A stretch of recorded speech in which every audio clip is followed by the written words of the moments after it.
Prologue: The Boy Who Was Scared. Your childhood chapter, age 7 to 10. When he was 7 years old, the world didn't feel safe. He didn't understand why people were unkind to him. He didn't understand why adults didn't listen. He didn't understand why having learning disabilities made some people treat him differently. He only knew it hurt. He walked through life feeling like a small shadow in a big world, a world that didn't make space for kids like him. People said things that cut deep. People acted in ways that made him feel smaller than he already felt. He tried to speak. He tried to explain. But the words never came out right, and no one waited long enough to hear them. So he learned to stay quiet. He learned to stay alert. He learned to stay scared. But even in all that fear, something inside him refused to break. A tiny spark. A whisper inside his chest that said, "One day, I'll be someone who listens. One day, I'll be someone who protects. One day, I'll be someone who understands." That spark stayed with him. Chapter 0: The Boy Who Chose Kindness. Age 14. By 14, he had seen enough hurt to last a lifetime. Instead of becoming hard, he became gentle. Instead of becoming angry, he became patient. He started helping people with their lyrics, kids who felt lost, teens who needed someone to believe in them, people who needed a voice when they couldn't find their own. He didn't judge. He didn't rush. He didn't walk away. Helping others made the world feel a little less scary. Chapter 00: The Boy Who Became a Helper. Age 20. At 20, he helped people who were struggling, people who felt alone, people who felt broken, people who needed someone to sit beside them. He didn't have all the answers, but he had something better: a heart that understood pain, a mind that noticed what others missed, a promise he made to himself when he was 7. No one will feel alone if I can help it. And then one morning, everything changed. Chapter 0.5: The Call About Ruby. The moment your story connects to hers. A woman called him, her voice shaking. "There's a little girl," she said. "She cries every morning. She won't talk to anyone. I think she needs someone like you." He asked her name. "Ruby." He went to the school. They refused at first, but when he explained who he was and why he came, they let him in. Ruby sat alone in a quiet room, small, scared, silent. He asked everyone to leave so she would feel safe. He sat with her. Not too close. Not too far. He asked gently, "What's going on?" She didn't answer. 20 minutes passed. He asked again softly, "No matter what it is, I will make it happen." 10 minutes later, she whispered the truth. "I don't want to go home." He didn't tell her she was wrong. He didn't tell her to be brave. He didn't tell her it wasn't that bad. He simply said, "Okay." And he meant it. He made sure she went somewhere safe, a new family who would never hurt her. That moment, the moment he kept his promise, became the beginning of everything. Chapter 1: The Boy No One Understood. When he was little, the world felt like a giant maze with no map. Everyone else seemed to know where to go, how to act, what to say. But he didn't. He learned differently. He felt differently. He noticed things others didn't. The way someone's voice cracked when they were hiding sadness, the way a smile could be real or fake, the way people's eyes changed when they were scared. But instead of trying to understand him, people often judged him. Kids whispered about him because he didn't act like they did. Adults talked over him because they thought he didn't know anything. He tried to explain himself, but his words never came out the way he wanted. At 7 years old, something happened that made him feel even smaller. Adults who were supposed to protect him treated him like he didn't matter. He didn't understand why. He didn't understand what he had done wrong. He only knew it hurt in a way he didn't have words for. But even then, a tiny spark stayed alive inside him. A spark that whispered, "One day, I'll be someone who listens." That spark kept him going. Chapter 2: Growing Up in Shadows. By 11, the teasing had become a daily storm. Kids laughed when he walked by. Adults brushed him aside like he was a problem instead of a person. He walked through school halls feeling like a ghost, drifting through a world that didn't want him. He tried to speak up. He tried to explain, but no one believed him. He learned to stay quiet. He learned to keep his feelings tucked away. He learned that sometimes the world didn't make space for kids like him. But the spark inside him refused to go out. He held onto it like a small lantern in a dark room, a lantern that said, "You matter, even if they don't see it yet." He didn't know it then, but that spark would one day help someone else. Chapter 3: The Choice That Changed Everything. When he turned 16, something shifted inside him. He looked at the world, at all the hurt, all the anger, all the loneliness, and made a choice. I will be the person I needed when I was younger. He didn't want anyone else to feel the way he had felt. So he started helping people. If someone was angry, he listened.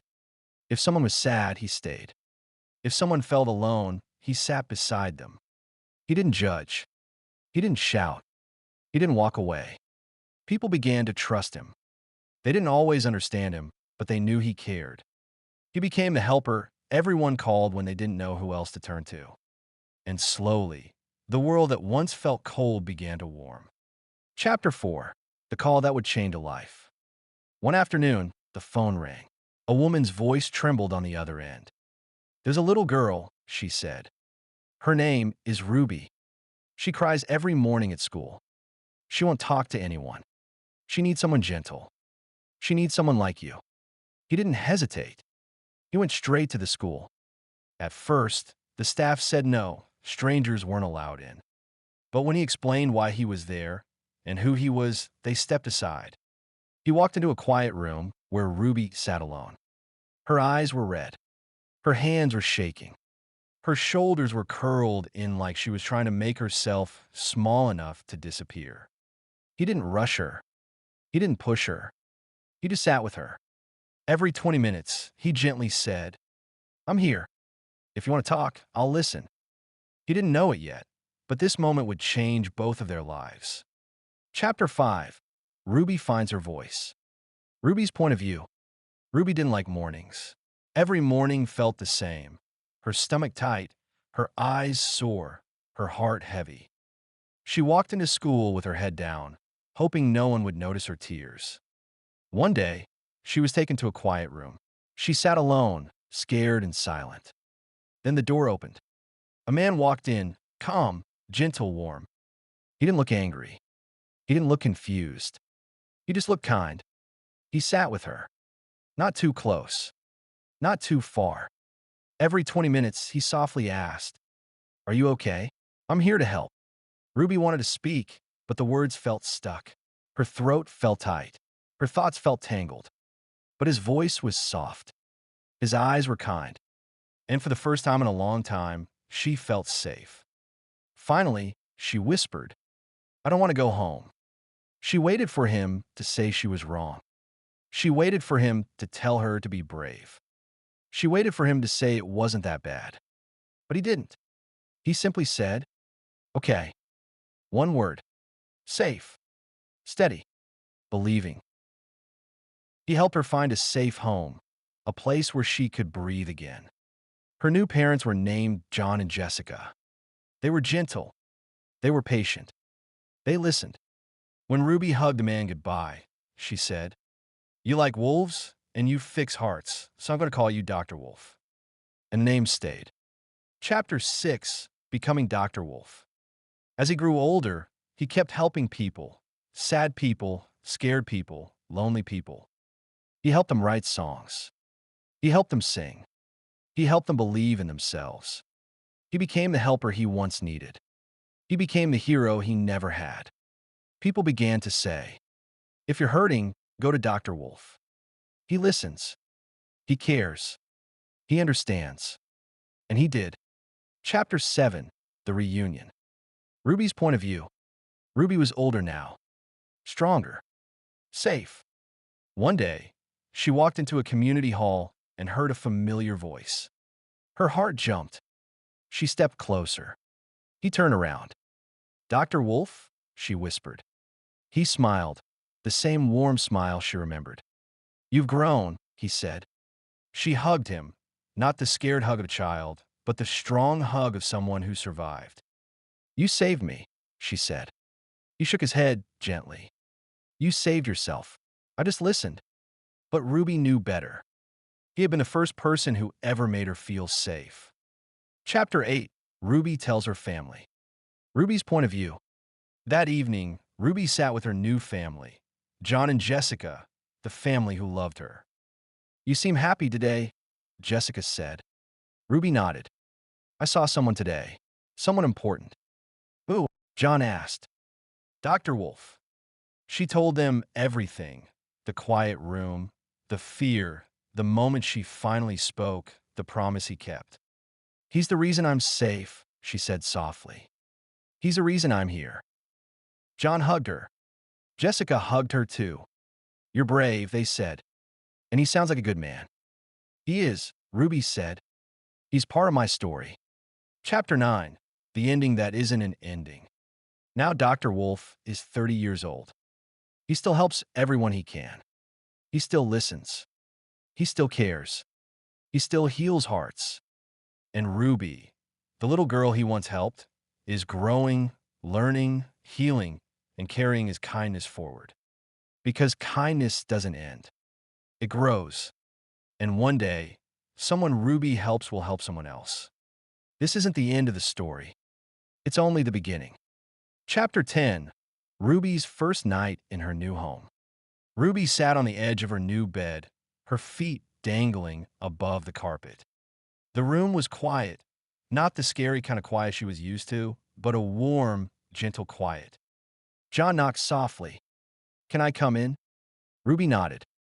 He stepped inside with warm milk. Jessica thought this might help you sleep. Ruby took it with both hands. Do you need anything? John asked. Ruby whispered, Can you leave the door open? Of course. For the first time in a long time, Ruby fell asleep without crying. Chapter 11. Learning to Trust Again. Ruby woke to the smell of pancakes. Jessica hummed in the kitchen. John flipped pancakes, shaped like stars, hearts, even a wolf. Ruby giggled. That's the first time we've heard you laugh, Jessica said. Ruby looked down shyly. At school, she still felt nervous. But she remembered Dr. Wolf's voice. You're safe now. Every day, she trusted a little more. Chapter 12. Ruby's first friend. A girl named Mia sat beside Ruby at lunch. I like your hair clips, Mia said. Ruby blinked. Thank you. Want to sit with me tomorrow? Ruby nodded. It was small, but it was the beginning of something big. Chapter 13. The day Ruby spoke up. A boy in class made a rude comment about Ruby being quiet. Old Ruby would have stayed silent. But new Ruby lifted her chin and said, I'm quiet because I'm thinking. That's not a bad thing. The boy blinked. The teacher smiled. Mia squeezed Ruby's hand. Ruby felt taller than ever. Chapter 14. Ruby's first song. Jessica found Ruby humming. That's beautiful, Jessica said. It's just something in my head, Ruby whispered. Would you like to write it down? Ruby nodded. She wrote slowly, carefully. I want to show this to Dr. Wolf someday, she said. Jessica smiled. I think he'd be proud. Chapter 15. A letter to Dr. Wolf. Ruby wrote, Dear Dr. Wolf, thank you for listening to me when no one else did. I'm doing better now. I have a family. I have a friend. And I'm learning to be brave. From Ruby. She folded the letter and tucked it away. One day, she would give it to him. Chapter 16. Ruby's first big fear. One night, Ruby had a nightmare. She woke up shaking. Jessica rushed in. What's wrong, sweetheart? Ruby cried silently.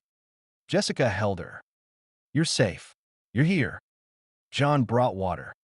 They stayed until she slept. In the morning, Ruby felt embarrassed.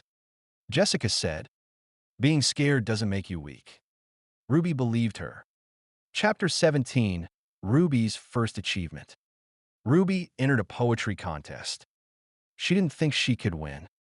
But Mia nudged her. You write beautifully. Ruby submitted her poem, the one for Dr. Wolf. A week later, she won first place. Her teacher read aloud. The class clapped. Ruby whispered, "I wish Dr. Wolf could see this." Chapter 18. Ruby's visit to the community hall. At a music event, Ruby heard a familiar voice. Dr. Wolf. He was helping a shy boy tune a guitar. Ruby froze, then stepped forward. Dr. Wolf. He turned. His smile lit up the room. Ruby, he said, "You've grown." Chapter 19. Ruby's Promise. Ruby and Dr. Wolf sat outside the hall. "I wrote a poem," she said. "I won a contest." "I always knew you had a strong voice," he said. Ruby looked at him. "I want to help people too." "You already are," he said. Ruby felt her heart swell. She made a promise. "One day, I will help someone the way Dr. Wolf helped me." Chapter 20. Ruby's New Beginning. Ruby told John and Jessica everything. "We're proud of you," they said. Ruby wasn't the scared little girl anymore. She was Ruby, brave, growing, healing. Her story was only beginning. Chapter 21. The First Mission. Ruby couldn't stop smiling after the reunion. She felt lighter, braver, stronger, like a piece of her heart had finally clicked into place. A week later, Dr. Wolf called. "Ruby," he said, "I need your help with something." Her heart fluttered. "Me? Help you?" "Yes," he said warmly. "You understand things most people don't. You see people the way I do." Ruby felt her chest glow. "What do you need?" she asked. "There's a boy at the community center," Dr. Wolf said. "He's scared. He won't talk to anyone. I think you might be the one he'll trust." Ruby swallowed. This was big, but she remembered her promise. "One day, I will help someone the way Dr. Wolf helped me." "I'll come," she said. And just like that, their team began. Chapter 22. Meeting the Quiet Boy. The community center was buzzing with noise, kids laughing, basketballs bouncing, music playing. But in the corner, Ruby saw him. A boy curled up on a beanbag, knees to his chest, eyes fixed on the floor. Dr. Wolf whispered, "His name is Liam." Ruby nodded. She knew that posture. She knew that silence. She had lived inside it. Dr. Wolf stepped back, giving her space. Ruby sat down on the floor beside Liam, not too close, not too far. She didn't speak. She didn't ask questions. She just sat. After a few minutes, Liam peeked at her. Ruby smiled softly. "I used to sit like that too," she said. Liam blinked. "You did?" Ruby nodded. "And someone helped me. Now I want to help you." Liam didn't speak again that day. But when Ruby stood to leave, he whispered, "Will you come back?" Ruby smiled. "Always." Dr. Wolf watched from across the room, pride shining in his eyes. Chapter 23. The Wolf and the Cub. Over the next few weeks, Ruby and Dr. Wolf visited Liam together. Dr. Wolf taught Ruby how to read the small signs. The way Liam's hand shook when he was overwhelmed. The way he tugged his sleeves when he was scared. The way he looked at the door when he needed space. Ruby taught Dr. Wolf something too. How kids her age felt. How they thought. How they hid their fears. They became a perfect team. One day, Liam whispered, "Are you two like superheroes?" Ruby laughed. "No, we're just helpers." Dr. Wolf winked. "Every hero starts as a helper." Liam smiled for the first time. Chapter 24. Ruby's First Real Test. One afternoon, Liam arrived at the center shaking. He wouldn't speak. He wouldn't move. He just cried silently. Ruby felt panic rise in her chest, the old fear, the old memories. Dr. Wolf placed a hand on her shoulder. "You've got this," he said softly. Ruby knelt beside Liam. She remembered the quiet room. She remembered the 20-minute silence. She remembered the word that saved her. She whispered, "It's okay." Liam's breathing slowed. He leaned into her shoulder. Dr. Wolf watched with quiet pride. Ruby had passed her first real test. Chapter 25. The Helper's Circle. Dr. Wolf introduced Ruby to something new. The Helpers Circle, a small group of kids and teens who wanted to make the world kinder. Ruby was the youngest, but she wasn't the quietest anymore. She shared her story, not the painful details, but the strength she found. Liam joined too. He sat beside Ruby, holding her hand. Dr. Wolf said, "Kindness grows when we share it." Ruby believed him. Chapter 26, Ruby's first speech. The community center held a kindness event. Dr. Wolf asked Ruby to speak. Ruby froze. "I can't," she whispered. "I'm not brave enough." Dr. Wolf knelt beside her. "You don't have to be brave," he said. "You just have to be honest." Ruby stepped onto the stage. Her hands shook. Her voice trembled. But she spoke. She told the crowd about fear, about silence, about the day someone finally said, "Okay." When she finished, the room erupted in applause. Dr. Wolf wiped a tear from his eye. "You did it," he said. Ruby smiled. "We did it." Chapter 27, A New Helper Joins. One day, a girl named Talia joined the center. She was angry, fist clenched, eyes sharp, voice loud. Ruby recognized the pain behind the anger. Dr. Wolf whispered, "She reminds me of you." Ruby approached Talia slowly. "Do you want to talk?" "No," Talia snapped. Ruby smiled. "That's okay. I'll sit with you anyway." Talia blinked. No one had ever said that to her. Ruby stayed. Dr. Wolf stayed too. And slowly, Talia softened. Chapter 28, The Day Ruby Led Alone. Dr. Wolf was called away to help another family. Ruby was left in charge of the Helpers Circle. She felt nervous. What if she messed up? What if she said the wrong thing? But when Liam panicked, Ruby calmed him. When Talia got angry, Ruby soothed her. When a new boy cried, Ruby sat beside him. When Dr. Wolf returned, he found Ruby leading the group with confidence. "You don't need me as much anymore," he said. Ruby shook her head. "I'll always need you, but I'm learning." Dr. Wolf smiled. "That's all I ever wanted." Chapter 29, The Wolf and the Star. Dr. Wolf gave Ruby a small necklace, a silver wolf with a tiny star. "This is for you," he said. "The wolf is for strength. The star is for hope.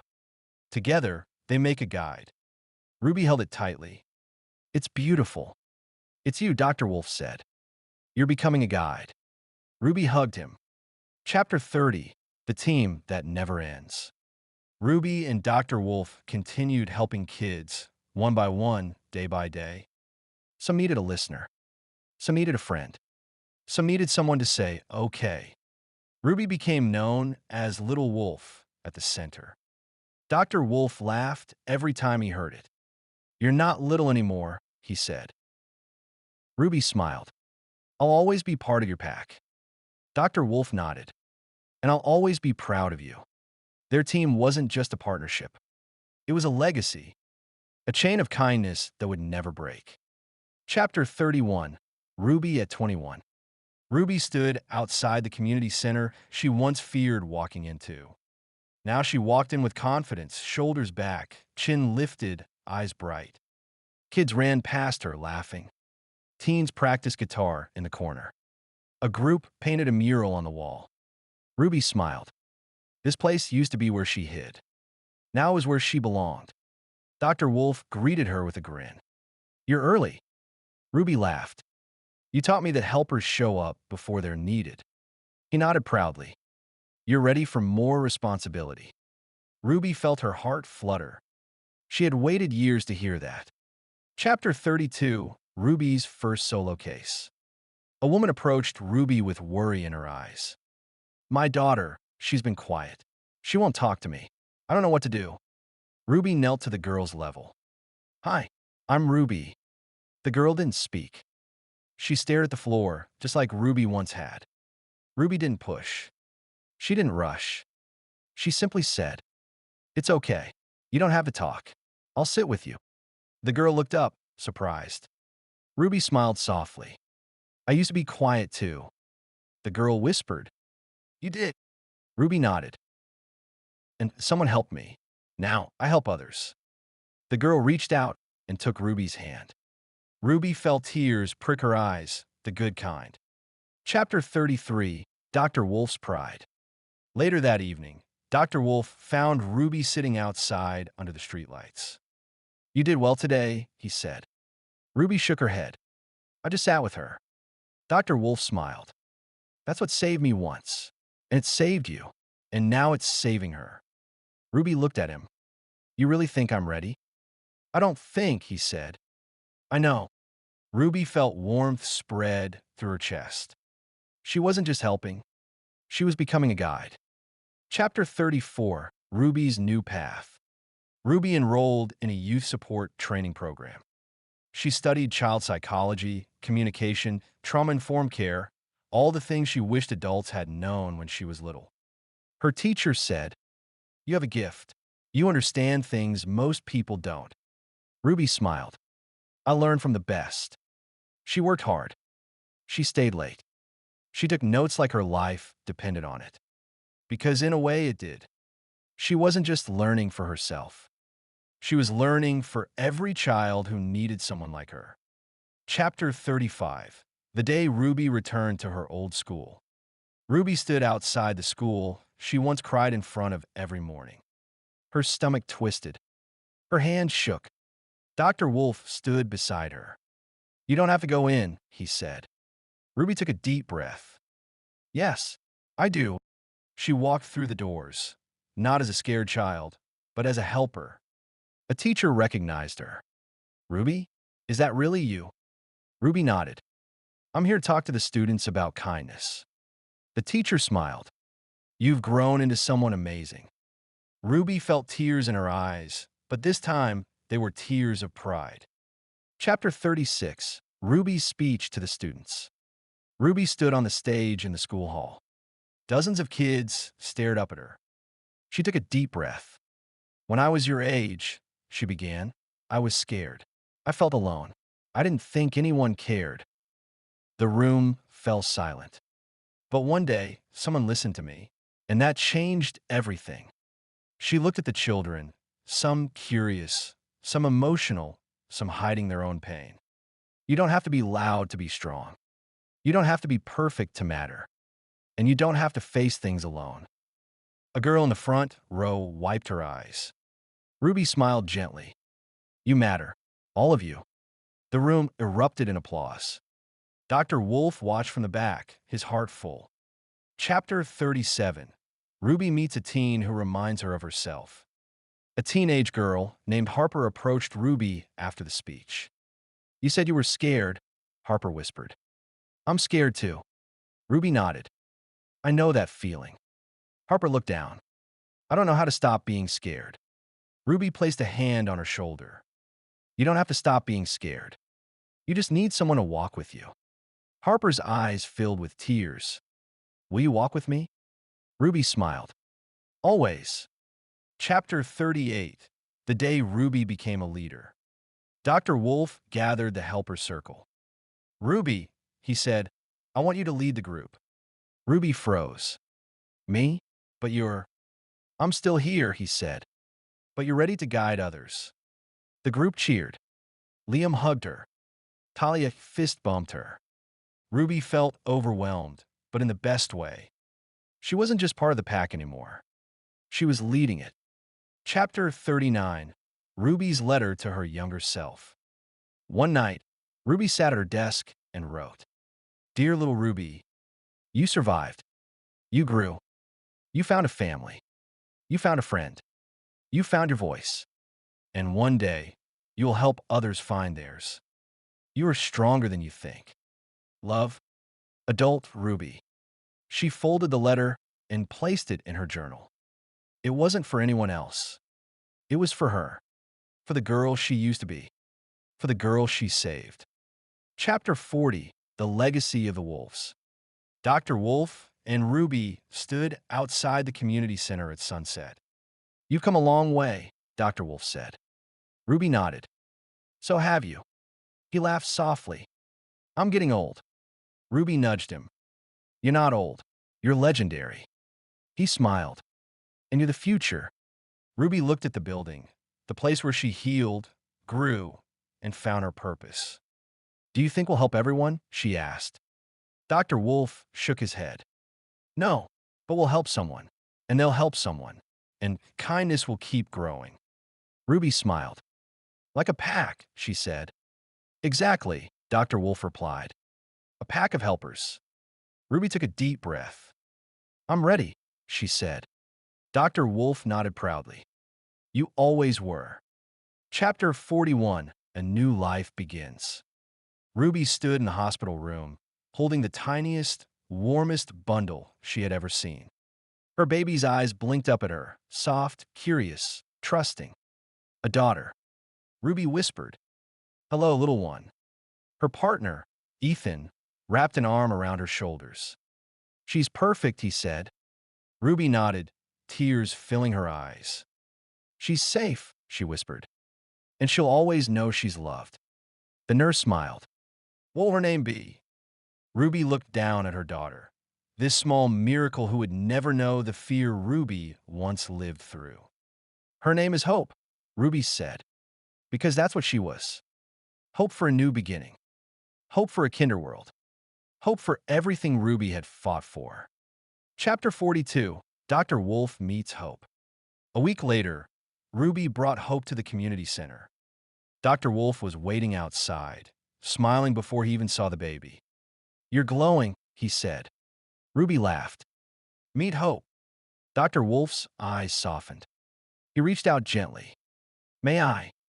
Ruby nodded. Dr. Wolf held Hope like she was made of starlight. She has your eyes, he said, and your strength. Ruby smiled. I want her to grow up knowing kindness, real kindness. Dr. Wolf nodded. She will, because she has you. Hope yawned, tiny and peaceful. Dr. Wolf whispered, Welcome to the pack, little one. Chapter 43, Ruby's Promise to Her Daughter. Late one night, Ruby rocked Hope in her arms. The moonlight spilled across the room like silver paint. Ruby whispered, I'm going to give you the childhood I never had. Hope blinked sleepily. You'll never feel alone. You'll never feel unheard. You'll never feel like your voice doesn't matter. Ruby kissed her daughter's forehead. And if you're ever scared, I'll sit with you, just like Dr. Wolf sat with me. Hope curled her tiny fingers around Ruby's thumb. Ruby felt her heart melt. Chapter 44, The First Sign of Kindness. When Hope was 3, Ruby noticed something familiar. The way Hope watched people. The way she noticed when someone was sad. The way she hugged without being asked. One day at the park, a little boy fell and scraped his knee. Before Ruby could move, Hope toddled over and placed her stuffed wolf toy in his lap. For you, she said. Wolfie makes me brave. The boy sniffled. Thank you. Ruby felt tears in her eyes. Hope wasn't just kind. She was a healer. Just like her mother. Just like Dr. Wolf. Chapter 45, Hope learns about Ruby's past. When Hope turned 7, the same age Ruby had been when her life changed, Ruby decided it was time. They sat on the couch, Hope curled under Ruby's arm. Mummy, Hope asked, why do you help so many kids? Ruby took a deep breath. Because once, I was a kid who needed help. Hope looked up, eyes wide. Were you scared? Ruby nodded. Yes, very scared. Hope hugged her tightly. But someone helped you? Ruby smiled. Yes, someone very special. Hope whispered. Dr. Wolf. Ruby nodded. Hope smiled. I like him. Ruby kissed her forehead. I knew you would. Chapter 46, Hope meets Liam and Talia. Ruby brought Hope to the community center for the first time. Liam, now a confident teenager, waved. Hey, little wolf. Hope giggled. Who's little? I'm big. Talia, now a youth mentor, knelt beside Hope. You're Ruby's daughter, right? Hope nodded proudly. In Dr. Wolf's pack. Talia laughed. You definitely are. Ruby watched her daughter blend into the group. Fearless, curious, kind. Hope belonged here. just like Ruby once had. Chapter 47, Hope's First Helper Moment. During a group activity, a shy girl named Ella stood alone, clutching her sleeves. Hope walked over and held out her hand. Do you want to draw with me? Ella hesitated, then nodded. Hope smiled. Okay, we can draw wolves. Ruby watched from across the room, her heart swelling. Dr. Wolf whispered beside her. She's got your gift. Ruby shook her head. She has her own. Chapter 48, Ruby's Fear Returns. One night, Hope came home quiet. Too quiet. Ruby knelt beside her. What's wrong, sweetheart? Hope whispered. A girl at school said I'm weird because I help people. Ruby felt a familiar ache, the ache of her own childhood. She took Hope's hands. Helping people is brave. And brave people are sometimes misunderstood. Hope looked up. Did kids say that to you? Ruby nodded. Yes, but I kept helping anyway. Hope hugged her tightly. I want to be brave like you. Ruby whispered. You already are. Chapter 49, The Day Hope Saved Someone. A few weeks later, Ruby received a call from Hope's teacher. Ruby, something happened today. Ruby's heart raced. Is she okay? She's fine, the teacher said. But she helped a boy who was having a panic attack. She sat with him. She talked to him. She calmed him down. Ruby felt tears fill her eyes. Hope came home smiling. Mummy, she said, I helped someone today. Ruby hugged her tightly. I'm proud of you. Chapter 50, Dr. Wolf's Story. One afternoon, Hope sat beside Dr. Wolf on a bench outside the center.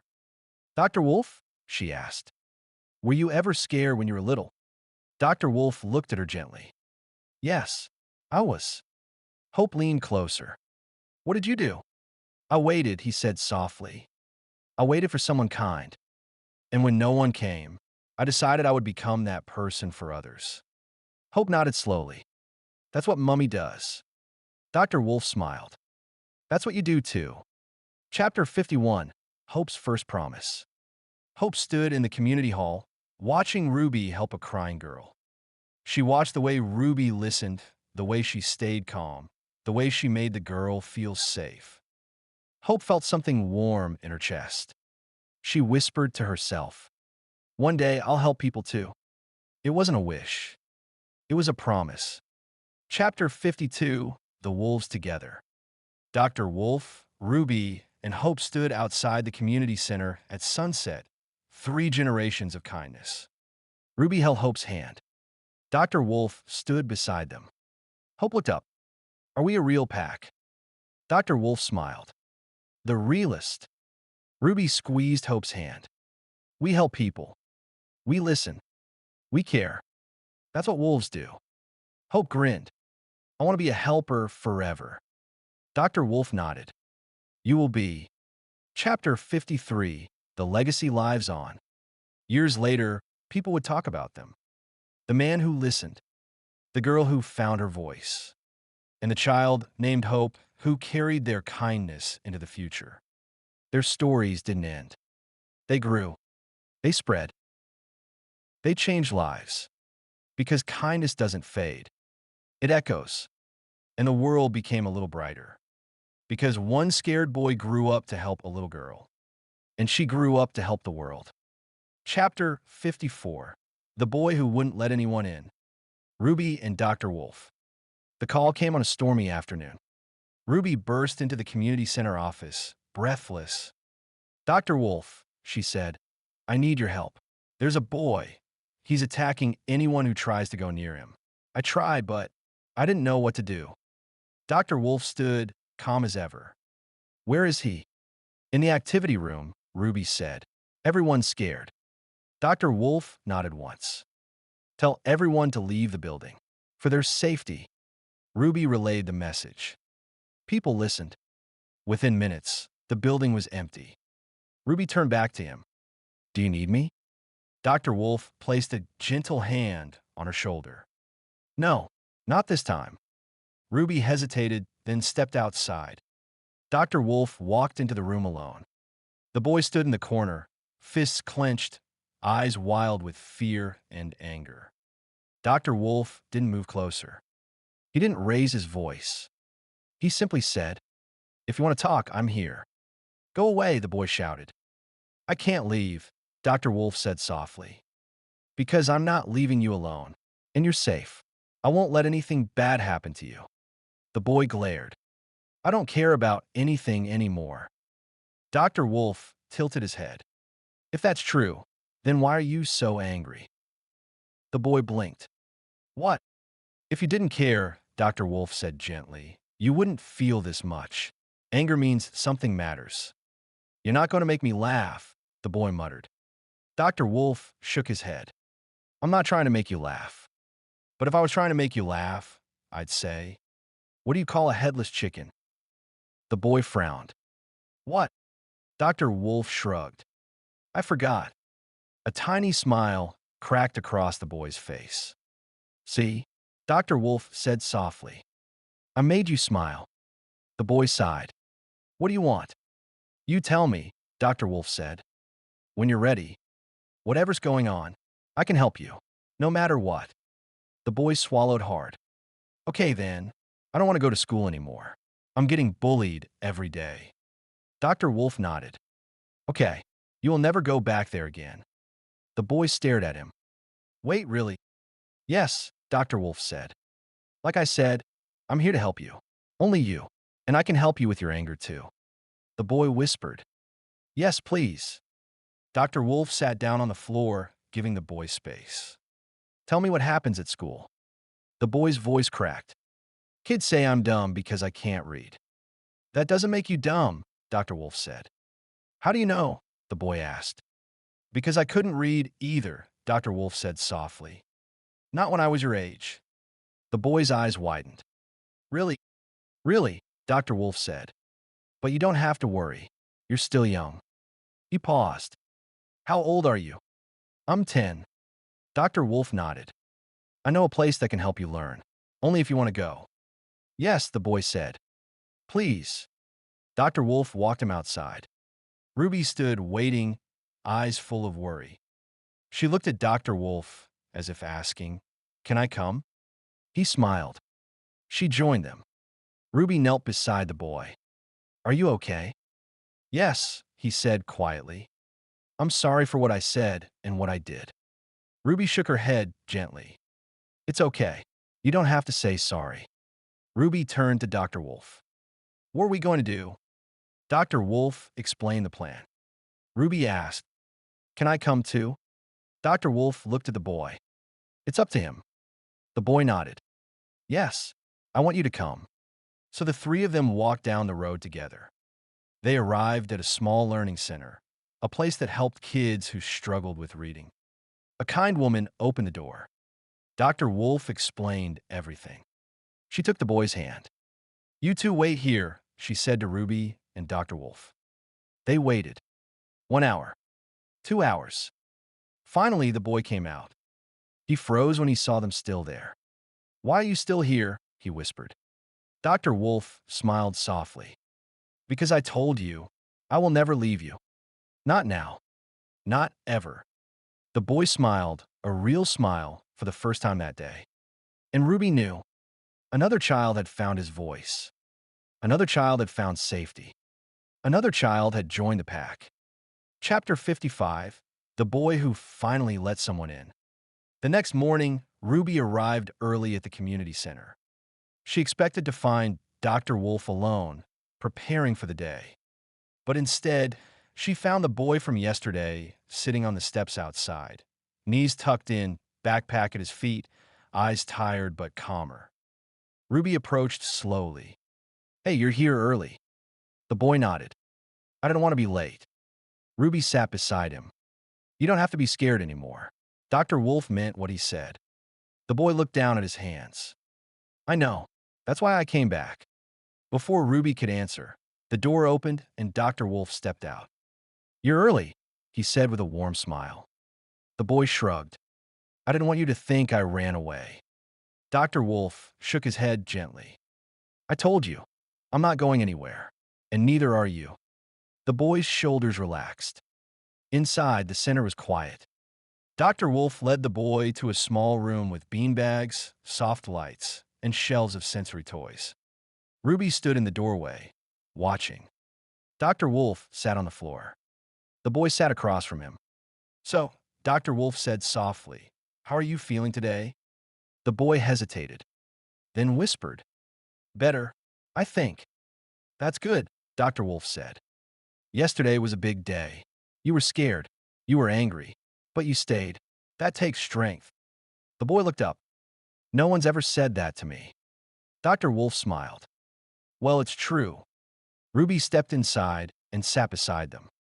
The boy looked at her. "I'm sorry for shouting at you." Ruby shook her head.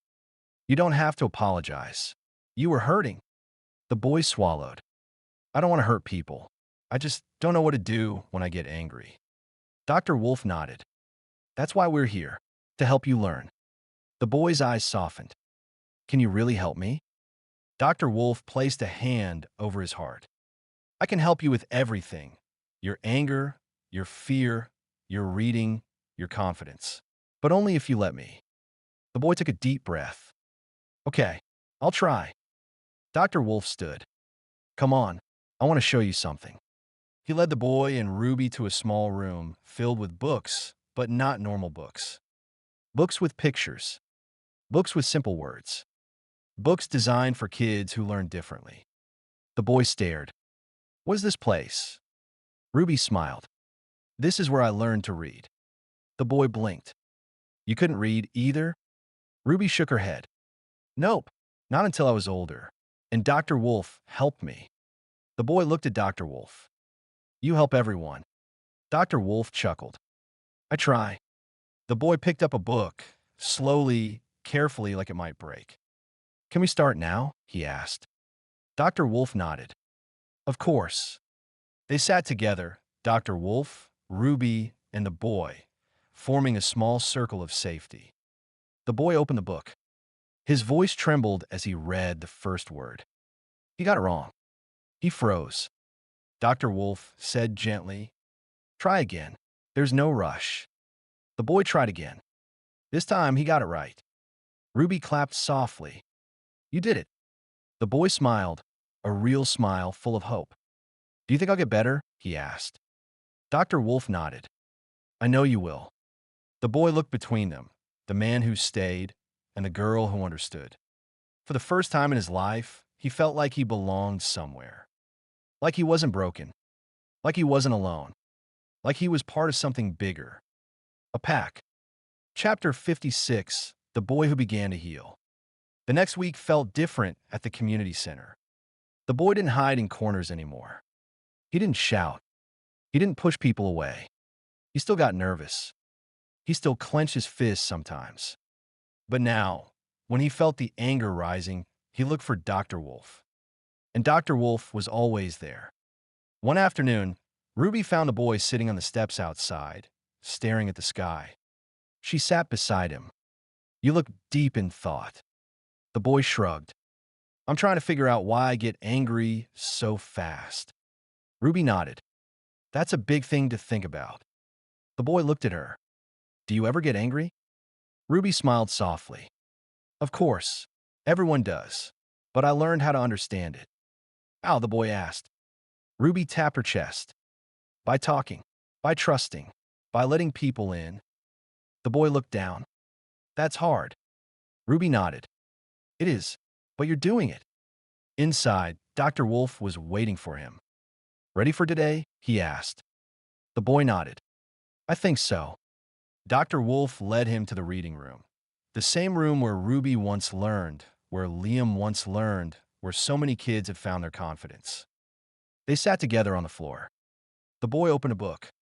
His voice shook on the first word. He got it wrong. He froze.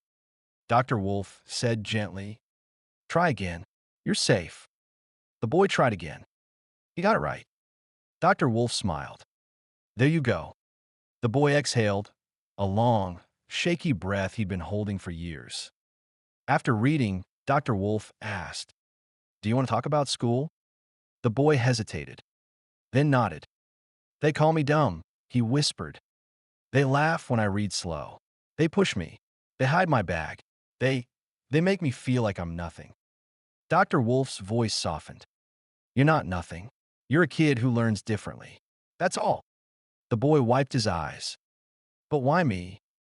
Because people fear what they don't understand, Dr. Wolf said. And they don't understand you yet. The boy looked up. But you do. Dr. Wolf nodded. I do. And Ruby does. And soon, you'll understand yourself too. The boy swallowed. Do you really think I can get better? I don't think, Dr. Wolf said. I know. Later, Ruby joined them. The boy looked at her shyly. Can I show you something? Ruby smiled. Of course. He opened the book again. He read a whole page, slowly, carefully, but without stopping. Ruby clapped softly. That's amazing. The boy blushed. I've been practicing. Dr. Wolf placed a hand on his shoulder. And it shows. The boy looked between them, the girl who understood and the man who stayed. For the first time in his life, he felt something new. Hope. As they walked outside, the boy asked quietly, Dr. Wolf, am I part of the pack now? Dr. Wolf smiled. You've been part of the pack since the moment you let me help you. The boy grinned, a real bright grin. Ruby ruffled his hair. Welcome to the family. And for the first time, the boy didn't feel angry. He didn't feel scared. He didn't feel alone. He felt safe. He felt seen. He felt like he belonged. Chapter 57, The Boy Who Finally Breathed. The next morning, the community center felt different. The boy walked through the doors without flinching, without shouting, without curling his fists. For the first time in a long time, he wasn't scared. Ruby noticed immediately. You look calmer today. The boy nodded. I feel lighter. Ruby smiled. That's what happens when you let people help you. The boy looked down shyly. I'm not used to that. Ruby nudged him gently. You're learning. Inside, Dr. Wolf was setting up the reading room. When he saw the boy, he smiled. You slept better last night, Dr. Wolf said. Not as a question, but as something he already knew. The boy nodded. I didn't have nightmares. That's progress, Dr. Wolf said warmly. And progress deserves to be noticed. The boy sat down on the beanbag. He didn't curl up. He didn't hide. He just sat, calm, present, safe. Dr. Wolf handed him a new book, slightly harder than yesterday's. The boy blinked. Is this for me? Yes, Dr. Wolf said. Because I believe you're ready. The boy opened it. He read the first sentence slowly. He got stuck on a word. He didn't panic. He didn't freeze. He didn't throw the book. He looked up and said, Can you help me with this one? Dr. Wolf smiled. Of course. They sounded it out together. The boy tried again. He got it right. Ruby clapped softly. You're getting good at this. The boy blushed. I'm trying. And that's all you ever need to do, Dr. Wolf said. Later, they moved to the activity room. Kids were painting, building, laughing. The boy hesitated at the doorway. Ruby asked, Do you want to join them? The boy swallowed. I don't know if they'll like me. Dr. Wolf knelt beside him. You don't have to be liked by everyone. You just have to be yourself. The boy took a deep breath, then stepped inside. A girl painting a wolf looked up. Do you want to help me? The boy froze, then nodded. He sat beside her. He picked up a brush. He painted quietly. No shouting. No fear. No anger. Just calm. Ruby watched from across the room, her heart swelling. Dr. Wolf whispered beside her. He's healing. Ruby nodded. He really is. When the day ended, the boy walked up to Dr. Wolf. Can I come back tomorrow? He asked. Dr. Wolf smiled. You can come back every day. The boy looked down at his shoes. Thank you for not giving up on me. Dr. Wolf placed a gentle hand on his shoulder. I told you, I will never leave you. Not now. Not ever. The boy breathed out a long, peaceful breath. For the first time in his life, he felt like he didn't have to fight anymore. He felt like he belonged. He felt like he was part of the pack. Jake's flashback, before the wolves found me. Jake's point of view, flashback chapter. Before I ever met Ruby. Before Dr. Wolf ever said my name. Before I ever felt safe. My life was a mess. School wasn't just hard. It was a battlefield. Every morning, I walked through the gates hoping, just once, that the other kids would leave me alone. They never did. The food on my head. It always started with whispers. There's Jake, the dumb one. Then the laughing. Then the pushing. One lunchtime, I was sitting alone, eating quietly, trying not to bother anyone. A group of boys walked over. "Hungry, Jake," one of them said. Before I could answer, they dumped their food on my head, chips, beans, juice, everything. Everyone laughed. I didn't. I just sat there, shaking, trying not to cry. They kicked my bag across the playground. They hid it behind the bins. They told me I'd never find it. And I hated myself for not fighting back. The swimming lesson. A week later, our class went swimming. Swimming was the only time I felt free. The only time I didn't feel stupid. But when I came out of the pool, dripping and cold, my clothes were gone. I searched everywhere. The benches, the lockers, the floor. Nothing. Then I heard laughing outside. I ran out the back door and saw them. The same boys, throwing my school clothes into the outside bins. My heart dropped. I climbed into the bin, digging through rubbish, trying not to cry. That's when an older man walked by. He looked at me, really looked at me, and said, "Son, you shouldn't be in there. What happened?" I didn't answer. I couldn't. He sighed softly. "Go to the community center up the road. Ask for Dr. Wolf. He helps kids like you. He'll help you no matter what." I didn't know who Dr. Wolf was. I didn't know if I could trust anyone. But I had nowhere else to go. So I went, trying to stay calm and failing. When I reached the community center, I tried to stay calm. I tried to breathe. I tried to be normal. But the anger was too big, too loud, too heavy. I walked inside and saw a girl, Ruby. She looked kind. Too kind. And that scared me. Because kind people always left. I tried to ask for help. I really did. But the words got stuck. My chest tightened. My fists clenched. And instead of asking for help, I shouted, "Go away. Leave me alone. Now." Ruby stepped back, shocked. Everyone else ran out of the room. I didn't understand why. I didn't know what was happening. The moment everything changed. Then I heard footsteps. Slow. Calm. Steady. A man walked in, not scared, not angry, not shouting. Just calm. He looked at me like he already knew me. And he asked the question that changed everything. "If you want to talk, I'm here." That was the moment my whole life started to change. The moment Jake returned to the present. Right after the flashback, Jake blinked, pulling himself out of the memory. The food on his head. The laughter. The bin. The shouting. The fear. It all rushed through him like a storm. But now he wasn't in school anymore. He was standing in the community center, in a quiet room, breathing hard, hands shaking. Ruby was outside the door. Everyone else had run. And then, footsteps. Slow. Calm. Steady. Jake lifted his head. The man from the flashback, the one the older man told him about, stepped into the room. Dr. Wolf. He didn't look scared. He didn't look angry. He didn't look disappointed. He just looked calm, like he had walked into storms before, like he knew exactly what to do. Dr. Wolf didn't move closer. He didn't raise his voice. He simply said, "If you want to talk, I'm here." Jake's chest tightened. He wanted to talk. He wanted to scream. He wanted to cry. He wanted someone, anyone, to understand. But the anger was still there, burning hot.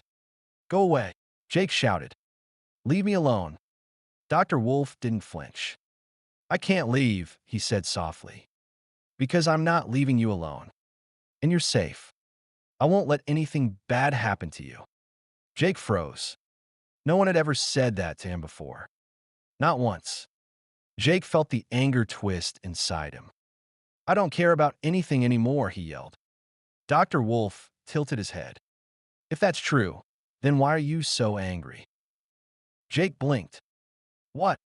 If you didn't care, Dr. Wolf said gently, you wouldn't feel this much. Anger means something matters. Jake didn't know what to say. He didn't know how to breathe. He didn't know how this man could see right through him. You're not going to make me laugh, Jake muttered. Dr. Wolf shrugged. I'm not trying to make you laugh. But if I was trying to make you laugh, I'd say, what do you call a headless chicken? Jake frowned. What? Dr. Wolf shrugged again. I forgot. Jake felt it, the tiniest smile pulling at his mouth. Dr. Wolf saw it. See, he said softly. I made you smile. Jake looked away, embarrassed. What do you want? He whispered. You tell me, Dr. Wolf said. When you're ready. Whatever's going on, I can help you. No matter what. Jake swallowed hard. And for the first time in his life, he believed someone. Chapter 58, the first real conversation. Jake stood in the quiet room, breathing hard, his fists still trembling from the storm inside him. Dr. Wolf didn't rush him. He didn't push. He didn't demand answers. He simply sat down on the floor, legs crossed, hands resting calmly on his knees. Come sit, he said softly. No pressure, no rules.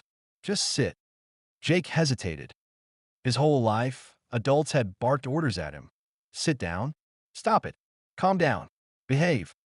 But this wasn't an order. It was an invitation. Slowly, Jake sat across from him. The room felt too quiet. Too safe. Too strange. Jake didn't know what to do with safety. Dr. Wolf spoke first. You've been carrying a lot, Jake. Jake looked away.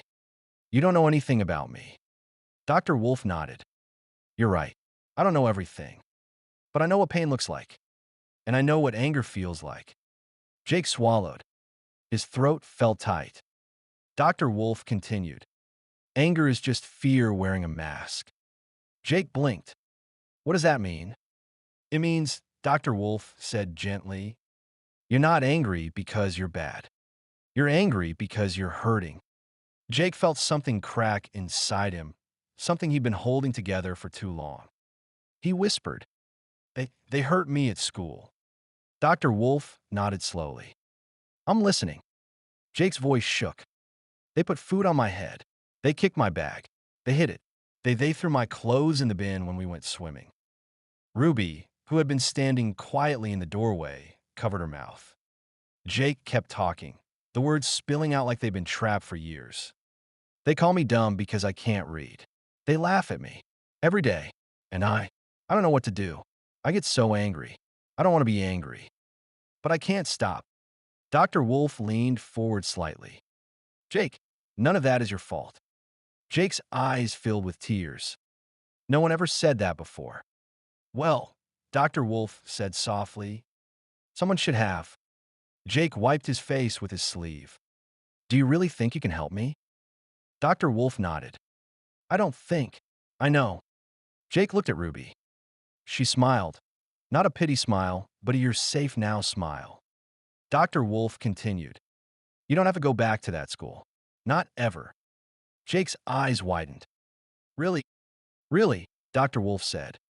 You deserve a place where you're safe, where you're understood, where you can learn without fear. Jake felt something warm in his chest, something he hadn't felt in a long time. Hope.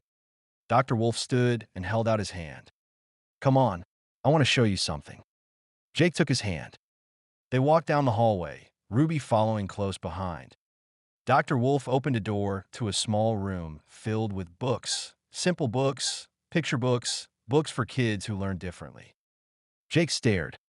What is this place? Ruby stepped beside him. This is where I learned to read.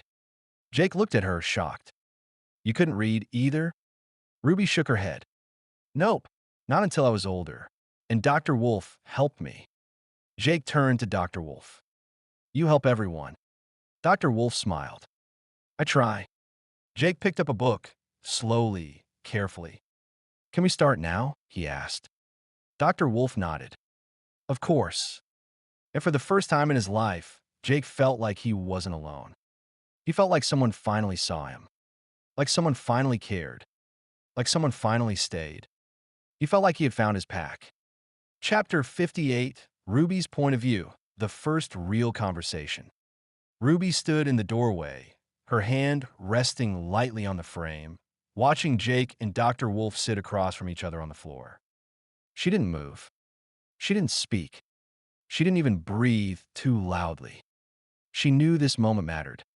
Jake's shoulders were tight, his fists trembling, his eyes darting around the room like he was waiting for someone to hurt him. Ruby recognized that look. She had worn it once. Dr. Wolf sat calmly, legs crossed, hands resting gently on his knees. Come sit, he said softly. No pressure, no rules.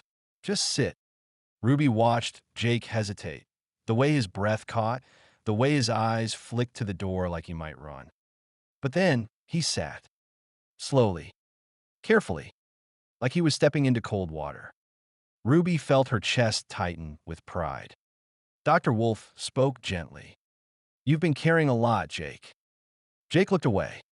You don't know anything about me. Ruby felt a pang in her heart. She remembered saying those exact words once. Dr. Wolf nodded. You're right. I don't know everything.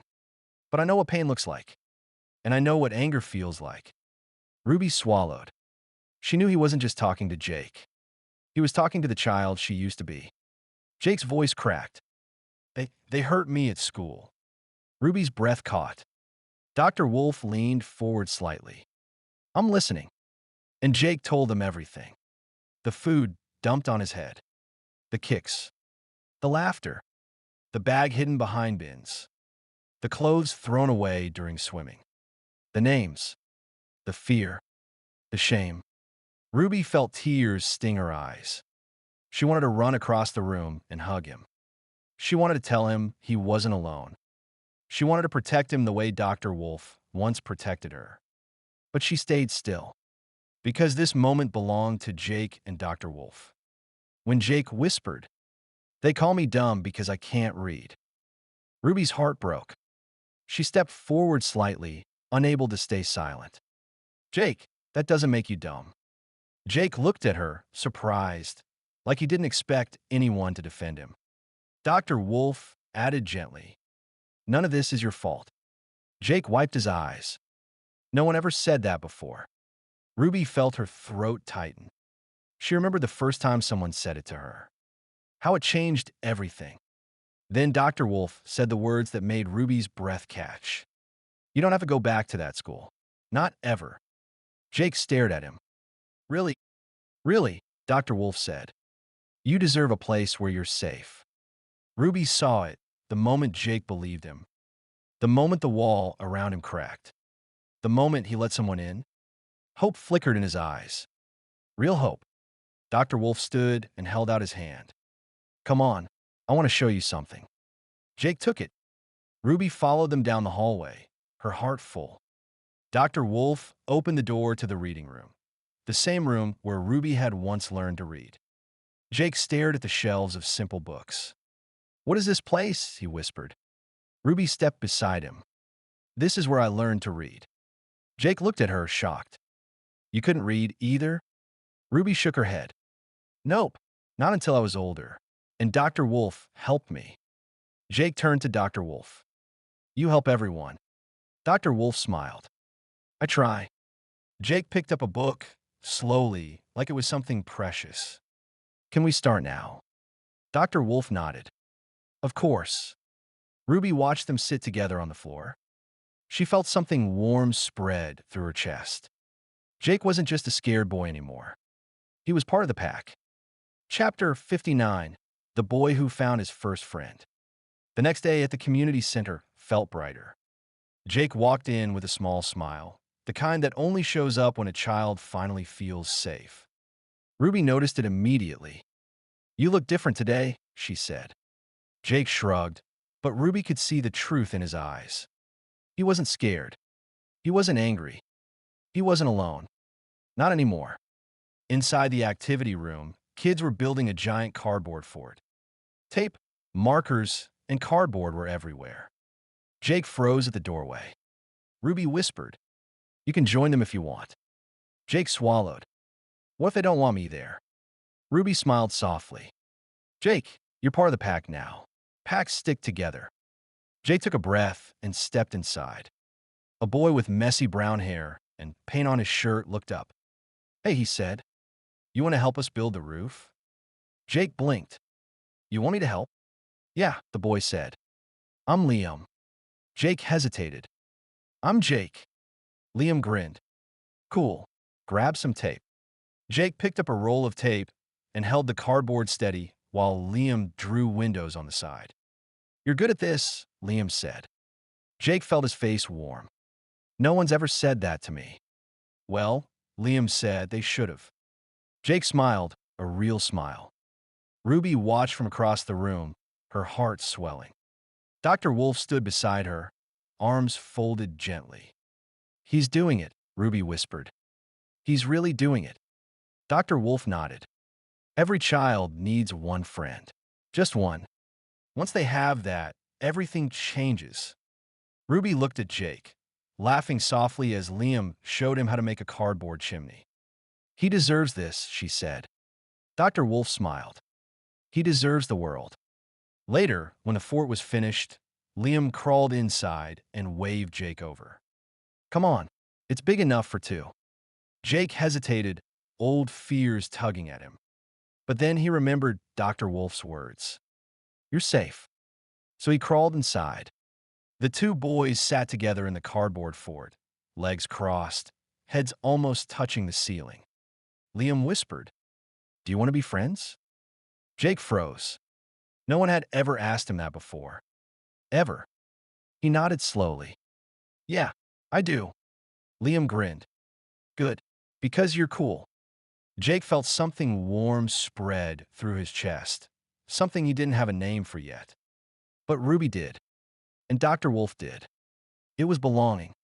When the day ended, Jake ran up to Dr. Wolf. "I made a friend," he said breathlessly. Dr. Wolf knelt down to his level. "I know. I saw." Jake's eyes sparkled. "Is this what it feels like? To not be alone?" Dr. Wolf placed a gentle hand on his shoulder. "Yes, Jake. This is what it feels like to be part of a pack." Jake looked back at Liam, who waved from the doorway. Jake waved back. And for the first time in his life, he felt like he had a future. Chapter 60, The Boy Who Finally Felt Safe. Jake's first week at the community center felt like stepping into a new world. One where he didn't have to look over his shoulder, one where he didn't have to fight, one where he didn't have to pretend he wasn't scared. For the first time in his life, he felt safe. Monday, learning to breathe. Jake sat in the reading room with Dr. Wolf, sounding out words slowly. He got stuck twice. He got frustrated once. But he didn't explode. Dr. Wolf smiled at him. "You're learning to breathe through it." Jake didn't understand at first. But then he realized he wasn't shaking. He wasn't angry. He wasn't scared. He was calm. And that felt strange, but good. Tuesday, the fort. Liam waved Jake over the moment he walked in. "Come on, we're making a second floor." Jake laughed, an actual laugh, and helped tape the cardboard walls together. Ruby watched from across the room, smiling softly. Jake didn't notice. He was too busy being a kid. Wednesday, the first joke. Jake sat beside Dr. Wolf during break time. Dr. Wolf said, "Want to hear a terrible joke?" Jake raised an eyebrow. "Is it worse than the headless chicken one?" Dr. Wolf pretended to think. "Probably." Jake smirked. "Go on then." Dr. Wolf leaned in.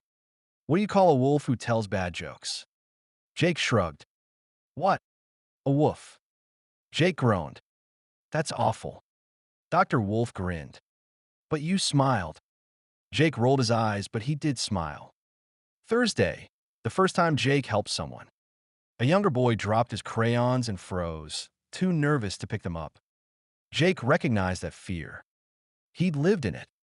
So he knelt down and helped gather the crayons. The boy whispered, Thank you.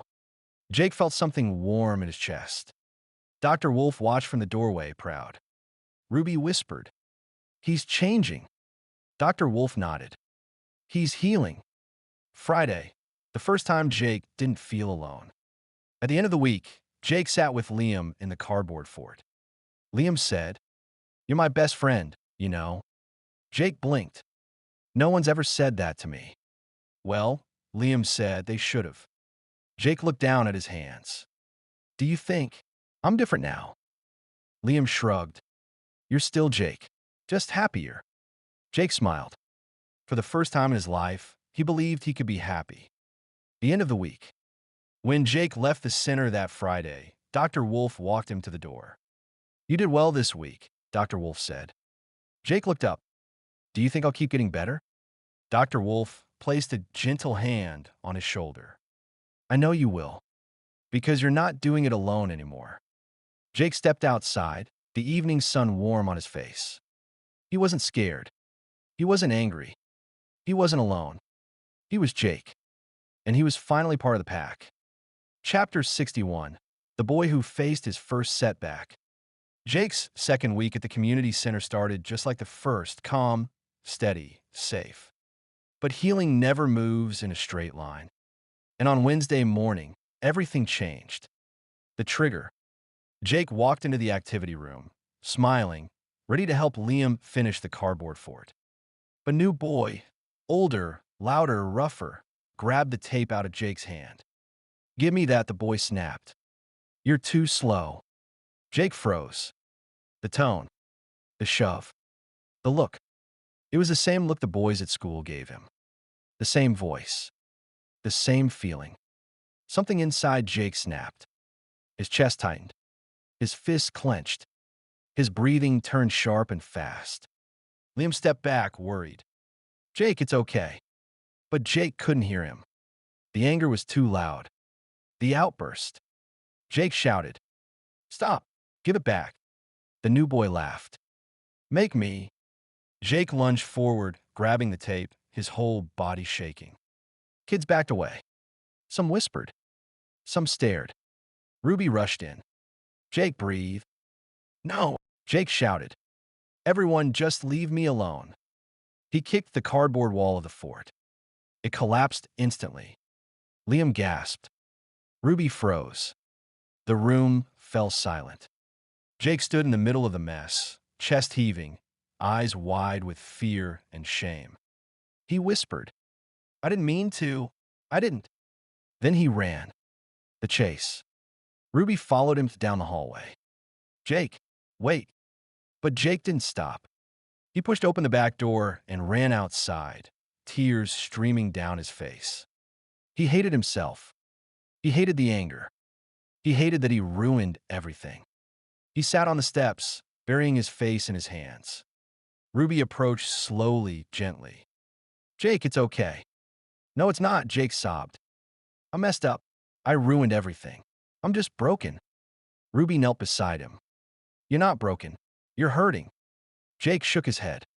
"You don't understand." Ruby's voice softened. "I do.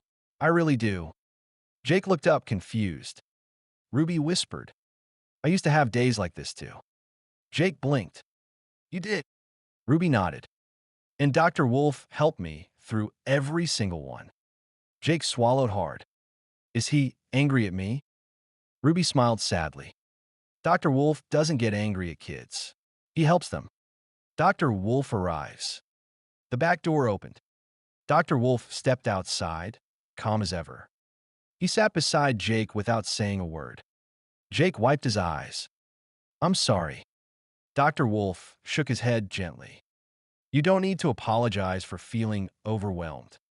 "I ruined the fort," Jake whispered. "Cardboard can be rebuilt," Dr. Wolf said. "But you're not ruined." Jake's voice cracked. "I thought I was getting better." "You are," Dr. Wolf said. "But healing isn't a straight line. Some days are harder. Some days hurt. But you're still moving forward." Jake sniffed. "Do you still want me here?" Dr. Wolf placed a hand on his shoulder. "Jake, you're part of the pack. And packs don't give up on each other." Jake burst into tears, Not angry tears, but relieved ones. Ruby hugged him gently. Dr. Wolf stayed beside him, steady as a mountain. And slowly, Jake's breathing calmed. The return. When Jake finally walked back inside, Liam ran up to him. "Are you okay?" Liam asked. Jake nodded weakly. "Sorry about the fort." Liam shrugged. "We can build another one. A better one." Jake smiled, small but real. And for the first time, he realized something important. A setback didn't mean he was failing. It meant he was healing. And he wasn't healing alone. Chapter 62, The Boy Who Learned to Rebuild. The next morning, Jake walked into the community center with his hood up and his head down. He expected everyone to stare at him. He expected whispers. He expected Ruby to look disappointed. He expected Dr. Wolf to be distant. But none of that happened. Ruby smiled softly. "Morning, Jake." Liam waved from across the room. "Come on, we saved you a seat." And Dr. Wolf nodded at him with the same calm warmth as always. Jake blinked. They weren't angry. They weren't scared of him. They weren't avoiding him. They were normal. And that confused him more than anything. The apology. Jake walked over to Liam, hands shaking. "Hey," Jake whispered. "About yesterday, I'm really sorry." Liam shrugged. "It's okay." Jake frowned. "No, it's not. I ruined the fort." Liam grinned. "Then we'll build a better one." Jake stared at him. "You're not mad at me?" Liam shook his head. "Friends don't get mad when you're having a hard day. They just stay." Jake felt something warm in his chest, something he didn't know how to name. But Dr. Wolf did. It was trust. Rebuilding the fort. Dr. Wolf clapped his hands gently. "All right, Pack, let's rebuild." Kids gathered around the pile of cardboard. Ruby handed Jake a fresh roll of tape. "You ready?" she asked. Jake nodded slowly. Together, they lifted the walls. They taped the corners. They drew new windows. They added a stronger roof. Liam laughed. "This one's way better than the old one." Jake smiled. "Yeah, it is." Ruby whispered to Dr. Wolf. "He's doing it." Dr. Wolf nodded. "He's learning that broken things can be rebuilt." Ruby looked at Jake, focused, calm, steady. "And so can people," she said. The new boy, the boy who had grabbed the tape yesterday, stood awkwardly in the corner. He kicked the floor, avoiding eye contact. Jake noticed. He walked over, slowly, carefully. The boy looked up, nervous. Jake held out a piece of cardboard. "Want to help?" The boy blinked. "You want me to?" Jake nodded. "Yeah, we're building the roof." The boy hesitated, then took the cardboard. Ruby's eyes widened. Dr. Wolf smiled proudly. Jake wasn't just healing. He was growing. The lesson. When the fort was finished, everyone crawled inside. Jake, Liam, Ruby, the new boy, and two younger kids. It was cramped. It was messy. It was perfect. Jake looked around at all of them. He whispered, "I thought after yesterday, you'd all hate me." Ruby shook her head. "Jake, everyone has bad days." Liam added, "Yeah, and you didn't hurt anyone. You were just upset." The new boy nodded. "I get angry too." Jake blinked. "You do?" "Yeah," the boy said. "Sometimes a lot." Jake felt something shift inside him, something heavy lifting. Dr. Wolf crouched at the entrance of the fort. "Jake," he said gently, "healing isn't about never falling. It's about learning how to stand back up." Jake swallowed hard. "And you stood up today." Jake looked around the fort, at his friend, at Ruby, at the new boy, at the kids who weren't scared of him. He whispered, "Thank you, all of you." Liam nudged him. "Come on, we're a pack. Packs stick together." Jake smiled, a real bright smile. And for the first time, he believed it. Flashback, George's story, POV. Why he bullied others, even sadder than everyone else. Before he ever walked into the community center. Before he ever grabbed the tape from Jake. Before he ever shouted at anyone. The new boy, George, lived in a world where no one listened to him. Not at home, not at school, not anywhere. The house that was never quiet. George's house was loud. Not the warm kind of loud, not laughter, not music, not talking. It was shouting, doors slamming, arguments that lasted until morning. Crying he tried to block out with his pillow. He never knew what version of home he would walk into. Sometimes his mom was too tired to speak. Sometimes she was too sad to get out of bed. Sometimes she didn't come home at all. And his dad didn't shout because he was angry. He shouted because he didn't know how to talk. George learned early that the only way to be heard was to be louder than everyone else. The school where he was invisible. At school, George wasn't bullied like Jake. He was ignored. Teachers forgot his name. Kids didn't sit with him. No one invited him to play. He wasn't picked on. He was invisible. And sometimes, being invisible hurts more than being hurt. So George learned something. If he pushed first, if he shouted first, if he grabbed things first, people noticed him, even if it was for the wrong reasons. The day everything broke. One afternoon, George came home and found his mom crying in the kitchen. She didn't look up when he walked in. She didn't speak. She didn't move. He asked, "Mom, are you okay?" She didn't answer. His dad walked in, angry about something George didn't understand. They shouted. They blamed each other. They blamed him. George ran to his room, slammed the door, and punched his pillow until his hands hurt. He whispered to himself, "I don't want to feel like this anymore." But he didn't know how to stop. The day he met Jake. When George walked into the community center for the first time, he didn't come to make friends. He came because he had nowhere else to go. He saw Jake holding the tape. He saw Ruby smiling. He saw kids laughing and building and being happy. And something inside him twisted. He didn't understand why Jake got to be part of something. Why Jake got attention. Why Jake got help. Why Jake got kindness. George had never had any of that. So he grabbed the tape. He pushed first. He shouted first. Because that's all he knew. Because hurting people felt safer than being ignored. Because if he didn't act tough, he was scared he would fall apart. The moment he regretted everything. When Jake shouted back, George froze. He didn't expect it. He didn't want it. He didn't mean to start a fight. He just didn't know how to ask. "Can I join you?" When the fort collapsed, George felt something break inside him. He whispered to himself, "I ruined everything." He wanted to run. He wanted to hide. He wanted to disappear. But then, Jake came back the next day. And instead of shouting at him, Jake held out a piece of cardboard. "Want to help?" George didn't understand it. No one had ever forgiven him that fast. No one had ever given him a second chance. No one had ever invited him in. He took the cardboard. And for the first time in his life, he felt seen. Flashback, George's story, part 2. Right after Jake ran away. When Jake ran out of the room, everyone froze. Everyone except George. He felt his stomach twist with guilt. He hadn't meant to make Jake angry.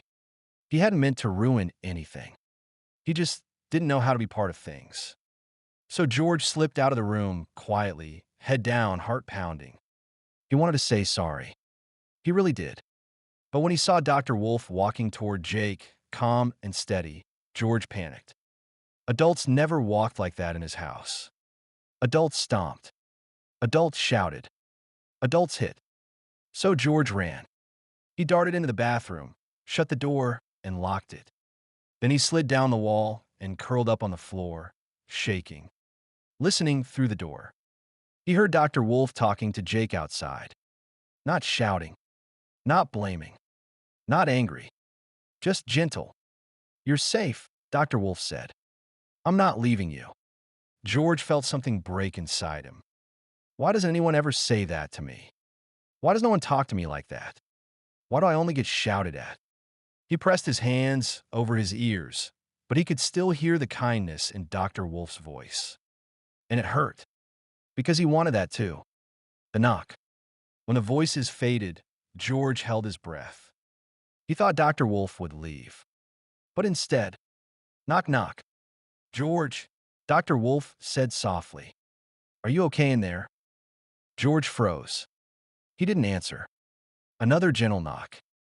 You're not in trouble. I just want to make sure you're all right.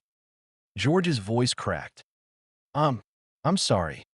He braced himself, expecting shouting, expecting anger, expecting the door to be kicked open. But Dr. Wolf said, You don't need to be scared. This is a safe place. George swallowed hard. I don't want to unlock the door, he whispered. Because I don't want you to hit me, or Ruby, or anyone else. There was a long, quiet pause. Then Dr. Wolf said, We don't believe in hitting each other here. And I promise you, neither I nor Ruby will ever make you afraid or sad on purpose. George's voice shook. You promise? I promise, Dr. Wolf said. George felt something warm in his chest, something he didn't recognize. Trust. Slowly, he unlocked the door. The truth comes out. Dr. Wolf knelt down, so he wasn't towering over him. George, he said gently, what did you mean when you said you didn't want anyone else to hit you? George looked at the floor. My mom and dad, they hit me. Every time they're drinking. They only see me when they're drinking. His voice cracked. That's why I do it to everyone else. Because if I hit first, then no one can hit me. Dr. Wolf's eyes softened. You might not believe this, he said quietly, but I do understand. George wiped his eyes with his sleeve. Dr. Wolf continued. I have one question for you. What do you want? It doesn't matter what it is. George whispered. I don't want to be a bully anymore. And I don't want my mom or dad to hit me anymore. Dr. Wolf nodded slowly. Do you want to live somewhere else? George shook his head. I don't know.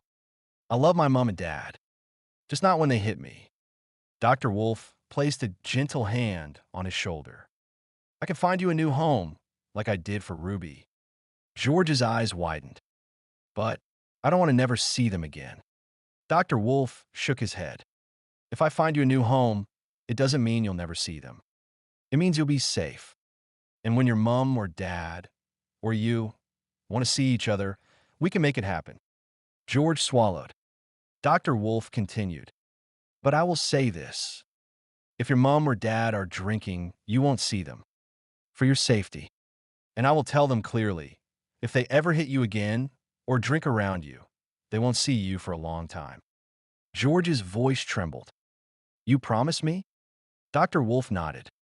Yes, I promise you. George took a shaky breath. Then, yes, please. Thank you, Dr. Wolf. Dr. Wolf smiled softly. You're welcome, George. And for the first time in his life, George felt safe. Ruby's POV, George's sadness. Ruby had seen kids break down before. She had seen anger, fear, panic, and shame. But she had never seen anything like the look on George's face when Jake ran out of the room. He didn't look angry. He didn't look proud. He didn't even look annoyed. He looked broken. Like a boy who had been holding himself together with shaking hands for far too long. The moment George disappeared, Ruby watched George slip out of the room quietly, almost like he was trying to become invisible. She knew that feeling. She used to do the same thing, disappear before anyone could yell at her. She wanted to follow him. She wanted to say, it's okay. You're not a bad kid. But Dr. Wolf walked past her, heading toward Jake. And Ruby knew Jake needed him first. Still, she couldn't stop thinking about George. The way his shoulders had dropped. The way his eyes had filled with fear.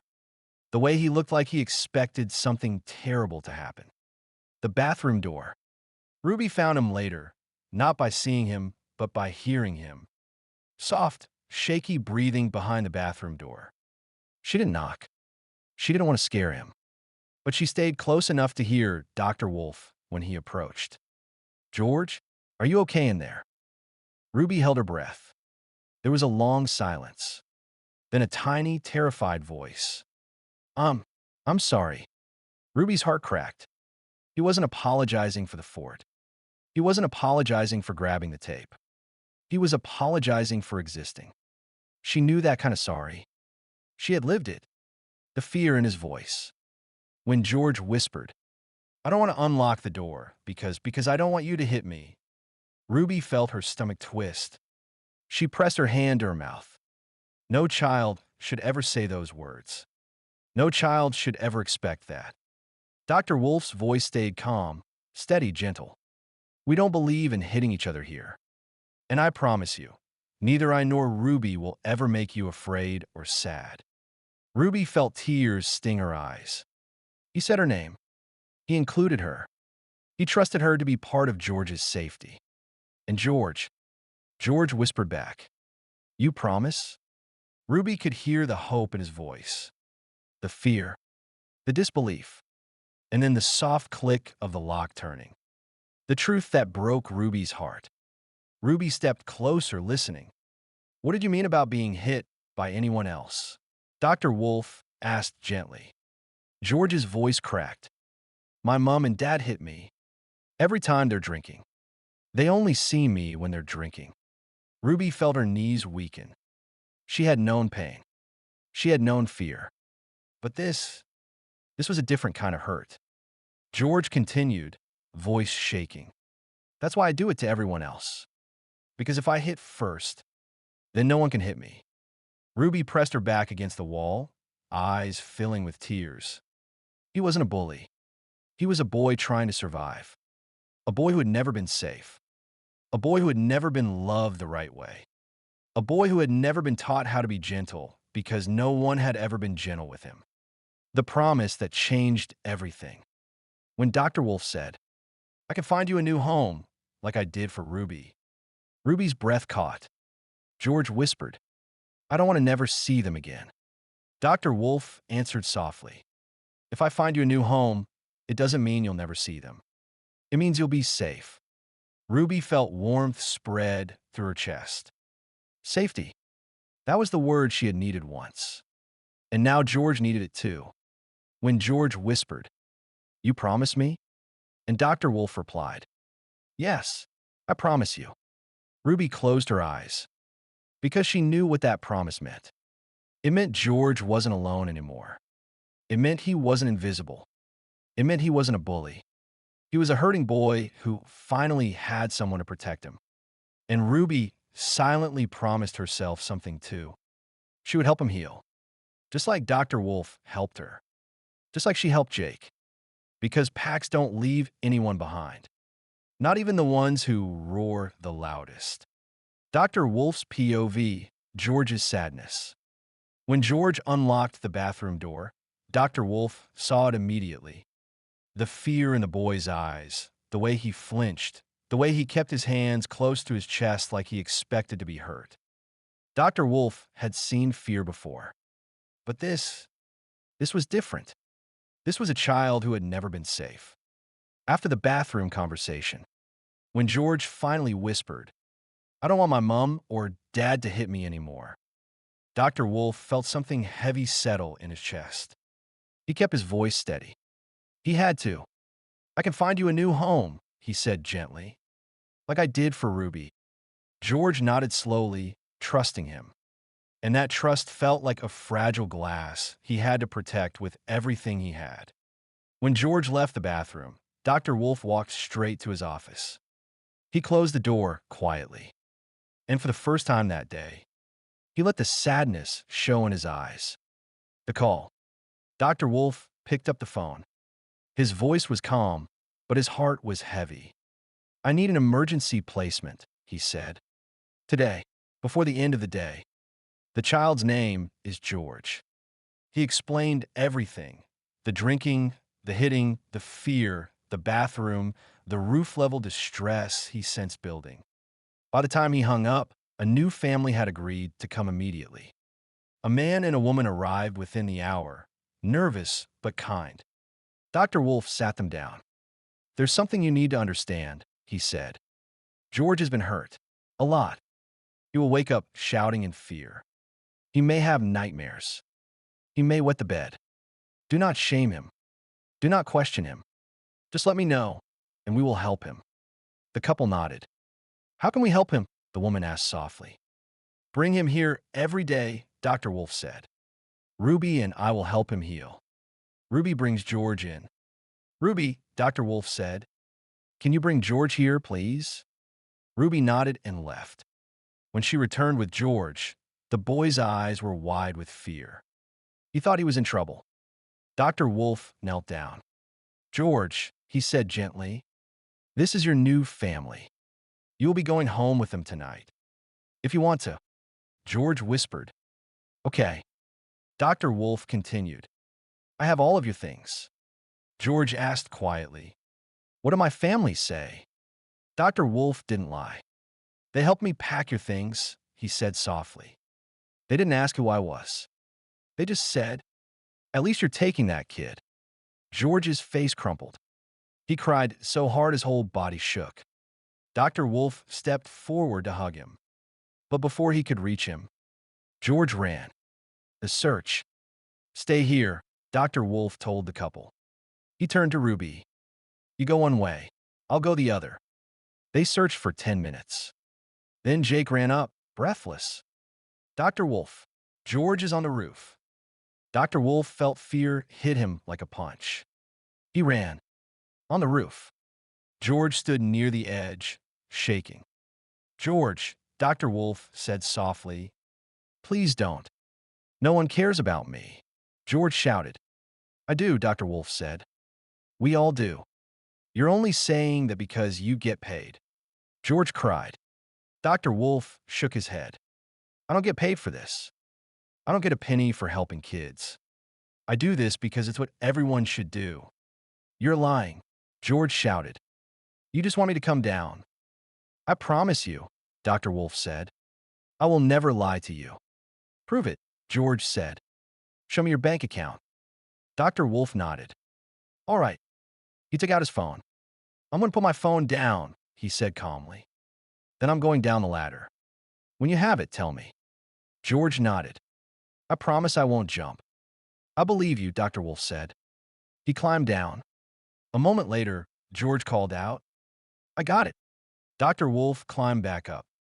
George whispered, "What's the password?" Dr. Wolf told him.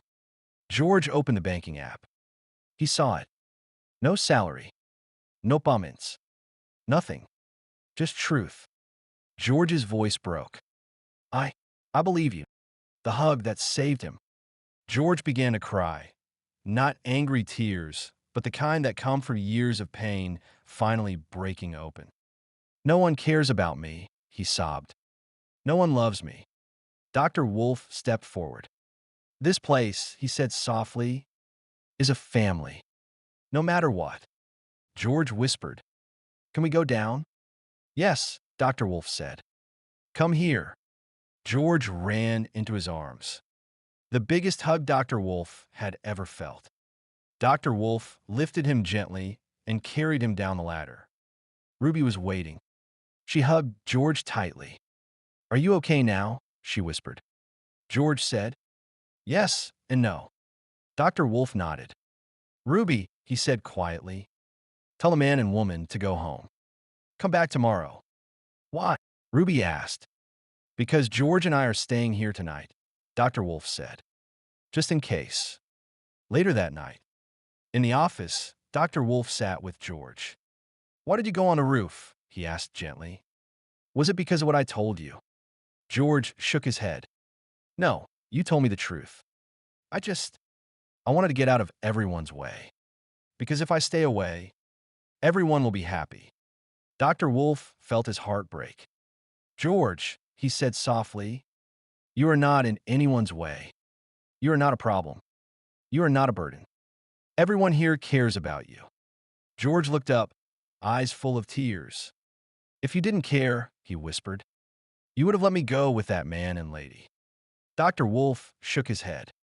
"You're staying here tonight because I care.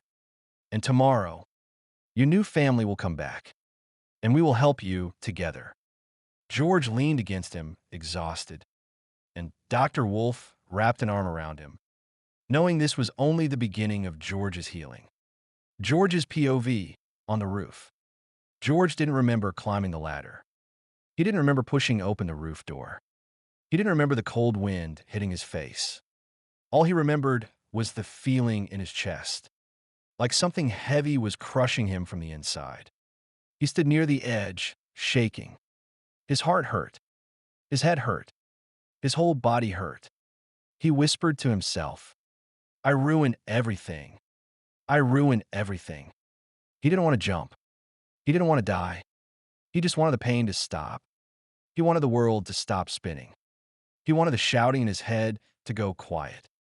He wanted someone, anyone, to care. But no one ever had. Not until today. And that scared him even more. Hearing his name. George. He froze. Dr. Wolf's voice. Not angry. Not shouting. Not disappointed. Just scared. Scared for him. George didn't turn around. "Please don't," Dr. Wolf said softly. George squeezed his eyes shut. "No one cares about me," he shouted. "No one ever has." "I care," Dr. Wolf said. "We all care." George shook his head violently. "You're only saying that because you get paid to." There was a pause. A long one. Then Dr. Wolf said, "I don't get any money for helping kids. Not a penny." George's breath caught. "You're lying." "I promise you," Dr. Wolf said. "I will never lie to you." "The proof." "Prove it," George whispered. "Show me your bank account." He didn't know why he said it. He didn't even care about money. He just needed something real. Something true. Something he could trust. Dr. Wolf nodded. "All right." George blinked. He didn't expect that. Dr. Wolf placed his phone on the roof. "I'm going to put my phone down," he said calmly. "Then I'm going down the ladder. When you have it, tell me." George swallowed. I promise I won't jump." "I believe you," Dr. Wolf said. George watched him climb down. His hands shook as he picked up the phone. "I got it," he called. Dr. Wolf climbed back up. "What's the password?" George asked quietly. Dr. Wolf told him. George typed it in. He opened the banking app. And he saw it. No salary. No payments. No money coming in. Just truth. Just honesty. Just a man who cared. George's voice broke. I believe you." The breakdown. The tears came fast. Not angry tears. Not loud tears. Silent ones. The kind that hurt the most. "I feel like nobody will ever care about me," George whispered. "Or love me." Dr. Wolf stepped closer. "This place," he said softly, "is a family. No matter what." George looked at him, really looked at him. And for the first time in his life, he believed someone. "Can we go down?" George whispered. "Yes," Dr. Wolf said. "Come here." George ran into his arms. Dr. Wolf lifted him gently, holding him tight. The hug felt like safety, like warmth, like home. Back on the ground, Ruby was waiting. She hugged George tightly. "Are you okay now?" she whispered. George wiped his eyes. "Yes and no." Dr. Wolf nodded. "Ruby, tell the man and woman to go home. They can come back tomorrow." Ruby blinked. "Why?" "Because George and I are staying here tonight," Dr. Wolf said. "Just in case." George felt his chest loosen. Someone was staying for him. Someone wasn't leaving. Someone cared. Later that night, in the office, Dr. Wolf sat beside him. "George," he said gently, "why did you go on the roof? Was it because of what I told you?" George shook his head. "No, you told me the truth. I wanted to get out of everyone's way. Because if I stay away, everyone will be happy." Dr. Wolf's eyes softened. "George, you are not in anyone's way. You are not a problem. You are not a burden. Everyone here cares about you." George looked up, tears falling again. "If you didn't care," he whispered, "you would have let me go with that man and lady." Dr. Wolf shook his head. "You're staying here tonight because I care. And tomorrow, Your new family will come back, and we will help you together. George leaned against him, exhausted. And for the first time in his life, he didn't feel alone. Ruby's POV, the roof scene. Ruby had seen fear before. She had seen kids cry, shout, panic, and break down. But she had never seen anything like the look on Dr. Wolf's face when Jake ran up to him and said, "George is on the roof." Dr. Wolf didn't speak. He didn't breathe. He just moved, fast, faster than Ruby had ever seen him move. Ruby followed him, her heart pounding. She wasn't scared of heights. She wasn't scared of storms. She wasn't scared of the dark. But she was terrified of losing George, because she knew what it felt like to be that sad, that scared, that alone. The climb. Dr. Wolf told her, "Ruby, go around the other side. Check the back." She nodded and ran. Her legs felt heavy. Her chest felt tight. Her mind kept repeating, "Please be okay. Please be okay. Please be okay." When she reached the back of the building, she looked up and saw him, George, standing near the edge, shaking, crying, looking like a tiny shadow against the sky. Ruby's breath caught. "George," she whispered, even though he couldn't hear her. Hearing Dr. Wolf's voice. She heard Dr. Wolf's voice from the other side of the roof.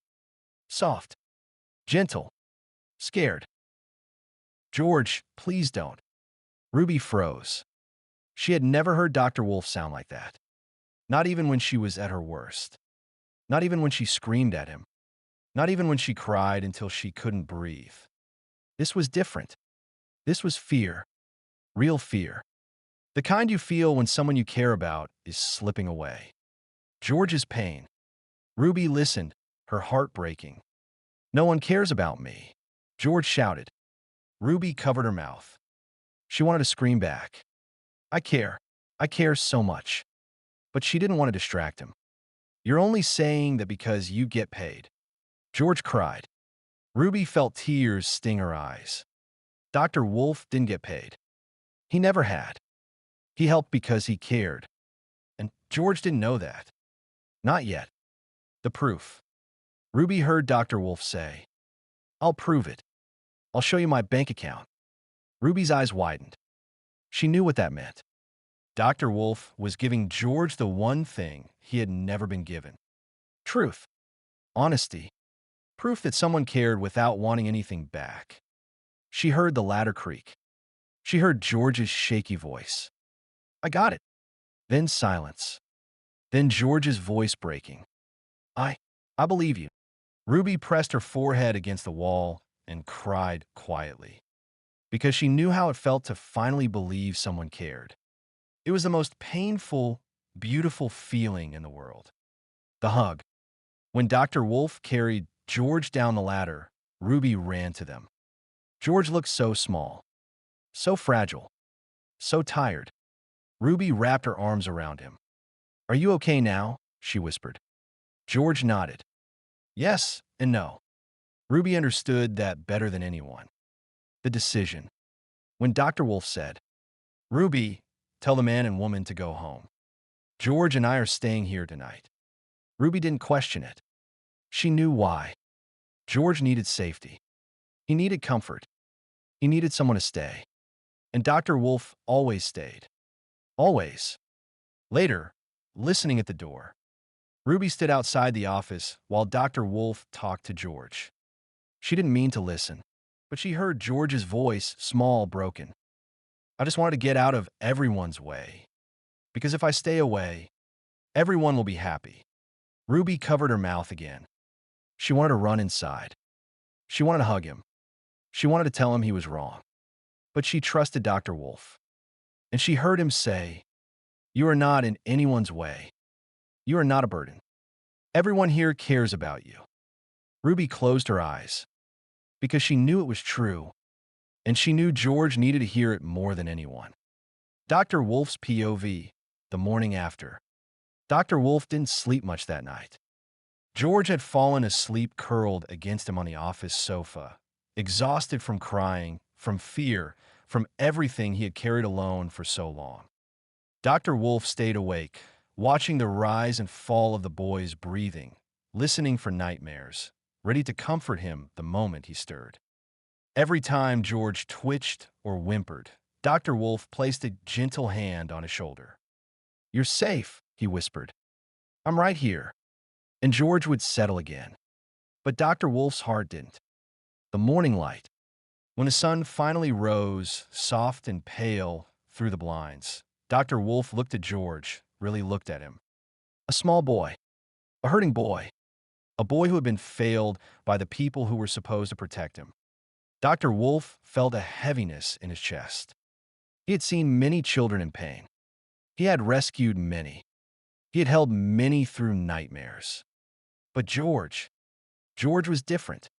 George had come closer to losing himself than any child Dr. Wolf had ever helped. And that terrified him. George wakes up. George stirred, eyes blinking open slowly.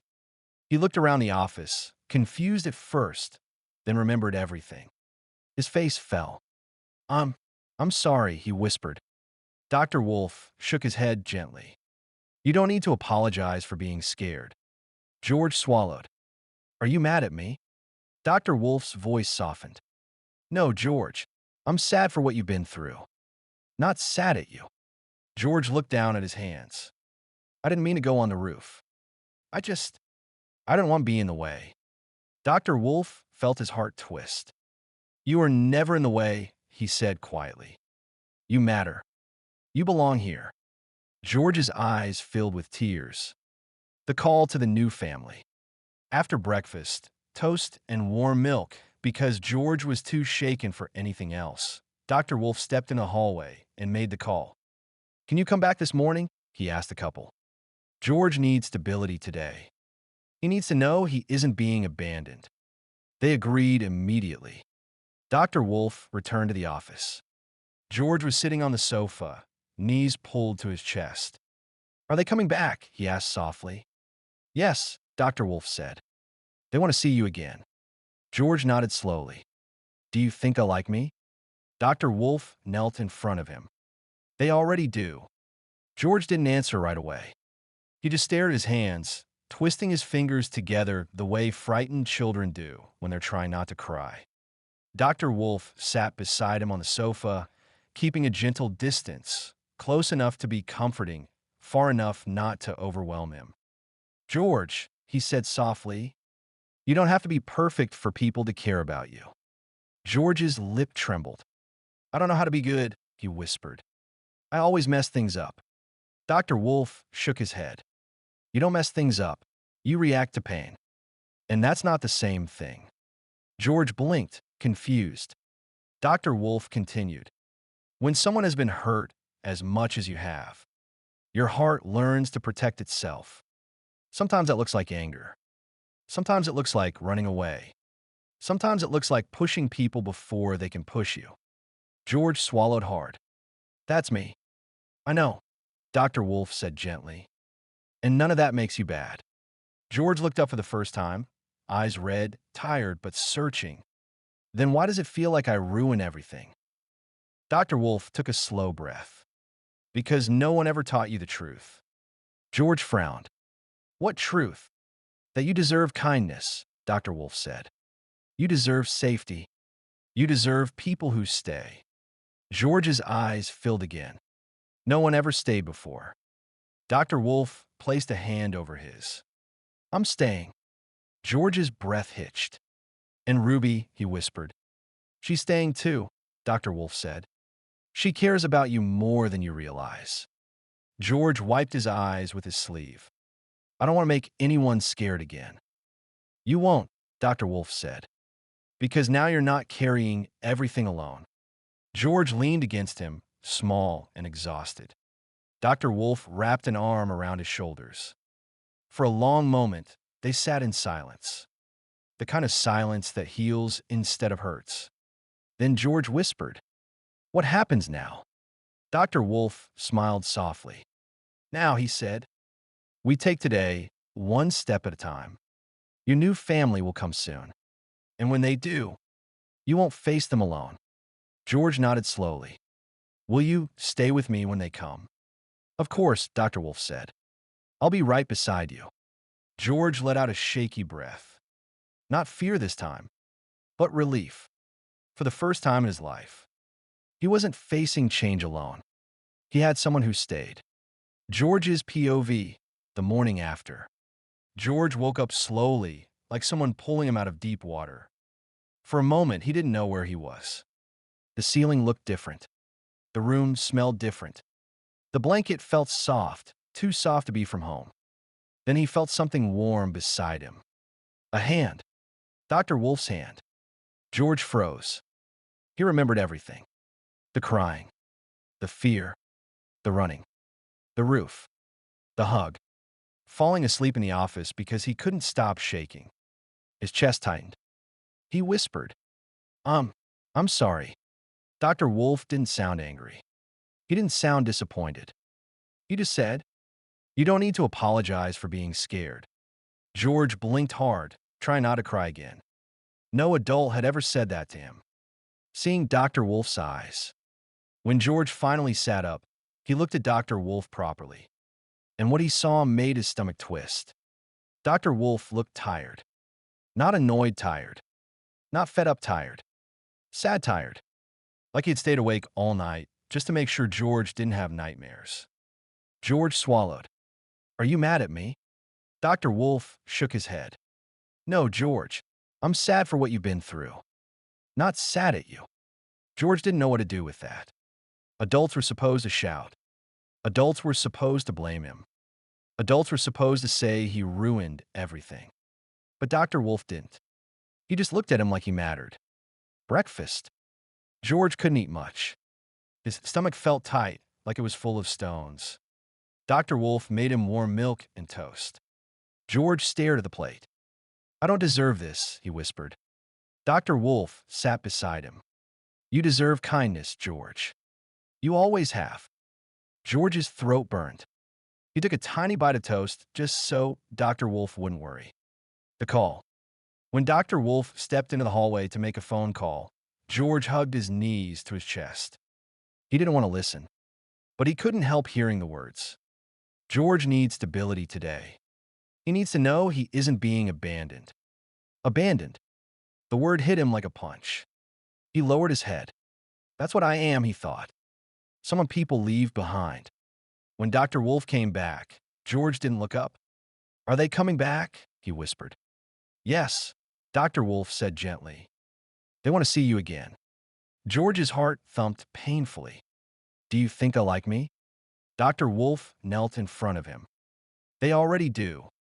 George didn't understand. People didn't like him. People tolerated him. People avoided him. People got angry at him. But like him? That felt impossible. The fear he couldn't hide. George stared at his hands. I don't know how to be good, he whispered. I always mess things up. Dr. Wolf shook his head. You don't mess things up. You react to pain. And that's not the same thing. George blinked. No one had ever explained him like that before. No one had ever understood him like that before.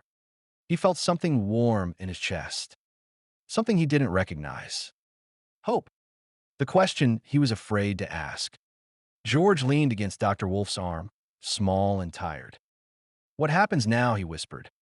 Dr. Wolf smiled softly. Now we take today one step at a time. And when your new family arrives, I'll be right beside you. George let out a shaky breath. Will you stay with me? Of course, Dr. Wolf said. I'm not going anywhere. George closed his eyes. For the first time in his life, morning didn't feel scary. Because he wasn't facing it alone. Ruby's POV, the morning after. Ruby woke before the sun. She wasn't sure what had woken her. The quiet, the cold, or the strange feeling in her chest. Then she remembered. George. She slipped out of her blanket and padded softly down the hallway toward the office. She didn't want to disturb anyone, but she needed to see him. She needed to know he was okay. When she reached the door, she stopped. The room was dim, lit only by the soft gray light of early morning. And there they were. Dr. Wolf sitting upright on the sofa, eyes tired but gentle. George curled against him, small and fragile, his head resting on Dr. Wolf's arm. Ruby's breath caught. She had seen Dr. Wolf comfort many children. She had been one of them. But this was different. He wasn't just comforting George. He was protecting him, watching them. Ruby leaned quietly against the doorframe. George twitched in his sleep, letting out a tiny whimper. Dr. Wolf immediately placed a hand on his shoulder. "You're safe," he whispered. "I'm right here." George settled again. Ruby felt her chest tighten. She remembered nights like that. Nights when she cried until she couldn't breathe. Nights when she thought she was alone. Nights when Dr. Wolf stayed awake just to keep her safe. Seeing him do the same for George made her eyes sting. He needs this, she thought. He needs someone who won't leave. When George woke up, George stirred, blinking slowly. Ruby stepped back a little, not wanting to overwhelm him. He looked around the room, confused, then remembered everything. His face fell. I'm sorry," he whispered. Ruby felt her heart break. He wasn't apologizing for anything he did. He was apologizing for existing. Dr. Wolf shook his head gently. "You don't need to apologize for being scared." George swallowed. "Are you mad at me?" "No, George," Dr. Wolf said softly. "I'm sad for what you've been through. Not sad at you." Ruby had to look away for a moment. She remembered asking that same question once. She remembered the same answer. And she remembered how much it meant. Breakfast. Ruby helped prepare breakfast, toast, warm milk, nothing too heavy. George sat on the sofa, knees pulled to his chest. He looked so small, so lost. Ruby placed the plate gently beside him. He stared at it. "I don't deserve this," he whispered. Ruby knelt in front of him. "George, you deserve kindness. You deserve breakfast. You deserve people who care." George blinked at her, confused. "No one ever said that to me." Ruby smiled softly. "Well, I'm saying it now." The phone call. When Dr. Wolf stepped into the hallway to call the new family, Ruby stayed with George. She didn't speak. She just sat beside him, close enough for him to feel her presence, far enough not to scare him. She heard Dr. Wolf's voice through the door. "George needs stability today.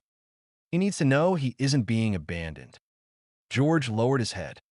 Ruby gently nudged his shoulder. "You're not being abandoned," she said quietly. "You're being cared for." George's voice cracked. "Do you think they'll like me?" Ruby nodded. "I already do." The moment that changed everything. When Dr. Wolf returned, George whispered, "What happens now?" Dr. Wolf smiled softly. "Now we take today one step at a time. And when your new family arrives, I'll be right beside you." George let out a shaky breath. "Will you stay with me?" "Of course," Dr. Wolf said. "I'm not going anywhere." Ruby watched George lean against him, exhausted but safe. And she realized something important. George wasn't just another child passing through. He was part of their pack now. And packs don't leave anyone behind. George's POV, meeting the new family. George sat on the sofa, knees tucked to his chest, staring at the floor. His stomach hurt. His hands shook. His heart felt too big and too heavy at the same time. Dr. Wolf sat beside him, calm and steady like always. "They'll be here soon," Dr. Wolf said softly. George nodded, but he didn't trust his voice. He didn't trust anything inside him. He didn't know how to meet new people. He didn't know how to be liked. He didn't know how to be wanted. He only knew how to hide. The knock.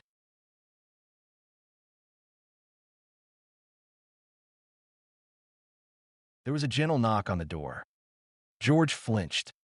Dr. Wolf placed a hand on his shoulder. "I'm right here," he said. George nodded, swallowing hard. Ruby opened the door slowly. "They're here," she whispered. George's chest tightened. He expected tall shadows.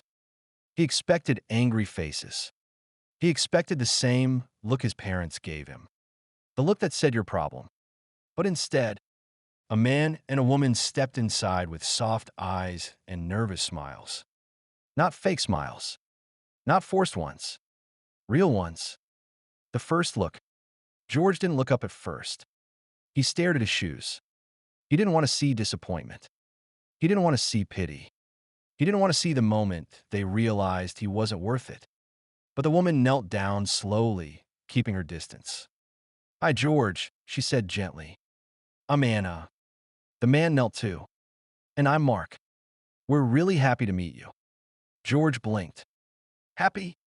To meet him? He didn't understand. He finally looked up, just for a second. Anna smiled softly. Mark gave a small wave. They didn't look angry. They didn't look annoyed. They didn't look like they wanted him gone. They looked kind. The fear he couldn't hide. George's voice shook. Are you sure you want me?" Anna's face softened. "Of course we do." Mark nodded. "We came back because we wanted to see you again." George's throat tightened. "But I'm not good," he whispered. "I get scared. I get angry. I mess things up." Anna shook her head gently. "George, you're not bad. You're hurting," Mark added. "And hurting kids need love, not punishment." George felt something warm in his chest. Something he didn't recognize. Hope. Dr. Wolf stays close. George looked at Dr. Wolf. "Are you staying?" Dr. Wolf nodded. "I'm right here. You're not doing this alone." George took a shaky breath. He moved a little closer to Dr. Wolf, just enough to feel safe. Anna noticed. "It's okay," she said softly. "You can stay close to him. We're not here to take you away from the people who care about you." George blinked. No one had ever said that to him before. The moment everything changed, Anna reached in her bag and pulled out something small. A soft, gray stuffed wolf. "We thought," she said shyly, "maybe you like this. Something to hold when you feel scared." George stared at it. A wolf. Like Dr. Wolf. Like safety. Like family. He reached out slowly, hands trembling, and took it. "Thank you," he whispered. Anna smiled. "You're welcome," Mark added. "We'd like to get to know you, George. At your pace. No ruse." George hugged the stuffed wolf to his chest. For the first time in his life, he felt chosen. Not tolerated. Not ignored. Not pushed aside. Chosen. Dr. Wolf's POV when the new family arrives. The knock on the door was soft. Not urgent. Not demanding. Just gentle. The kind of knock from people who didn't want to scare anyone. Dr. Wolf felt George tense beside him on the sofa. The boy's shoulders rose, his breath hitched, and he curled in on himself like he expected something bad to happen. Dr. Wolf placed a steady hand on his back. "It's all right," he said quietly. "I'm right here." George nodded, but his eyes stayed glued to the floor. Ruby opened the door. "They're here," she whispered. Dr. Wolf stood, but he didn't move away from George. He wanted the boy to feel him there, solid, safe, unshakable. The couple stepped inside. Anna and Mark. They looked nervous, but not in a fearful way. Nervous in the way people look when they want to do something right. Anna held her hands together, twisting her fingers. Mark kept glancing at George with soft eyes, like he was trying to understand him without overwhelming him. Dr. Wolf spoke first. "Thank you for coming back so quickly." Anna nodded. "Of course. We wanted to." Mark added. "We've been thinking about him all night." George flinched at that. Thinking about him? No one ever thought about him. Dr. Wolf felt the boy's breath shake. He knelt beside him. "George," he said softly, "these are the people who want to help you. You don't have to say anything yet. Just breathe." George nodded, gripping the stuffed wolf Ruby had given him earlier. The first meeting. Anna knelt down slowly, keeping a respectful distance. "Hi, George," she said gently. "It's really nice to see you again." Mark knelt too. "We're glad you're here." George didn't look up. He whispered, "Are you sure?" Anna's eyes softened. Yes, we're very sure. Dr. Wolf watched George's shoulders tremble. He knew that question wasn't about today. It was about years of being unwanted. Dr. Wolf steps in. Dr. Wolf placed a hand on George's shoulder. You don't have to be afraid, he said quietly. No one here is going to hurt you. No one here is going to shout at you. And no one here is going to leave you behind. George swallowed hard. But what if I mess up? Dr. Wolf shook his head. Then we help you. That's what families do. Anna nodded. We're not expecting perfect, George. We're just hoping you'll let us care about you. Mark added. And we'll go at your pace. No rushing. George blinked, confused. People didn't talk like this. Not to him. The gift. Anna reached into her bag. We brought something for you, she said softly. She pulled out a small, soft blanket, gray with tiny wolves printed on it. We thought, maybe you'd like something warm. Something that feels safe. George stared at it. A blanket. Not a toy. Not something loud. Something comforting. Something he had never been given before. He reached out slowly and took it. Thank you, he whispered. Anna smiled. You're welcome. Dr. Wolf's quiet pride. Dr. Wolf felt something warm in his chest. Not relief. Not victory. Pride. Pride in George for being brave enough to stay. Pride in Ruby for standing close, ready to help. Pride in this couple for seeing George as a child, not a problem. He looked at George. Would you like me to stay with you while you talk to them? He asked. George nodded immediately. Yes, please. Dr. Wolf smiled softly. I'm not going anywhere. And he meant it. Dr. Wolf's POV after George leaves. The door closed softly behind them. No slam. No rush. Just a gentle click. And suddenly the room felt too quiet. Dr. Wolf stood there for a moment, staring at the empty space where George had been standing only seconds ago, small, shaking, clutching his new blanket and stuffed wolf like they were lifelines. Ruby stood beside him, hands clasped, eyes still glistening. He'll be okay, right? She whispered. Dr. Wolf nodded slowly. Yes, he said, but that doesn't make it any easier. The empty office. He walked back into the office. The sofa where George had slept was still messy, blanket half-folded, pillow dented, a faint warmth still lingering where the boy had curled up against him. Dr. Wolf sat down slowly. He placed a hand on the pillow. It felt too light, too quiet, too empty. He closed his eyes. He could still hear George's voice from the night before. Will you stay with me? I don't want to be in the way. Do you think they'll like me? Dr. Wolf exhaled shakily. He had held many children through fear. He had comforted many through nightmares. He had watched many walk out the door into new homes. But George had carved his way into a deeper part of his heart. Ruby joins him. Ruby slipped into the room and sat beside him. She didn't speak at first. She just leaned her head gently against his arm. He looked scared, she said quietly. But he also looked happy. Dr. Wolf nodded.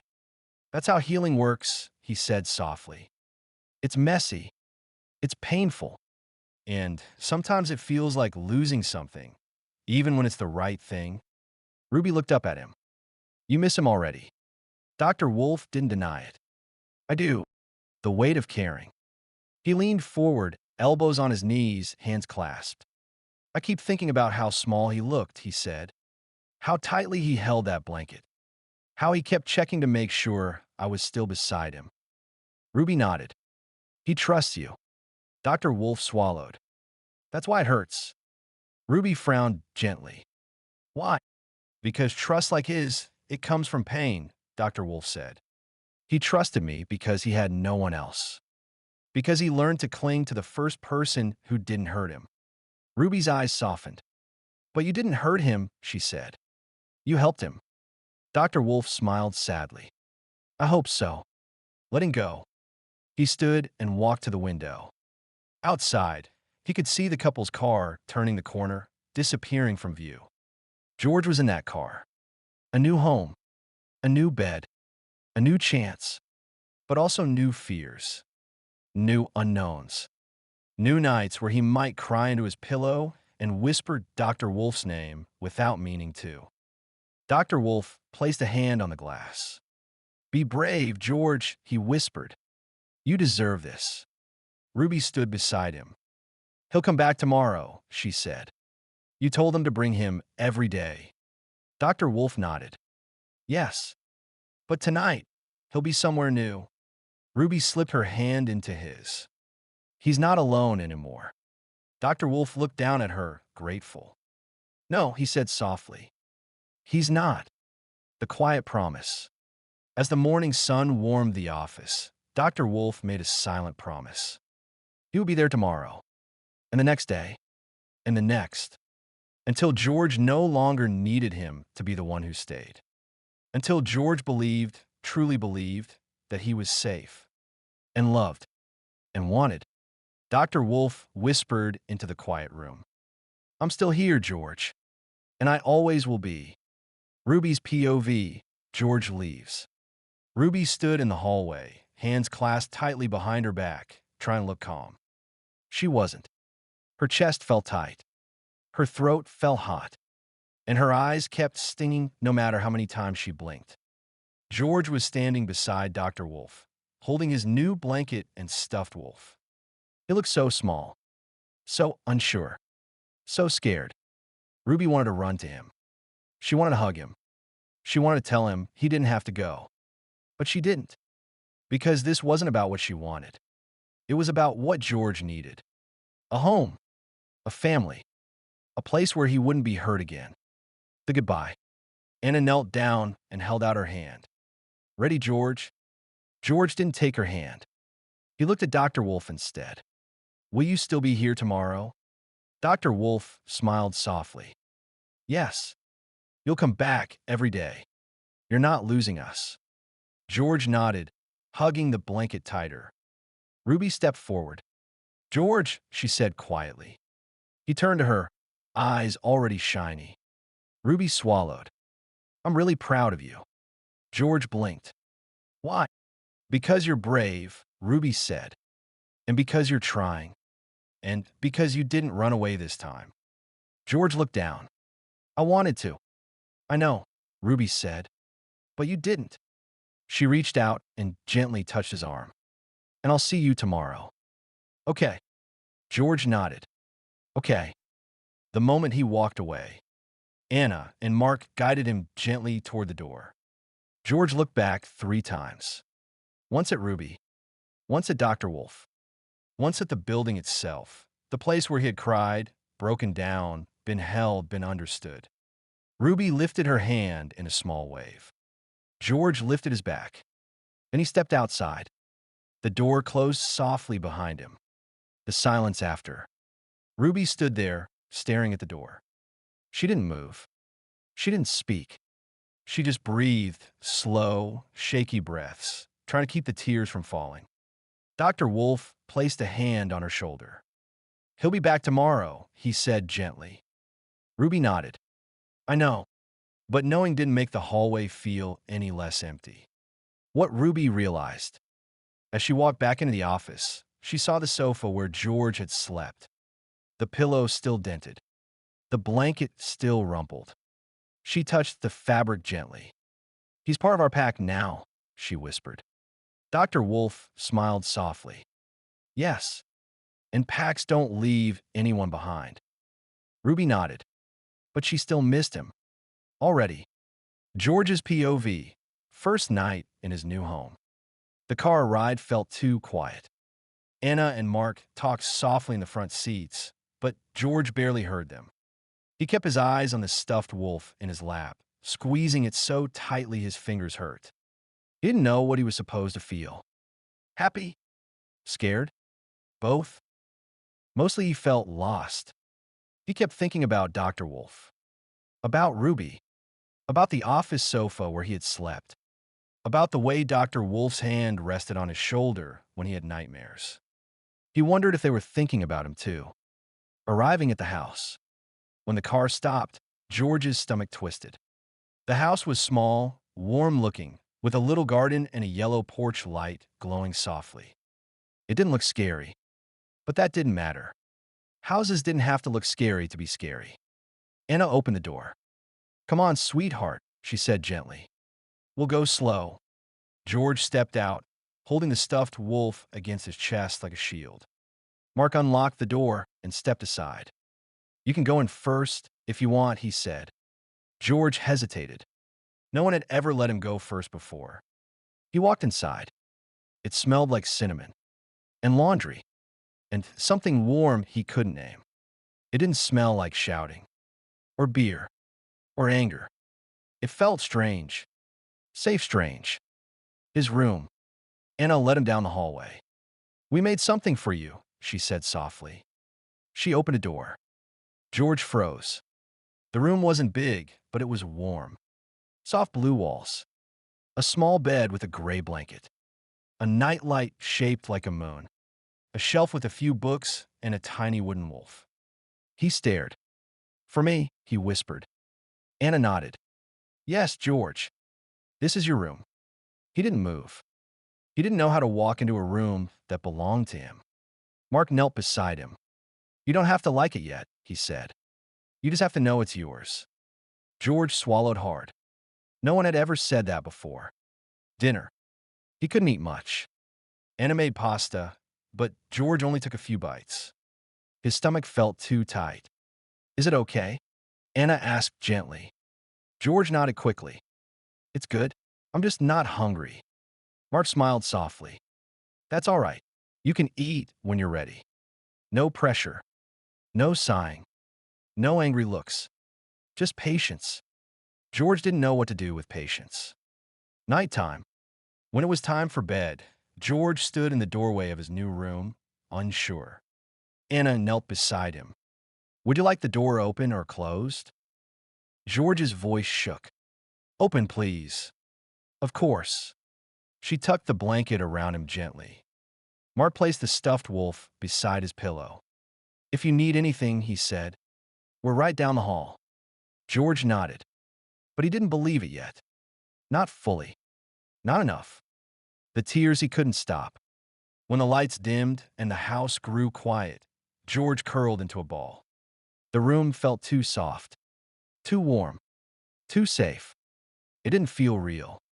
He pressed his face into the stuffed wolf and whispered, "I miss you, Dr. Wolf." A tear slipped down his cheek. Then another, and another. He tried to be quiet. He didn't want Anna and Mark to hear. He didn't want to be a problem. But the tears kept coming. He cried for the roof. He cried for the fear. He cried for the words his parents said. He cried for the hug he didn't get to finish. He cried because he didn't know how to be loved. The soft knock. There was a gentle knock on the door. "George," Anna whispered. "Can I come in?" George wiped his face quickly. "Why, yes." Anna stepped inside and sat on the edge of the bed. "Are you scared?" she asked softly. George nodded. "I don't know how to be here." Anna brushed a tear from his cheek. "That's okay. You don't have to know yet. We'll learn together." George's breath shook. "Will you stay for a bit?" Anna smiled. "Of course." She stayed until his breathing slowed, until his eyes grew heavy, until he finally drifted into sleep. For the first time in his life, George fell asleep in a home that didn't hurt. Dr. Wolf's POV, the evening after. The building felt different once George left. Not louder, not quieter, just emptier. Dr. Wolf walked through the hallway slowly, the way someone walks through a place after a storm, checking the damage, feeling the silence, listening for echoes that weren't there anymore. He paused outside the office door, the room where George had slept, the room where he had cried, the room where he had clung to him like he was the last safe thing in the world. Dr. Wolf pushed the door open gently. The office without him. The sofa was still messy. The blanket was still rumpled. The pillow still dented. A faint warmth still lingered in the fabric, like the room hadn't realized George was gone yet. Dr. Wolf sat down slowly. He rested his elbows on his knees and let out a long breath. He had done this before, watched children leave, watched them step into new homes, watched them take their first steps toward healing. But George had been different. He had been fragile in a way that made Dr. Wolf's chest ache. He had been brave in a way that made him proud. He had been hurting in a way that made him want to stay awake all night just to keep him safe. And now the room felt wrong without him. Ruby checks in. Ruby appeared in the doorway, hugging her arms around herself. "Are you okay?" she asked softly. Dr. Wolf gave a small smile. "I should be asking you that." Ruby shrugged, eyes shiny. "I miss him." "I do too." She walked in and sat beside him. For a moment, neither of them spoke.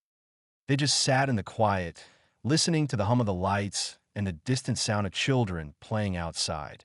Children who didn't know how close George had come to breaking. Ruby leaned her head on his arm. "He'll come back tomorrow," she said. Dr. Wolf nodded. "Yes, but tonight, he's somewhere new." Ruby swallowed. "That's scary." "For him," Dr. Wolf said softly, "and for us." The weight of letting go. When Ruby left to help with dinner, Dr. Wolf stayed in the office. He picked up the blanket George had used and folded it carefully. He placed the pillow back in its place. He straightened the sofa, but the room still felt wrong. He sat back down and rubbed his eyes. He could still hear George's voice.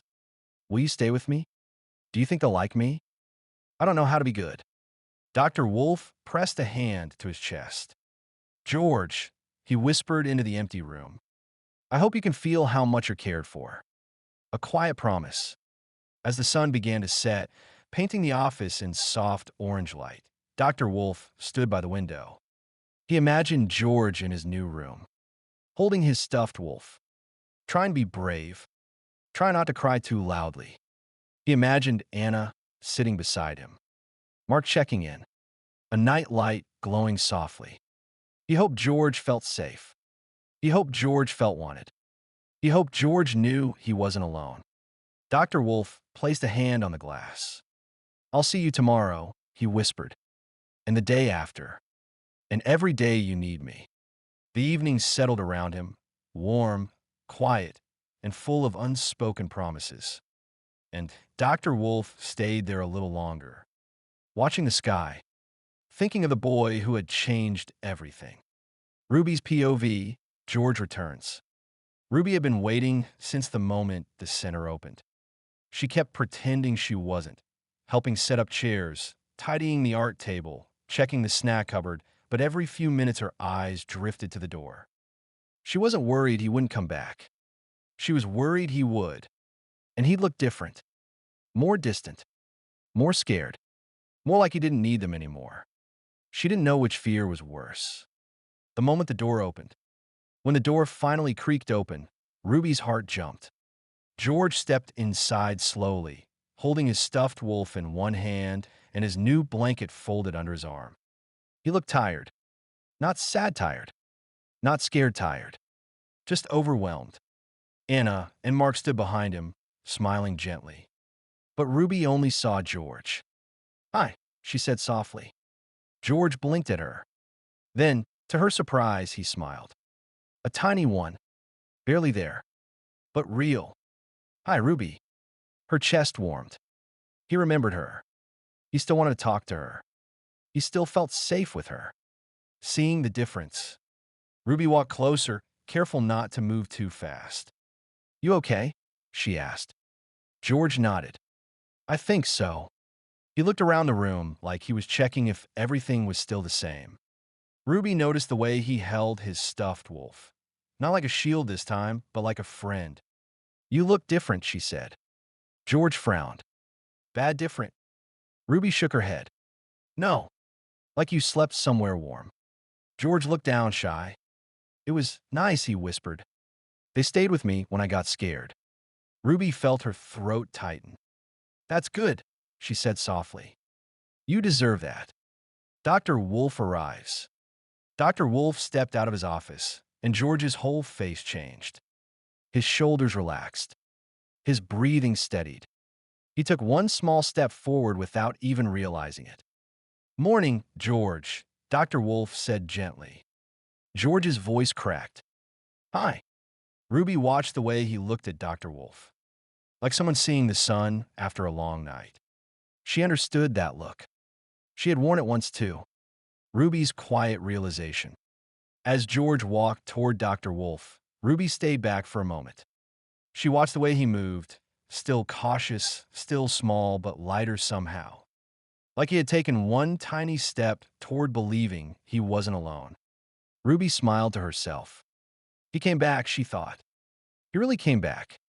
And in that moment, she realized something important. George wasn't just visiting anymore. He belonged here. With them. With her. With their pack. Dr. Wolf's POV, George returns. Dr. Wolf had been pretending to work all morning. Papers were spread across his desk. His pen was in his hand. His glasses were perched on the end of his nose. But he hadn't written a single word. Every sound in the hallway made him look up. Every footstep made his heart jump. Every door creak made him hope. He told himself he wasn't worried. But he was. Not because he doubted the new family. They were kind, patient, gentle. He was worried because he knew George. He knew how fear could twist inside him. He knew how easily George could convince himself he wasn't wanted. He knew how fragile first nights could be. So he waited and hoped. The door opens. When the door finally opened, Dr. Wolf didn't move at first. He just listened. Soft footsteps. A small breath. A familiar shuffle. Then Ruby's voice. "He's here." Dr. Wolf stood. Slowly. Carefully. As if moving too fast might scare the moment away. George stepped into the office doorway, holding his stuffed wolf in one hand and his blanket tucked under his arm. His eyes were tired, but not broken. His shoulders were tense, but not shaking. He looked different. Not healed, but healing. "Morning, George," Dr. Wolf said softly. George swallowed. "Hi." His voice cracked on the single word. The first look. Dr. Wolf knelt, so he was eye level. "How was your night?" George hesitated. "It was weird," he whispered. "But good weird." Dr. Wolf smiled gently. "That's a good start." George nodded, clutching the stuffed wolf tighter.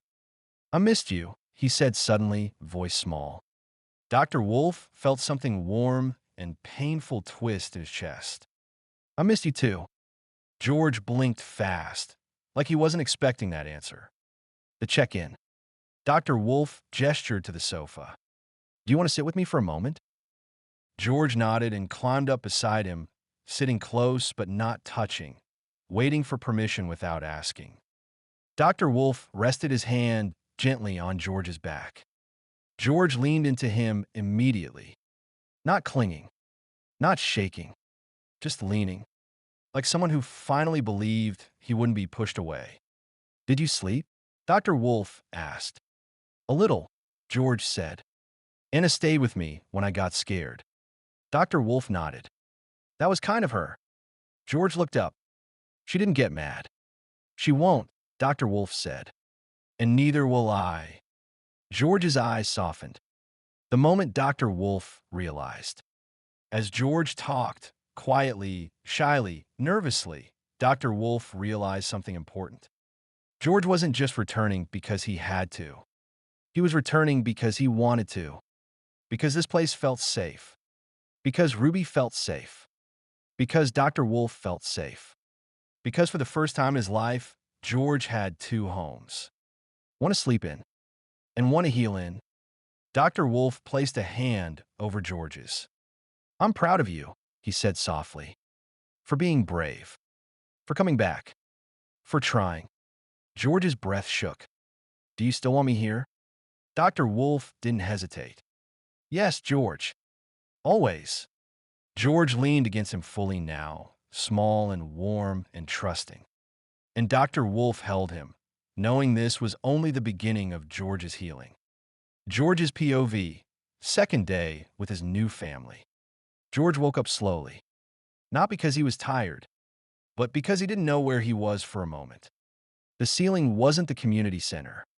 The blanket wasn't the scratchy one from the office sofa. The air smelled like cinnamon and clean laundry. Then he remembered.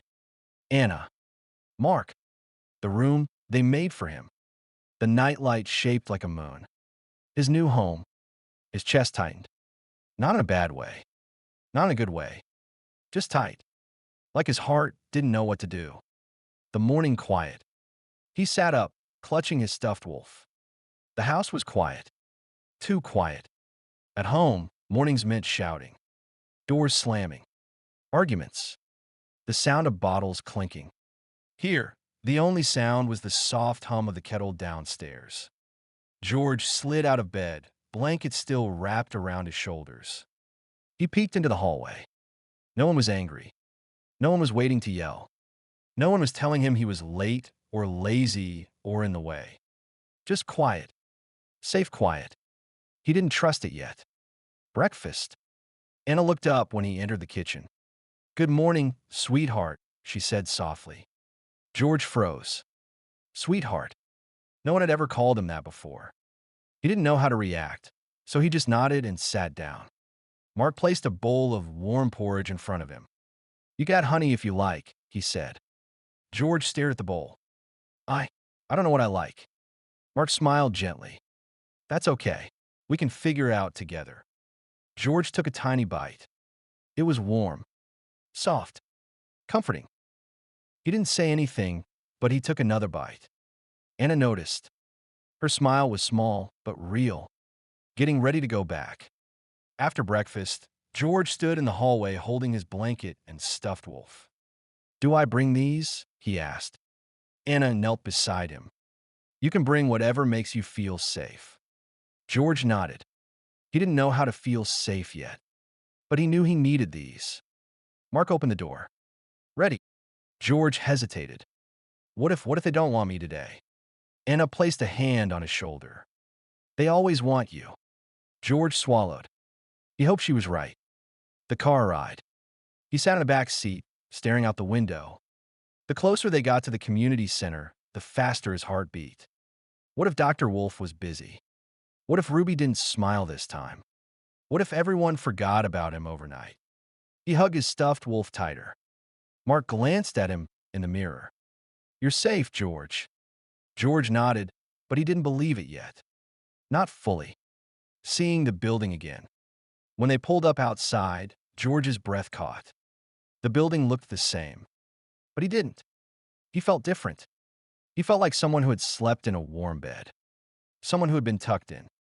Someone who had been checked on. Someone who mattered. It scared him. He stepped out of the car slowly. Anna squeezed his hand. "We'll be right here when you're done." George nodded. Then he walked toward the door. His legs felt shaky. His heart felt loud. But he kept walking. Because he wanted to see Dr. Wolf.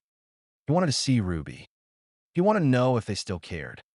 He pushed the door open. And the moment he saw them, Ruby's smile. Dr. Wolf standing up. The warmth in their eyes. George felt something he had never felt before. He felt like he was coming home. Dr. Wolf's POV, second day. Dr. Wolf arrived early. Earlier than usual.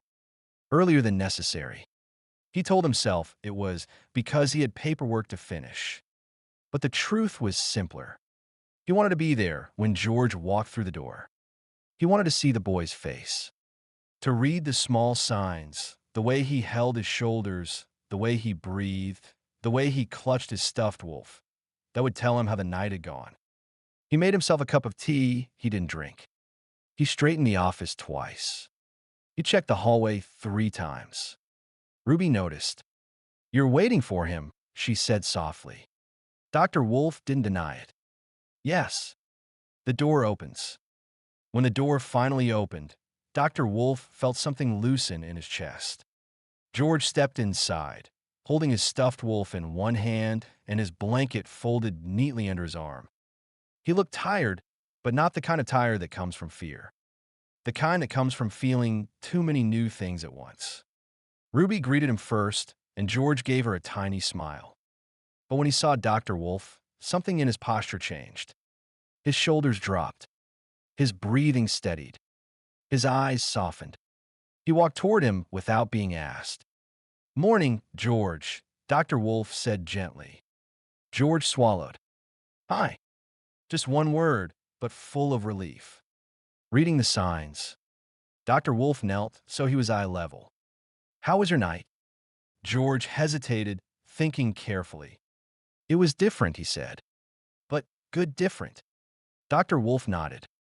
"That's a brave thing to say." George looked down. "I got scared," he whispered. But Anna stayed. She didn't get mad. Dr. Wolf felt warmth spread through him. "That's what safe people do," he said softly. "They stay." George's eyes flicked up. "Like you." Dr. Wolf smiled. "Yes. Like me." The quiet check-in. "Would you like to sit for a moment?" Dr. Wolf asked. George nodded. He climbed onto the sofa and sat close, not clinging, not shaking, just close enough to feel the reassurance of someone who cared. Dr. Wolf sat beside him. George leaned gently against his arm. Not because he was afraid, because he trusted him. Dr. Wolf rested a hand on George's back. "You did well," he said quietly. "Last night. This morning. Coming back." George's breath hitched. "I thought maybe you wouldn't want me today." Dr. Wolf shook his head. "George, there will never be a day I don't want you here." George blinked fast, trying not to cry. The moment Dr. Wolf knew. As George talked, shyly, softly, honestly, Dr. Wolf realized something important. George wasn't just surviving anymore. He was beginning to grow. He was beginning to believe he wasn't a burden. He was beginning to trust that people could stay. He was beginning to understand that he mattered. Dr. Wolf placed a gentle hand over George's. "I'm proud of you," he said, "for being brave, for trying, for coming back." George leaned in him fully now, small and warm and safe. "Thank you," he whispered. Dr. Wolf closed his eyes for a moment. He didn't say it out loud, not yet, but he felt it deeply. "I'm glad you came back, George. I'm glad you're here." Ruby's POV, helping George settle back in. Ruby could tell the moment George walked through the door that he was trying to be brave. He held his stuffed wolf close, his blanket folded neatly under his arm, his shoulders tight, like he was waiting for something to go wrong. But his eyes were searching for her and Dr. Wolf. When he spotted them, some of the tension melted from his face. Ruby felt her chest warm. He came back, she thought. He still trusts us, giving him space without leaving him alone. Ruby didn't run to him. She didn't hug him. She didn't crowd him. She remembered what it felt like when she first came here. How too much kindness too fast could feel like trap. So she walked over slowly. "Hey, George," she said softly. "You want to sit with me for a bit?" George nodded, small and shy. Ruby led him to the quiet corner, the one with the beanbags and soft lights, and sat down first so he wouldn't feel watched. George sat beside her, close but not touching. He looked around the room nervously. Ruby smiled. "It's the same as yesterday," she said. "No surprises." George let out a tiny breath, like he'd been holding it since he woke up, letting him talk when he was ready. Ruby didn't ask questions. She just sat with him, letting the silence be gentle instead of scary. After a minute, George whispered, "I didn't sleep much." Ruby nodded. "New places are hard." George looked at her, surprised. "You know." Ruby smiled softly. "I used to be new too." George blinked. "You were scared?" Ruby nodded. "Terrified." George hugged his stuffed wolf tighter. "But you're not scared now." Ruby shrugged.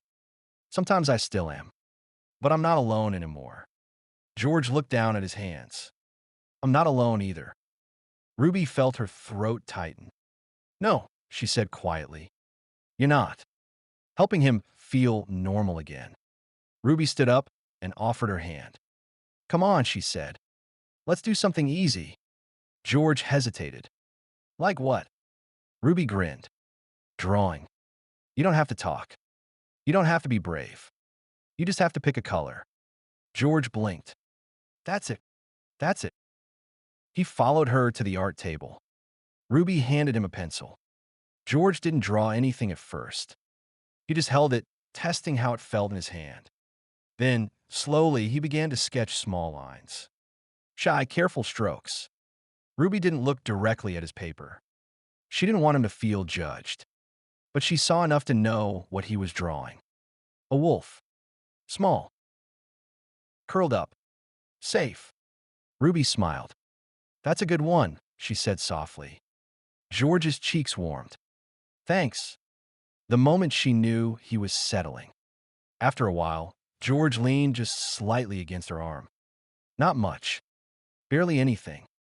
But Ruby felt it. A tiny shift. A tiny trust. A tiny piece of fear letting go. She didn't move. She didn't speak. She just stayed there, steady and warm. Because she knew what he needed wasn't noise or questions. He needed someone who stayed. Someone who understood. Someone who remembered what it felt like to be small and scared and new. Ruby looked at him. His messy hair, his tired eyes, the way he held his stuffed wolf like a lifeline. He's part of our pack now, she thought. And she would help him settle. One quiet moment at a time. Dr. Wolf's POV, afternoon. The afternoon sun filtered through the tall windows, warm and soft, casting long golden stripes across the floor. Dr. Wolf stood at the edge of the room, arms folded loosely, watching the children play. Not supervising, observing. He wasn't looking for trouble. He was looking for George. George sat at the art table with Ruby, drawing quietly. His shoulders were relaxed. His breathing steady. His eyes focused. But every few minutes he glanced up, just to check that Dr. Wolf was still there. And every time their eyes met, George looked away quickly, shy but relieved. Dr. Wolf smiled to himself. He's settling, he thought. Slowly, carefully, but he's settling. The small signs. Dr. Wolf had learned long ago that healing didn't happen in big moments. It happened in tiny ones. A child choosing a seat closer to the group. A child asking for help instead of hiding. A child looking up to check if you're still there. And relaxing when you are. George was full of those tiny moments today. He wasn't clinging. He wasn't shaking. He wasn't waiting for something bad to happen.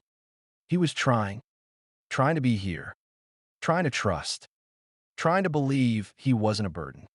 Dr. Wolf felt a quiet pride settle in his chest. When George approached, George stood up from the table, holding his drawing. He walked toward Dr. Wolf slowly, like each step was a question. When he reached him, he held out the paper without speaking. Dr. Wolf knelt to take it. It was a drawing of a wolf. Small, curled up, safe. With a second wolf sitting beside it, watching over it. Dr. Wolf looked up. Is this us? He asked gently. George nodded, cheeks pink. Dr. Wolf smiled softly. It's beautiful. George swallowed. I wanted to show you. I'm glad you did. George shifted his weight. Are you proud of me? Dr. Wolf placed a hand on his shoulder. Yes, George. Very proud. George's eyes softened, and he leaned forward just enough for Dr. Wolf to steady him with a gentle hand, letting him explore. Do you want to join the others? Dr. Wolf asked. George hesitated. Will you stay here? Dr. Wolf nodded. I'm not going anywhere. George took a breath, a brave one, and walked toward the group of children playing with blocks. He didn't join them right away. He sat nearby, watching, waiting, deciding. Dr. Wolf didn't move. He stayed exactly where George could see him. And after a few minutes, George picked up a block and placed it beside the others. Not a big moment, but a huge one. Ruby joins him. Ruby came to stand beside Dr. Wolf. He's doing better today, she said quietly. Dr. Wolf nodded. He is. Ruby smiled. He keeps checking if you're watching. Dr. Wolf chuckled softly. I know. Ruby nudged him gently.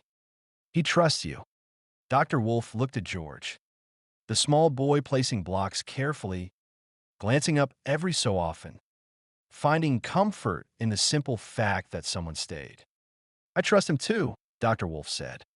The afternoon light. As the sun dipped lower, the room glowed warm and golden. George laughed, a small laugh but real, when another child accidentally knocked over the tower. Dr. Wolf felt something loosen inside him. Not relief. Hope. George wasn't healed. He wasn't finished. He wasn't suddenly free of fear. But he was moving, growing, believing. And Dr. Wolf knew, with a certainty that settled deep in his chest, that this was only the beginning. George's POV, afternoon at the center. George sat at the art table with Ruby, his pencil moving slowly across the page. He wasn't really drawing. Not yet. He was just making small lines, testing how the pencil felt, how the room felt, how he felt. The center was louder in the afternoon, kids laughing, blocks clattering, chairs scraping, but somehow it didn't scare him the way noise used to. Maybe because he knew where Dr. Wolf was. He could feel him in the room, even without looking. But he still looked. Every few minutes, he lifted his eyes just enough to check. And every time, Dr. Wolf was there. Not staring. Not hovering. Just there. Steady. Safe. George's chest loosened a little each time. Trying to join in, Ruby nudged him gently. You want to come build with the others? She asked.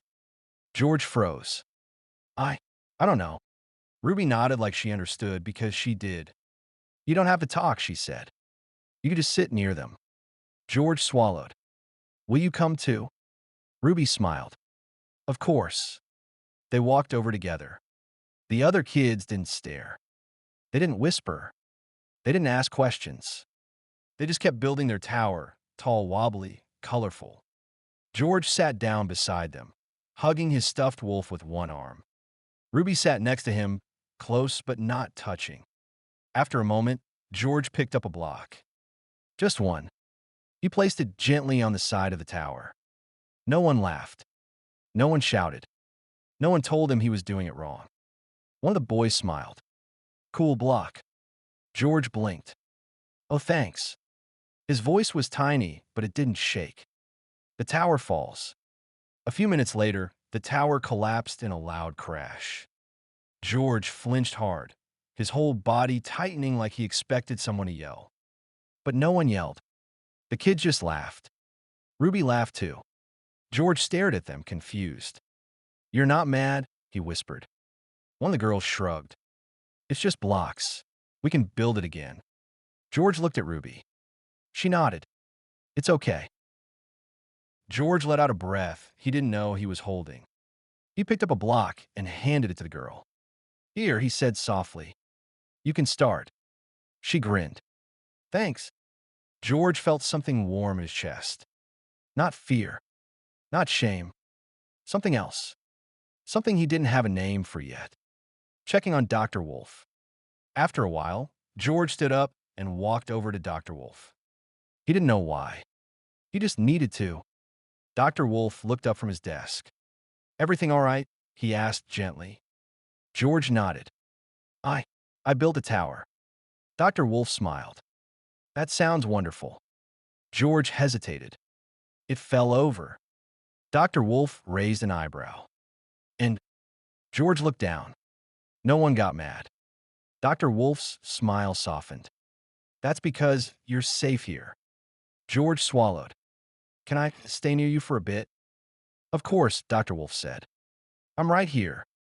George sat beside him on the sofa, leaning just slightly against his arm. Not because he was scared, because he wanted to. The moment he realized. As he watched the other kids play, George felt something strange. He wasn't waiting for something bad to happen. He wasn't waiting to be shouted at. He wasn't waiting to be told to leave. He was just here, with Ruby, with Dr. Wolf, with kids who didn't hate him. For the first time in his life, an afternoon didn't feel dangerous. It felt like a beginning.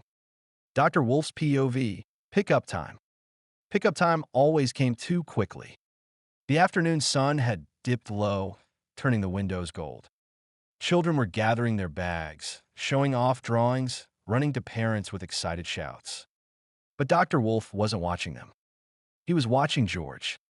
George sat on the sofa beside him, legs swinging, stuffed wolf tucked under his arm. He wasn't clinging. He wasn't shaking. He wasn't hiding. But he kept glancing at the door, waiting, preparing, bracing. Dr. Wolf recognized that look. The look of a child who had learned that good moments always ended too soon. The car arrives. When Anna and Mark's car pulled up outside, George's breath hitched. Just a little. Just enough for Dr. Wolf to notice. He placed a gentle hand on George's back. "You did really well today," he said softly. George nodded, eyes fixed on the door. "Are they coming in?" "Yes," Dr. Wolf said. "They want to see you." George swallowed. "Okay." But his voice was small. The reunion. Anna stepped inside first, smiling warmly. "Hi, sweetheart. Ready to go home?" George nodded, but he didn't move. "Not yet." Mark waved from behind her. "Hey, buddy." George hugged his stuffed wolf tighter. Dr. Wolf knelt beside him. "You can take your time," he said quietly. "No one is rushing you." George looked up at him. "Will you be here tomorrow?" Dr. Wolf smiled gently. "Yes. I'll be right here." George's shoulders loosened. Just a little. The goodbye. George stood slowly. He walked toward Anna, then stopped halfway and turned back. Dr. Wolf." "Yes, George." George hesitated, then stepped forward and wrapped his arms around Dr. Wolf's waist. A small hug. A quiet hug. A brave hug. Dr. Wolf held him gently, careful not to overwhelm him. "I'm proud of you," he whispered. George nodded against his coat. "Thank you." When he pulled away, his eyes were shiny but steady. He walked to Anna and took her hand. Mark opened the door. George looked back one more time. Dr. Wolf lifted a hand in a small wave. George waved back. Then he stepped outside. The silence after. The door closed softly. Dr. Wolf exhaled. Ruby appeared beside him. "You okay?" she asked. Dr. Wolf nodded. "Yes. He's doing well." Ruby smiled. "He'll be back tomorrow." Dr. Wolf looked at the door, still warm from George's presence. "I know," he said softly, "but I still miss him when he leaves." Ruby leaned against him. "Me too." Dr. Wolf's POV, evening reflection. The center was quiet. Too quiet. The kind of quiet that settles after a long day, when the lights are dimmed and the rooms are empty and the echoes of children's laughter still cling to the walls. Dr. Wolf stood in the doorway of his office, looking at the sofa where George had sat earlier, legs swinging, stuffed wolf tucked under his arm, eyes bright with a kind of hope he hadn't seen before. Now the sofa was empty. The room felt bigger without him, and smaller. He walked inside and sat down slowly, letting the silence wrap around him. Thinking about the day, he closed his eyes and replayed the moments. George placing a block on the tower. George laughing when it fell. George checking to make sure he was still there. George leaning against him on the sofa. George hugging him at pickup time, small, shy, brave. Each moment was tiny, but together they were everything. Dr. Wolf rested his elbows on his knees. "He's trying," he whispered to the empty room. "He's really trying." And that made the ache in his chest both heavier and lighter at the same time. The fear beneath the progress. He knew better than to mistake a good day for a healed child. George still carried fear like a shadow, still flinched at sudden noises, still looked for permission before speaking, still braced for anger that never came. Healing wasn't a straight line. It was a slow climb, a fragile one, a brave one, and George was climbing. Dr. Wolf felt a swell of pride and a flicker of worry. What if tonight is hard for him? He murmured. What if he wakes up scared? What if he thinks he's alone? He rubbed his eyes. He knew he couldn't be there every night, but he wished he could. Ruby joins him. Ruby appeared in the doorway, leaning against the frame. You're thinking about him, she said softly. Dr. Wolf smiled. Always. Ruby walked in and sat beside him. He had a good day, she said. A really good day. Dr. Wolf nodded. He did. Ruby looked at him carefully. But you're still worried. Dr. Wolf sighed. I know he's safe. I know he's cared for. But knowing doesn't stop the feeling. Ruby rested her head on his arm. I get it. And she did. More than anyone. The weight of caring. Dr. Wolf looked at the window, where the last of the evening light was fading. I keep thinking about how he looked when he asked if I'd be here tomorrow, he said quietly. Like he was asking if the world was still going to be the same. Ruby nodded. He needs consistency. He needs safety, Dr. Wolf said. And time. And people who stay. Ruby smiled. He has that now. Dr. Wolf let out a slow breath. Yes, he said softly. He does. The quiet promise. As the building settled into night, Dr. Wolf stood and turned off the last light. He paused in the doorway, looking back at the room, the sofa, the desk, the soft shadows. Good night, George, he whispered into the quiet. Wherever you are, I hope you feel safe. He closed the door gently, and as he walked down the hallway, he made a silent promise.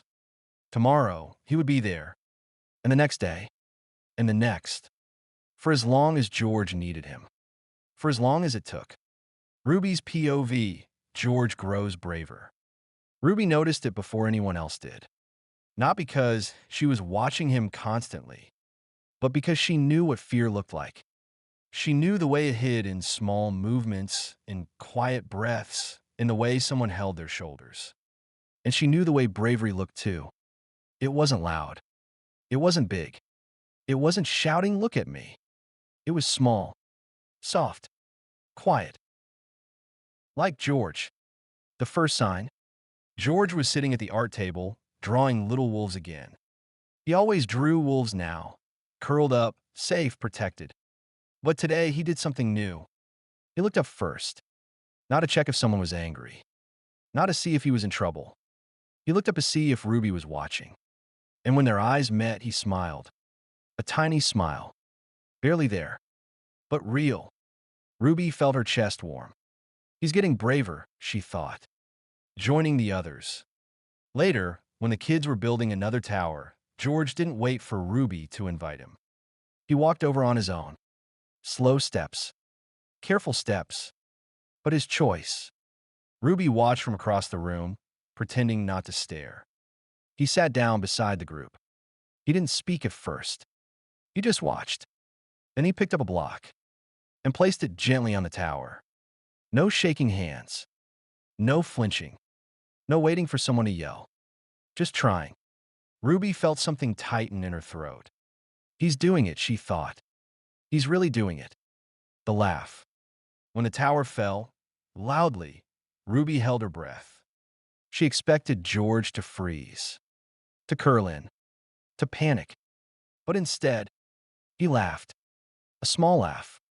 A surprised laugh. A laugh that sounded like someone discovering something new inside themselves. Ruby covered her mouth, hiding her smile. That's bravery, she thought. That right there. Talking to Dr. Wolf. George walked to Dr. Wolf on his own too. No prompting. No fear. He held up his drawing proudly. Ruby watched from the corner, pretending to tidy the crayons. George stood straighter. His voice didn't shake. He leaned into Dr. Wolf's arm like it was the most natural thing in the world. Ruby felt her eyes sting. Not from sadness. From pride. The moment she knew. Later, when they were packing up, George tugged on Ruby's sleeve. Ruby, he said softly. Yes. He held out a small drawing, a wolf pup standing beside a bigger wolf. For you, he whispered. Ruby blinked. For me? George nodded. You. Help me feel brave. Ruby's heart almost broke from how gentle the moment was. She knelt down so she was eye level. You are brave, George, she said. You're just starting to believe it. George looked down shy, but he smiled. And Ruby knew, in that tiny, quiet smile, that he was changing, healing, growing, becoming someone who didn't just survive the day, but lived it. Dr. Wolf's POV, George's progress. Dr. Wolf had learned to measure progress in tiny moments, not in big speeches, not in dramatic breakthroughs, but in the quiet things children did when they finally felt safe. And George was full of quiet things.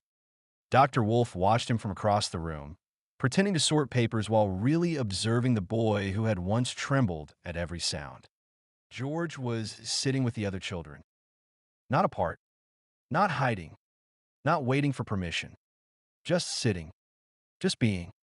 And that alone was progress. The way George moved. Dr. Wolf noticed the way George walked now. Not fast, like he was trying to escape.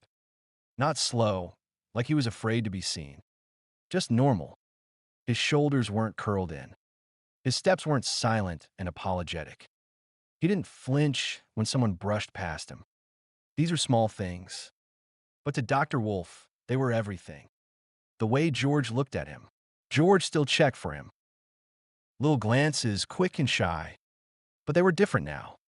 Before, George looked to see if he was safe.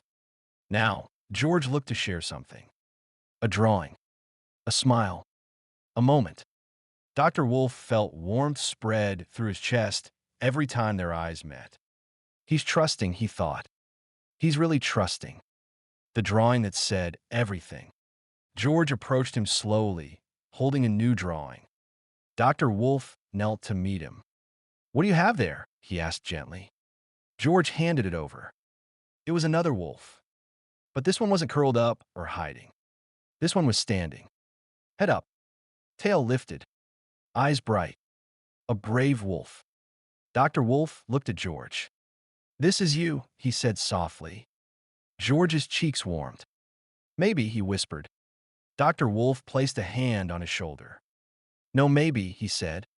You're getting stronger every day. George looked down, shy but proud. The moment Dr. Wolf realized. Later, when the children were playing, George laughed. A real laugh, unguarded and bright. Dr. Wolf closed his eyes for a moment. He remembered the boy on the roof. The boy who thought no one cared. The boy who believed he was a burden. The boy who cried into a stuffed wolf because he didn't know how to be loved. And now here he was, laughing, playing, trying, growing. Dr. Wolf felt something tighten in his chest. Not sadness, something deeper, something like hope. Ruby joins him. Ruby appeared beside him, arms crossed lightly. He's different, she said softly. Dr. Wolf nodded. He is. Ruby smiled. He's braver. Dr. Wolf looked at George. The way he stood a little taller. The way he joined the group without being asked. The way he checked for him not out of fear, but connection. Yes, Dr. Wolf said quietly. He's becoming who he was always meant to be. The quiet promise. As the afternoon light warmed the room, Dr. Wolf made a silent promise. He would keep watching. He would keep guiding. He would keep staying. Until George no longer needed to check if he was there. Until George believed, truly believed, that he was safe. And loved. And wanted. Dr. Wolf whispered under his breath. You're doing so well, George. I'm proud of every step. Chapter 63. Jake and George become friends. The afternoon sun warmed the community center, casting soft golden light across the playroom. Kids were scattered around, drawing, building, laughing, but Jake sat alone at the far table, tapping a pencil against his notebook. He wasn't angry. Not today. Just unsure. He kept glancing at George. George was sitting with Ruby, sketching little wolves again. He looked calmer than Jake had ever seen him, shoulders relaxed, eyes focused, breathing steady. Jake didn't understand it. Yesterday, George had been a shaking mess. Today, he looked like someone learning how to breathe again. Jake wasn't jealous. He was curious, and maybe a little scared. Jake's first step. Jake stood up slowly, gripping the pencil like a shield. He walked toward George, not too fast, not too close, just enough to show he wasn't trying to start anything. Ruby noticed him first. She gave him a small nod. George looked up. His eyes widened for a moment. Old fear flickering, but then he relaxed. He didn't shrink back. He didn't hide. He didn't look away. He waited. Jake swallowed. Hi, he said. George blinked. Hi. Jake shifted awkwardly. I like your drawing. George looked down at the wolf pup he'd sketched. Thanks. Jake hesitated. Can I sit? George nodded. Okay. Jake sat beside him. Not too close, not too far, just enough to show he was trying. The conversation that changed everything. For a moment, neither boy spoke. Jake tapped his pencil. George traced the outline of his wolf. Then Jake said quietly, I used to draw wolves too. George looked up. You did? Jake nodded. Yeah, when I was scared. George's eyes softened. I draw them when I'm scared too. Jake let out a breath he didn't know he was holding. So you get it? George nodded. Yeah. Jake stared at the table. I thought you hated me. George shook his head. I was scared of you. Jake blinked. Oh. George looked at him carefully. But I don't think you're scary now. Jake's chest tightened. Why not? George shrugged. You're trying. Jake looked away, embarrassed. I'm not good at this. George smiled a little. Me neither. The moment they connected. Jake pointed at George's drawing. Can I draw one too? George slid a blank sheet toward him. Jake started sketching, slow, careful lines, a wolf standing beside a smaller one. George watched quietly. That's good, he said softly. Jake's cheeks warmed. Thanks. George hesitated. Are we friends now? Jake froze. Friends. No one had asked him that in years. He swallowed hard. Yeah, he said. If you want. George nodded. I do. Jake smiled, small, shy reel. Me too. Dr. Wolf watches. Across the room, Dr. Wolf paused mid-step. He watched the two boys, once enemies, now sitting shoulder to shoulder, drawing wolves together. Ruby joined him. They're talking, she whispered. Dr. Wolf nodded. They're healing. Ruby smiled. They're becoming friends. Dr. Wolf felt warmth spread through his chest. Yes, he said softly. They are. The first laugh they shared. The boys finished their drawings at the same time. Jake held his up. George held his up. They looked at each other's wolves. One brave, one gentle, both learning how to stand. Jake grinned. Yours looks like it's going to fall over. George laughed. So does yours. Jake laughed too. And for the first time, their laughter didn't clash. It blended. Like two boys who had finally stopped fighting the world long enough to see each other. Chapter 64. Jake opens up. Jake didn't mean to stay behind. The other kids had already run outside for break. Ruby was helping tidy the art table, and Dr. Wolf was talking quietly with a parent at the door. But Jake stayed. He sat at the far table, staring at the wolf he'd drawn with George earlier. His pencil hovered above the page, but he wasn't drawing anymore. He was thinking, and thinking hurt. George noticed first. He walked over slowly, holding his stuffed wolf by the tail. You okay? George asked softly. Jake didn't look up. Yeah. It wasn't true. George sat beside him anyway. You don't look okay. Jake let out a breath through his nose. You're getting annoying. George shrugged. You're getting quiet. Jake's jaw tightened. He didn't want to talk.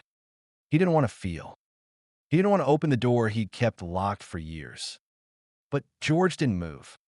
He just sat there, small, patient, steady. like someone who knew what silence meant. The first crack. Jake's fingers tightened around the pencil. "Do you ever?" He started, then stopped. George waited. Jake tried again. "Do you ever feel like if you say something out loud, it becomes real?" George nodded immediately. "All the time." Jake swallowed. He hadn't expected that answer. He hadn't expected understanding. He hadn't expected someone to get it. He stared at the drawing in front of him, the two wolves standing side by side. "I wasn't always like this," Jake whispered. George didn't speak. He didn't interrupt. He didn't look away. He just listened. Jake's story begins. Jake's voice was low, shaky. "My dad used to get angry a lot." George's breath caught. Jake kept going. He'd shout, throw stuff, break things. Sometimes he'd say it was my fault. Sometimes he'd say I was the reason everything was wrong. George's eyes softened. Jake blinked hard. "I used to hide in my room, or outside, or anywhere he couldn't find me." He laughed, a bitter, broken sound. "But he always found me." George hugged his stuffed wolf tighter. "I'm sorry," he whispered. Jake shook his head. "It's not your fault." "I know," George said quietly, "but I'm still sorry." Jake looked at him then, really looked. And for the first time, he didn't see fear in George's eyes. He saw understanding. The part Jake never told anyone. Jake's voice dropped even lower. "One night, he got really angry. I don't even remember why. Something stupid. Something small. He swallowed. He grabbed my arm. Hard. I tried to pull away. He pushed me. I hit the table." George's eyes widened. Jake looked down at his hands. "I didn't tell anyone. Not even my mom. I thought if I said it out loud, it would make it real." George whispered. "It was real anyway." Jake nodded. "Yeah." The moment everything changed. George shifted closer, not touching, but close enough that Jake felt it. "You're not there anymore," George said softly. "You're here." Jake let out a shaky breath. "Sometimes it still feels like I'm there." George nodded. "Me too." Jake looked at him. "You?" George nodded again. "Yeah. But Dr. Wolf says feelings don't mean you're still in danger. They're just memories trying to trick you." Jake let out a small, surprised laugh. "He said that." George smiled. "Yeah." Jake looked down at the drawing again. Two wolves. Side by side. Not alone. The friendship that started with truth. Jake whispered, "Thanks for listening." George shrugged. "You listened to me first." Jake blinked. "When?" George smiled shyly. "When I said I was scared of you." Jake let out a breath, half laugh, half sigh. "Yeah, I guess I did." George nudged him gently. "We can listen to each other, if you want." Jake hesitated, then nodded. "Yeah, I want." George smiled. Jake smiled back. Small, shy, real. And for the first time in a long time, Jake didn't feel like he was carrying everything alone. George's POV, realizing he has a friend. George didn't know why his chest felt warm. He sat at the table beside Jake, both of them drawing wolves again. Jake's lines bold and sharp. George's soft and careful. They weren't talking much, but the silence didn't feel scary. It felt full, like something was happening without either of them needing to say it. George kept glancing at Jake from the corner of his eye. Jake wasn't frowning. He wasn't tapping his pencil angrily. He wasn't looking like he wanted to run away. He looked calm, and George didn't understand why that made his stomach flutter. The moment it hit him, Jake nudged his elbow gently. "Your wolf looks like it's thinking about something," Jake said. George blinked. "Oh, maybe." Jake smirked. "Probably thinking about food." George laughed, a small, surprised sound. Jake laughed too. And that's when it happened. The realization. The quiet, soft, unbelievable truth. Jake wasn't laughing at him. He was laughing with him.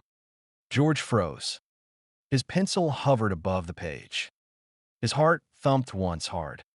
Is this what having a friend feels like? The fear that followed. The warmth in his chest twisted suddenly.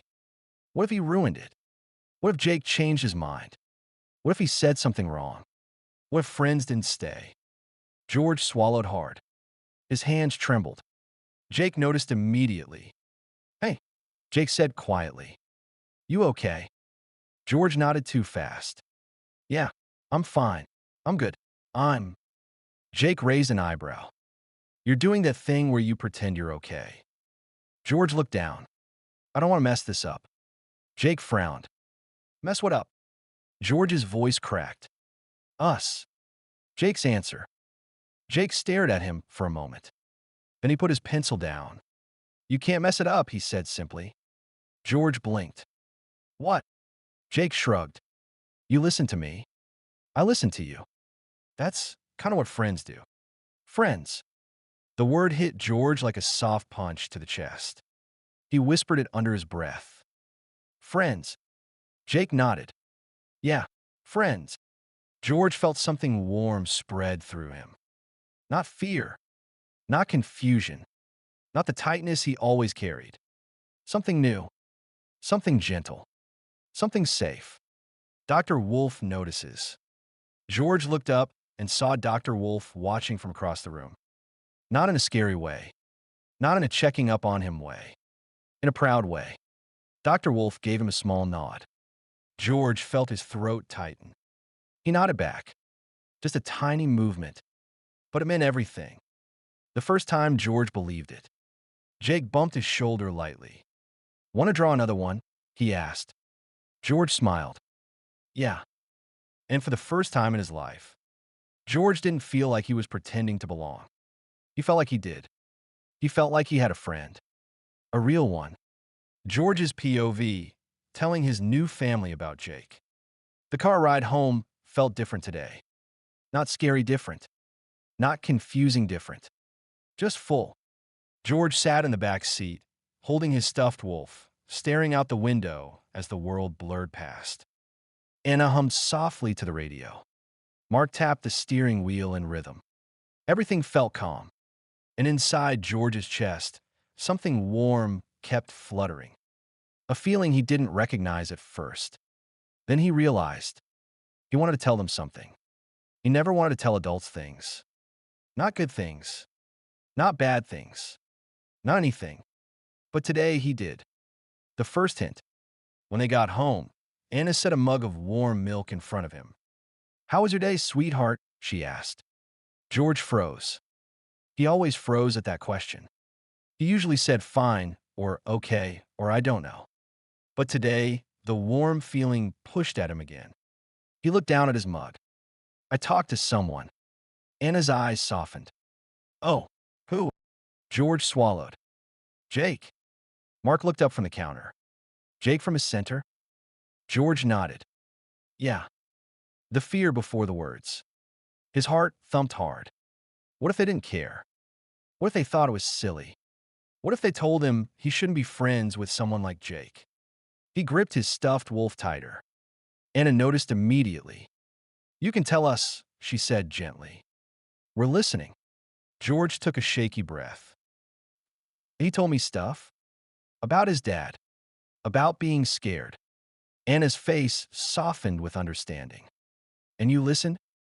George nodded. Yeah. Mark leaned against the counter, arms folded loosely. That sounds like something a good friend would do. George blinked. A friend. The word made his chest feel warm again. Saying it out loud. George stared at the table. I think he's my friend. The room went quiet. Not the scary kind of quiet. The soft kind. Anna knelt beside him. That's wonderful, George. Mark smiled. I'm really proud of you. George's throat tightened. You are. Of course, Anna said. Making a friend is a big thing. A brave thing. George looked down at his hands. I didn't think I could. I thought people wouldn't want me. Anna placed a gentle hand on his arm. People want you, George. They just need the chance to know you. George swallowed hard. And Jake, he listened to me too. Anna smiled. That's what friends do. The moment he believed them. George leaned into Anna's side. Not hiding, not scared, just close. I never had a friend before, he whispered. Anna brushed his hair gently. You do now. George closed his eyes. And for the first time in his life, the idea of having a friend didn't feel impossible. It felt real. It felt warm. It felt like something he wanted to keep. George's POV, telling Dr. Wolf about Jake's dad. George arrived at the center the next morning with his stuffed wolf tucked under his arm and a knot in his stomach. Not a scared knot. Not the kind he used to get when he thought someone might shout. This was different. This was a heavy knot. A knot made of someone else's pain. Jake's pain. George kept replaying Jake's word from yesterday. The way his voice shook. The way he looked down. The way he said he always found me. George didn't know what to do with that. But he knew who would. Looking for Dr. Wolf.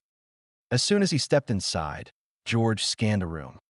Dr. Wolf was in his office doorway, talking quietly to Ruby. George hesitated. He didn't want to betray Jake. He didn't want to get him in trouble. He didn't want Jake to think he was weak. But he also remembered something Dr. Wolf once told him. When someone trusts you with their pain, you don't have to carry it alone. George took a shaky breath and walked toward him. The first words. Dr. Wolf noticed him immediately. Good morning, George, he said gently. You look like you have something on your mind. George nodded. Can I talk to you? Dr. Wolf's expression softened. Of course. He led George into the office and closed the door halfway. Not shut, not open, just safe. They sat on the sofa. George clutched his stuffed wolf. His voice came out small.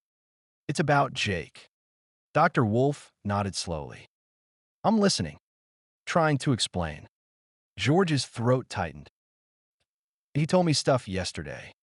About his dad. Dr. Wolf didn't react with shock or questions. He just waited, calm, steady, safe. George continued. He said his dad gets angry. A lot. And he shouts. And throws things. And he pushed Jake once. George's voice cracked. He said he hit the table.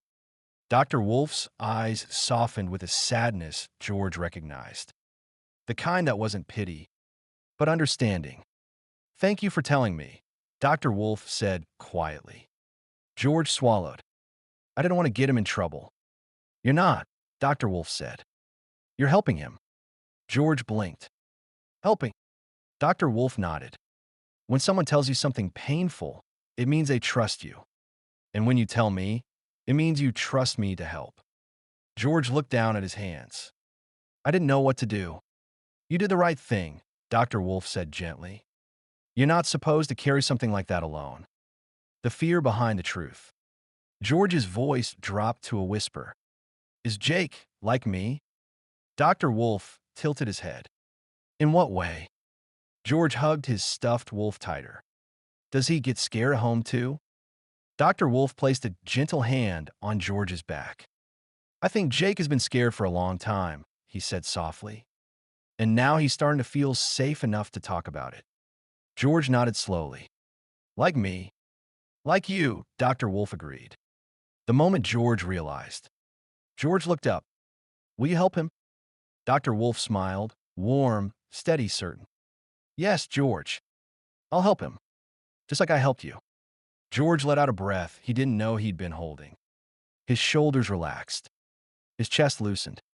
And for the first time, he understood something important. Being a friend didn't mean fixing everything. It meant not letting someone hurt alone. Dr. Wolf's POV, after hearing about Jake's dad. When George left the office, clutching his stuffed wolf and walking a little lighter than when he'd entered, Dr. Wolf stayed seated on the sofa. He didn't move. He didn't speak. He just breathed, slow, steady, controlled, because the words George had shared were still echoing in the room. He pushed me. I hit the table. Dr. Wolf closed his eyes. He had heard many stories over the years. He had held many children's truths. but never got easier. Not when it was Jake. Not when it was a boy who hid his fear behind anger. Not when it was a child who had learned to roar because he was terrified of being small. The weight of what George shared. Dr. Wolf stood slowly and walked to his desk. He didn't sit. He needed to move. He needed to think. Jake had trusted George. George had trusted him. That alone told Dr. Wolf everything he needed to know. Jake was reaching out. Quietly. Carefully. Desperately. And children didn't reach out unless they were drowning. Dr. Wolf rubbed his forehead. How long has he been carrying this alone? How many nights has he hidden? How many times has he blamed himself? The thought made his chest ache. Ruby notices something is wrong. Ruby appeared in the doorway, leaning against the frame. "You look like you're thinking too hard," she said softly. Dr. Wolf exhaled. "I am." Ruby stepped inside. "Is it about George?" Dr. Wolf shook his head. "Jake." Ruby's expression shifted, worry, understanding, sadness all at once. "What happened?" Dr. Wolf hesitated. He couldn't share the details, not without Jake's permission, but he could share the truth.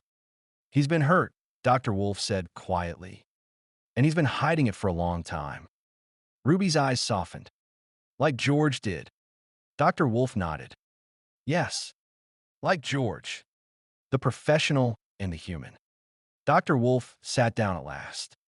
He folded his hands, grounding himself. Professionally, he knew what to do. Observe. Document. Support. Create safety. Build trust. Follow procedure. But personally, he wanted to wrap Jake in a blanket and tell him he never had to be afraid again. He wanted to sit beside him until the shaking stopped. He wanted to be the adult Jake had never had. He wanted to protect him. Dr. Wolf sighed. "Sometimes," he said quietly, "I wish I could take their pain away." Ruby sat beside him. "You do," she said. "Not all of it, but enough." Dr. Wolf looked at her. "Do I?" Ruby nodded. "You did for me." The words hit him harder than she knew. Thinking about Jake. Dr. Wolf leaned back, staring at the ceiling. Jake's anger made sense now. His outbursts. His defensiveness. His fear of being seen. The need to push people away before they could hurt him. It was all protection. All survival. All learned. Dr. Wolf whispered. "He's not a bad kid. He's a scared one." Ruby nodded. "They usually are." The quiet resolve. Dr. Wolf stood again, calmer now. He looked out into the playroom, where Jake was sitting alone, pretending to draw, but really just pressing the pencil into the paper. George approached him slowly, gently, like someone who understood. Jake didn't push him away. He let him sit. Dr. Wolf felt something warm settle in his chest. "Hope," he whispered to himself. "I'll help you, Jake. Just like I helped George. Just like I help all of them." He stepped forward. Not to intervene. Not to rush. Just to be there. Steady. Present. Safe. Because sometimes that was the first step. Dr. Wolf's POV, talking to Jake. Dr. Wolf waited until the room had settled. George was drawing with Ruby. The younger children were building a tower. The noise was soft, steady, safe. Jake sat alone at the far table, pretending to sketch, but really just pressing the pencil into the paper until the tip snapped. Dr. Wolf watched him for a moment. Not judging. Not analyzing. Just seeing him. The hunched shoulders. The tight jaw. The way he kept glancing at the door like he expected someone to burst through it. He's still living in the memory, Dr. Wolf thought. Not the moment. He walked over slowly. The approach. Jake didn't look up when Dr. Wolf sat beside him. He didn't move. He didn't speak. He just kept pressing the broken pencil into the page. Dr. Wolf waited. Silence could be a bridge if you didn't rush it. After a moment, Jake muttered, "I'm not in trouble." It wasn't a question. It was a defense. Dr. Wolf nodded. No, Jake, you're not. Jake's shoulders loosened by a fraction. The first gentle step. Dr. Wolf spoke softly. George told me you talked yesterday. Jake froze. His breath hitched. He didn't look up. I didn't mean to, he muttered. It just happened. Dr. Wolf nodded. That's usually when the truth comes out. Jake's jaw tightened. I didn't want him to tell you. Dr. Wolf kept his voice calm. He didn't tell me to get you in trouble. He told me because he cares. Jake swallowed hard. He shouldn't. Why not? Jake's voice cracked. Because I'm fine. Dr. Wolf shook his head gently. No, Jake, you're surviving. That's not the same thing. The truth, Jake never said out loud. Jake's eyes filled with something sharp and scared. He shouldn't have told you, he whispered. It wasn't his to say. Dr. Wolf nodded. You're right. But he was worried. And he didn't want you to carry it alone. Jake's breath trembled. I've always carried it alone. Dr. Wolf's chest tightened. I know, he said softly. And that's the part that needs to change. Jake finally looked up. His eyes were red. Tired. Young. Why? He whispered. Why does it have to change now? Dr. Wolf leaned forward, elbows on his knees. Because you're safe now, Jake. And safe children don't have to hide. The moment Jake breaks. Jake's lip trembled. He looked down at his hands. He pushed me, he whispered. I hit the table. Dr. Wolf didn't flinch. He didn't gasp. He didn't rush. He simply said, that shouldn't have happened to you. Jake squeezed his eyes shut. He said it was my fault. Dr. Wolf shook his head. It wasn't. Jake's voice cracked. He said I made him angry. You didn't. Jake's breath hitched. He said I deserved it. Dr. Wolf's voice was steady, firm, unshakable. You didn't. Not then. Not ever. Jake's shoulders collapsed. And for the first time, he let himself cry. Quietly. Shaking. Like someone who had been holding the tears back for years. Dr. Wolf placed a gentle hand on his back. Not pushing. Not pulling. Just there. Steady. Safe. The promise. When Jake finally lifted his head, his voice was small. What happens now? Dr. Wolf met his eyes. Now, he said softly, you don't carry this alone anymore. Jake swallowed. Is George still my friend? Dr. Wolf smiled. Yes, he is. Jake nodded slowly. And for the first time, Dr. Wolf saw something new in his eyes. Not fear. Not anger. Not shame. Hope. George's POV after the talk. George sat on the carpet with Ruby, sorting crayons into color groups.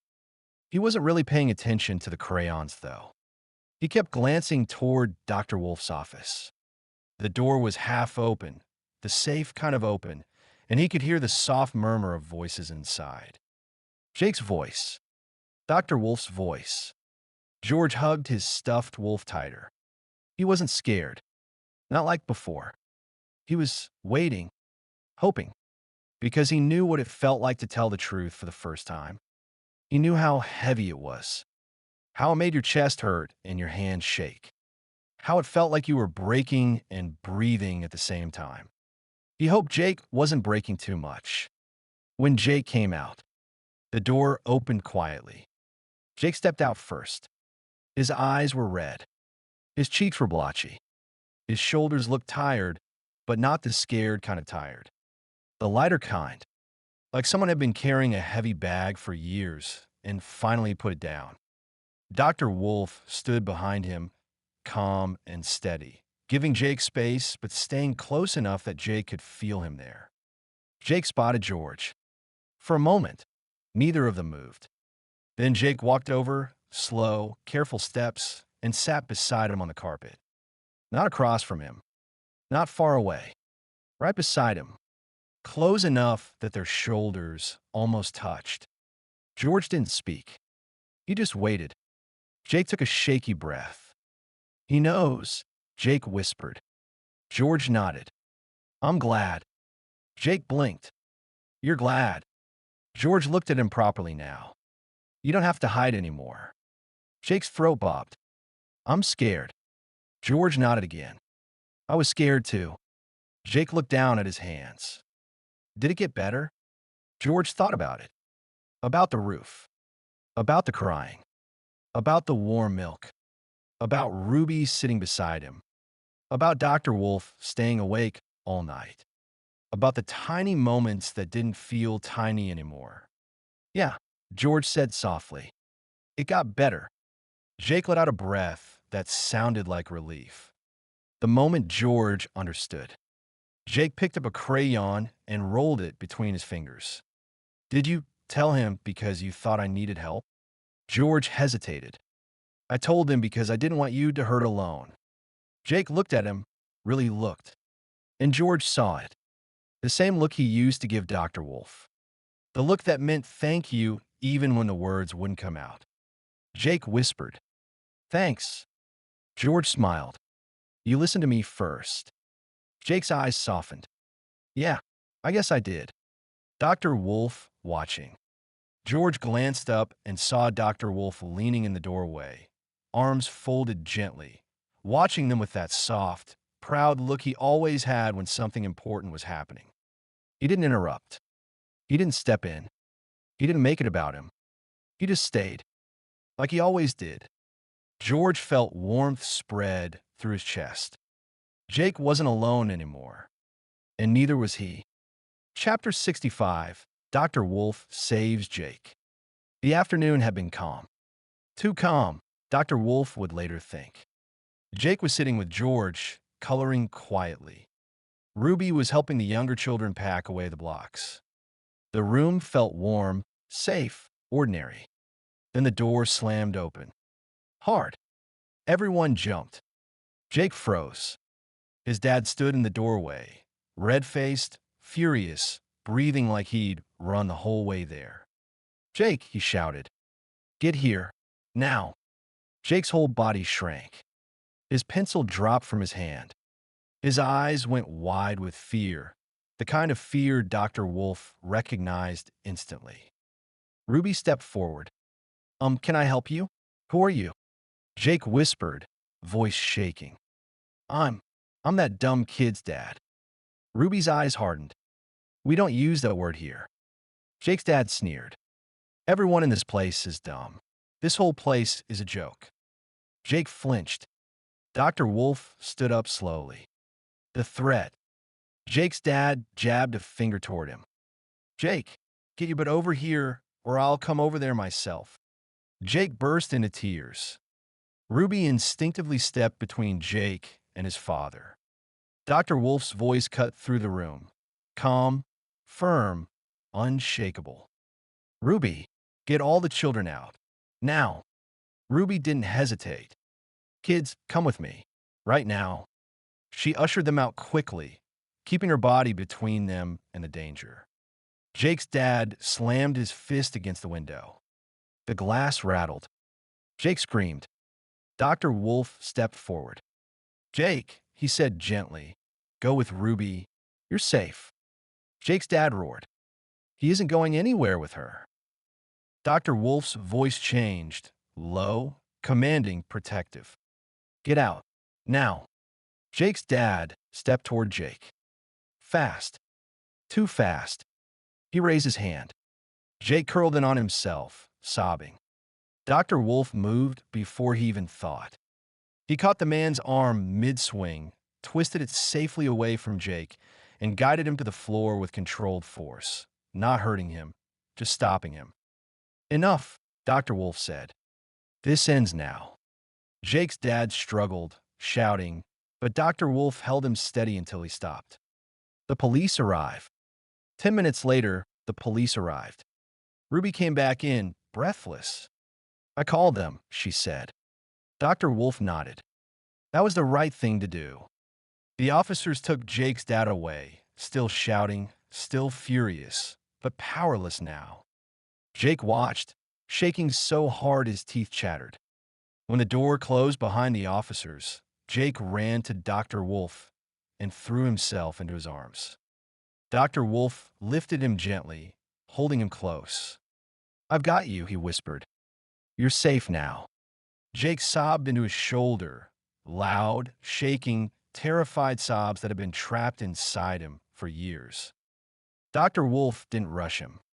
He just held him for 20 minutes, until Jake's breathing finally slowed. Aftermath. Dr. Wolf carried Jake into his office. Ruby followed quietly. "Kids can come back in," Dr. Wolf told her softly. "Thank you." Ruby nodded and slipped out. Dr. Wolf sat on the sofa with Jake still clinging to him. "You will never see him again," Dr. Wolf said gently. "Not here. Not at home. Not ever." Jake's voice was tiny. "Okay." Dr. Wolf stroked his back. "You're safe now." Jake nodded, tears still falling. The phone call. When Jake was calm enough to sit with Ruby, Dr. Wolf stepped outside the office, still in Jake's line of sight. "I'll be right here," he said. "You can see me the whole time." Jake nodded. Dr. Wolf made the call. "Do you have emergency placement for a child named Jake?" A pause. Then, "I'm sorry. We don't have anywhere available tonight." Dr. Wolf closed his eyes. "All right. Please let me know the moment something opens." He hung up and went back inside. Jake looked up at him, scared again. What happens now?" Dr. Wolf knelt in front of him. "There's nowhere for you to stay tonight," he said softly. "So you'll stay with me. For 2 days. Maybe more." Jake blinked. "W with you?" Dr. Wolf nodded. "Yes, with me." Jake swallowed. "Okay."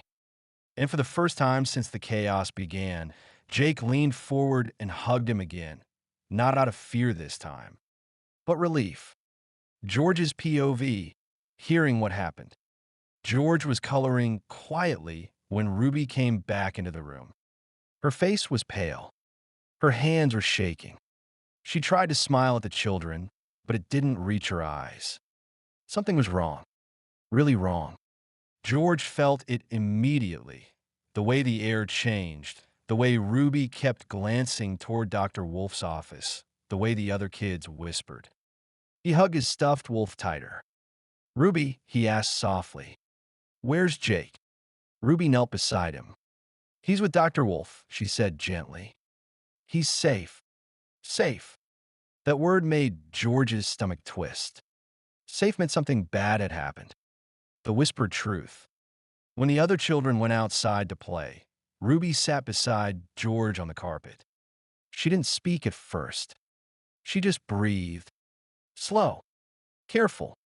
Like she was choosing her words. "George," she said quietly. Something happened when Jake's dad came to pick him up. George froze. His heart thumped painfully. Is Jake okay?" Ruby nodded. "He's okay now." Dr. Wolf protected him. George swallowed. "What did his dad do?" Ruby hesitated. "He was very angry. He shouted. He scared Jake, and he tried to grab him." George's breath caught.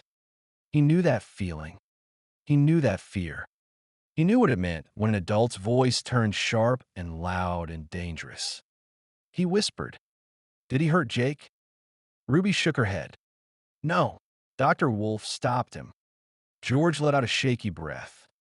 The fear George recognized. George looked toward the office door.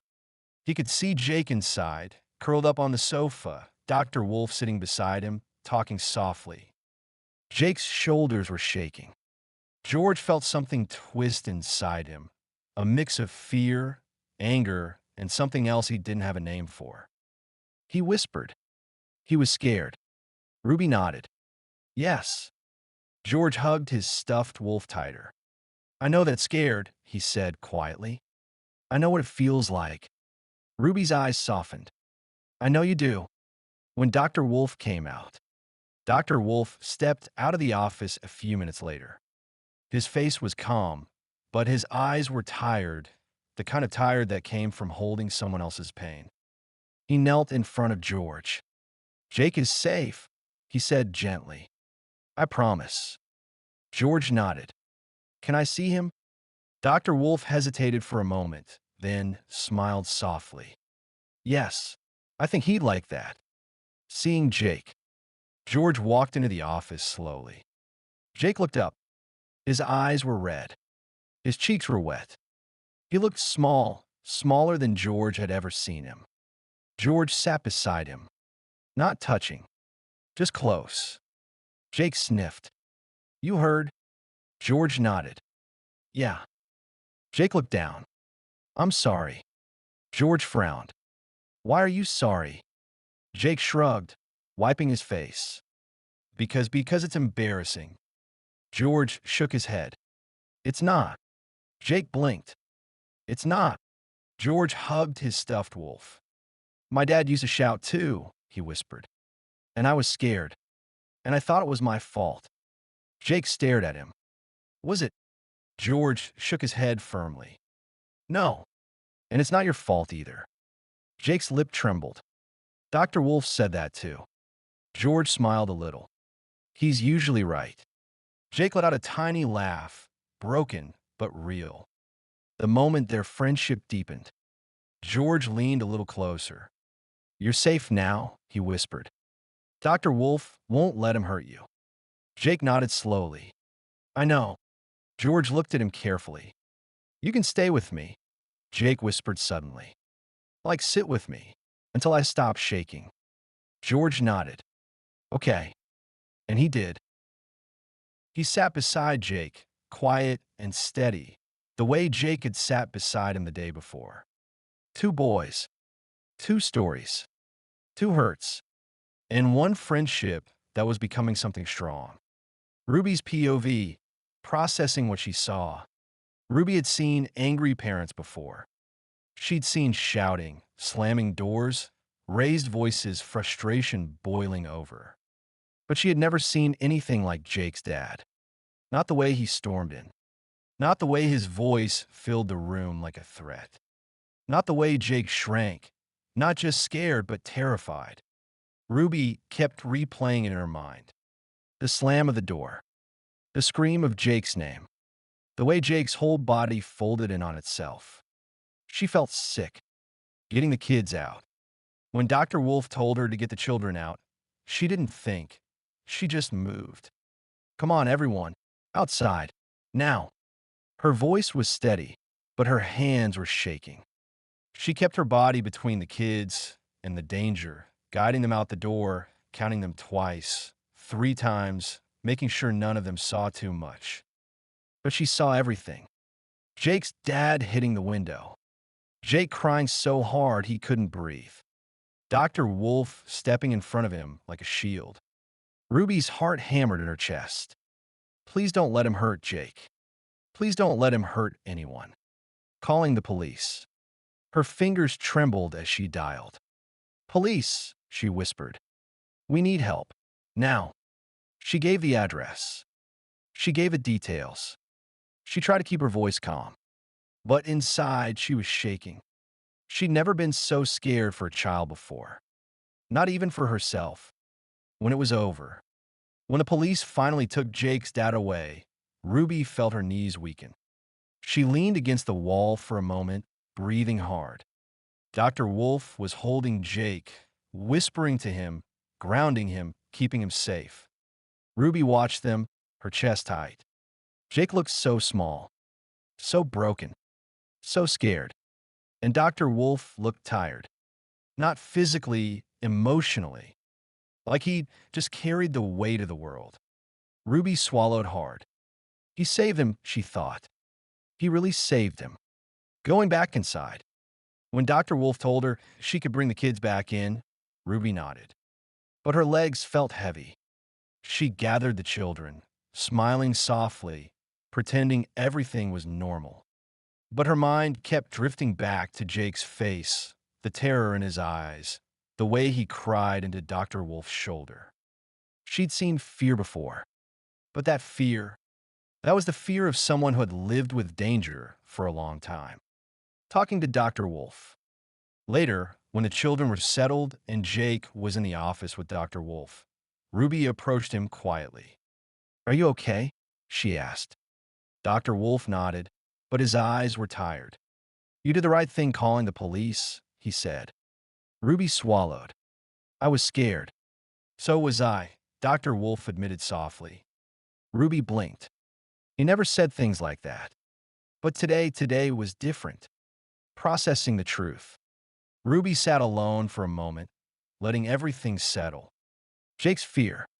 Dr. Wolf's protectiveness. The violence. The shouting. The danger. And then the relief. Jake was safe. Dr. Wolf had protected him. The police had taken his dad away. But Ruby knew something else too. This wasn't just a bad moment. This was a turning point. For Jake. For Dr. Wolf. For all of them. Ruby whispered to herself. He's safe now. He's really safe. And for the first time since the chaos began, she let herself breathe. Dr. Wolf's POV about Jake's dad. When the police car finally pulled away, taking Jake's father with it, the world went strangely quiet. Too quiet. The kind of quiet that comes after a storm, when the air is still buzzing, when your heart is still racing, when your hands haven't quite stopped shaking. Dr. Wolf stood in the doorway, watching the flashing lights disappear down the road. He didn't move. He didn't breathe. He just stood there, letting the weight of what had happened settle into his bones. The fear he saw. Jake's face kept replaying in his mind. The terror. The shaking. The way he curled in on himself the moment his father shouted his name. Dr. Wolf had seen fear before. But this fear, this was the fear of a child who had learned danger by heart. A child who expected pain. A child who expected blame. A child who expected to be hurt. Dr. Wolf closed his eyes. No child should ever look that scared. The moment he stepped in. He remembered the moment Jake's dad raised his hand. The way Jake flinched. The way Ruby gasped. The way the other children froze. Dr. Wolf didn't think. He didn't plan. He just moved. His body reacted before his mind did, stepping between Jake and the danger, catching the man's arm, guiding him to the floor with controlled force. Not hurting him, just stopping him. Protecting Jake. Protecting everyone. But inside, Dr. Wolf felt something he rarely allowed himself to feel. Anger. Not wild anger. Not reckless anger. Protective anger. The kind that rises when someone threatens a child who has already suffered enough. The aftermath. When Jake ran into his arms, sobbing, Dr. Wolf felt his heart break. Jake wasn't crying like a boy who'd had a bad day. He was crying like a boy who had been scared for years. A boy who had finally seen someone stand up for him. A boy who didn't know what safety felt like until now. Dr. Wolf held him tighter. "You're safe now," he whispered, and he meant it with every part of himself. Talking to Ruby. Later, when Ruby came back inside, her face pale and shaken, Dr. Wolf placed a hand on her shoulder. "You did the right thing," he said. Ruby nodded, but her voice trembled. "I was scared." "So was I," Dr. Wolf admitted. Ruby blinked. He rarely said things like that. But today wasn't a normal day. The phone call that hurt. When he stepped out to call for an emergency placement, he already knew the answer before they said it. "I'm sorry.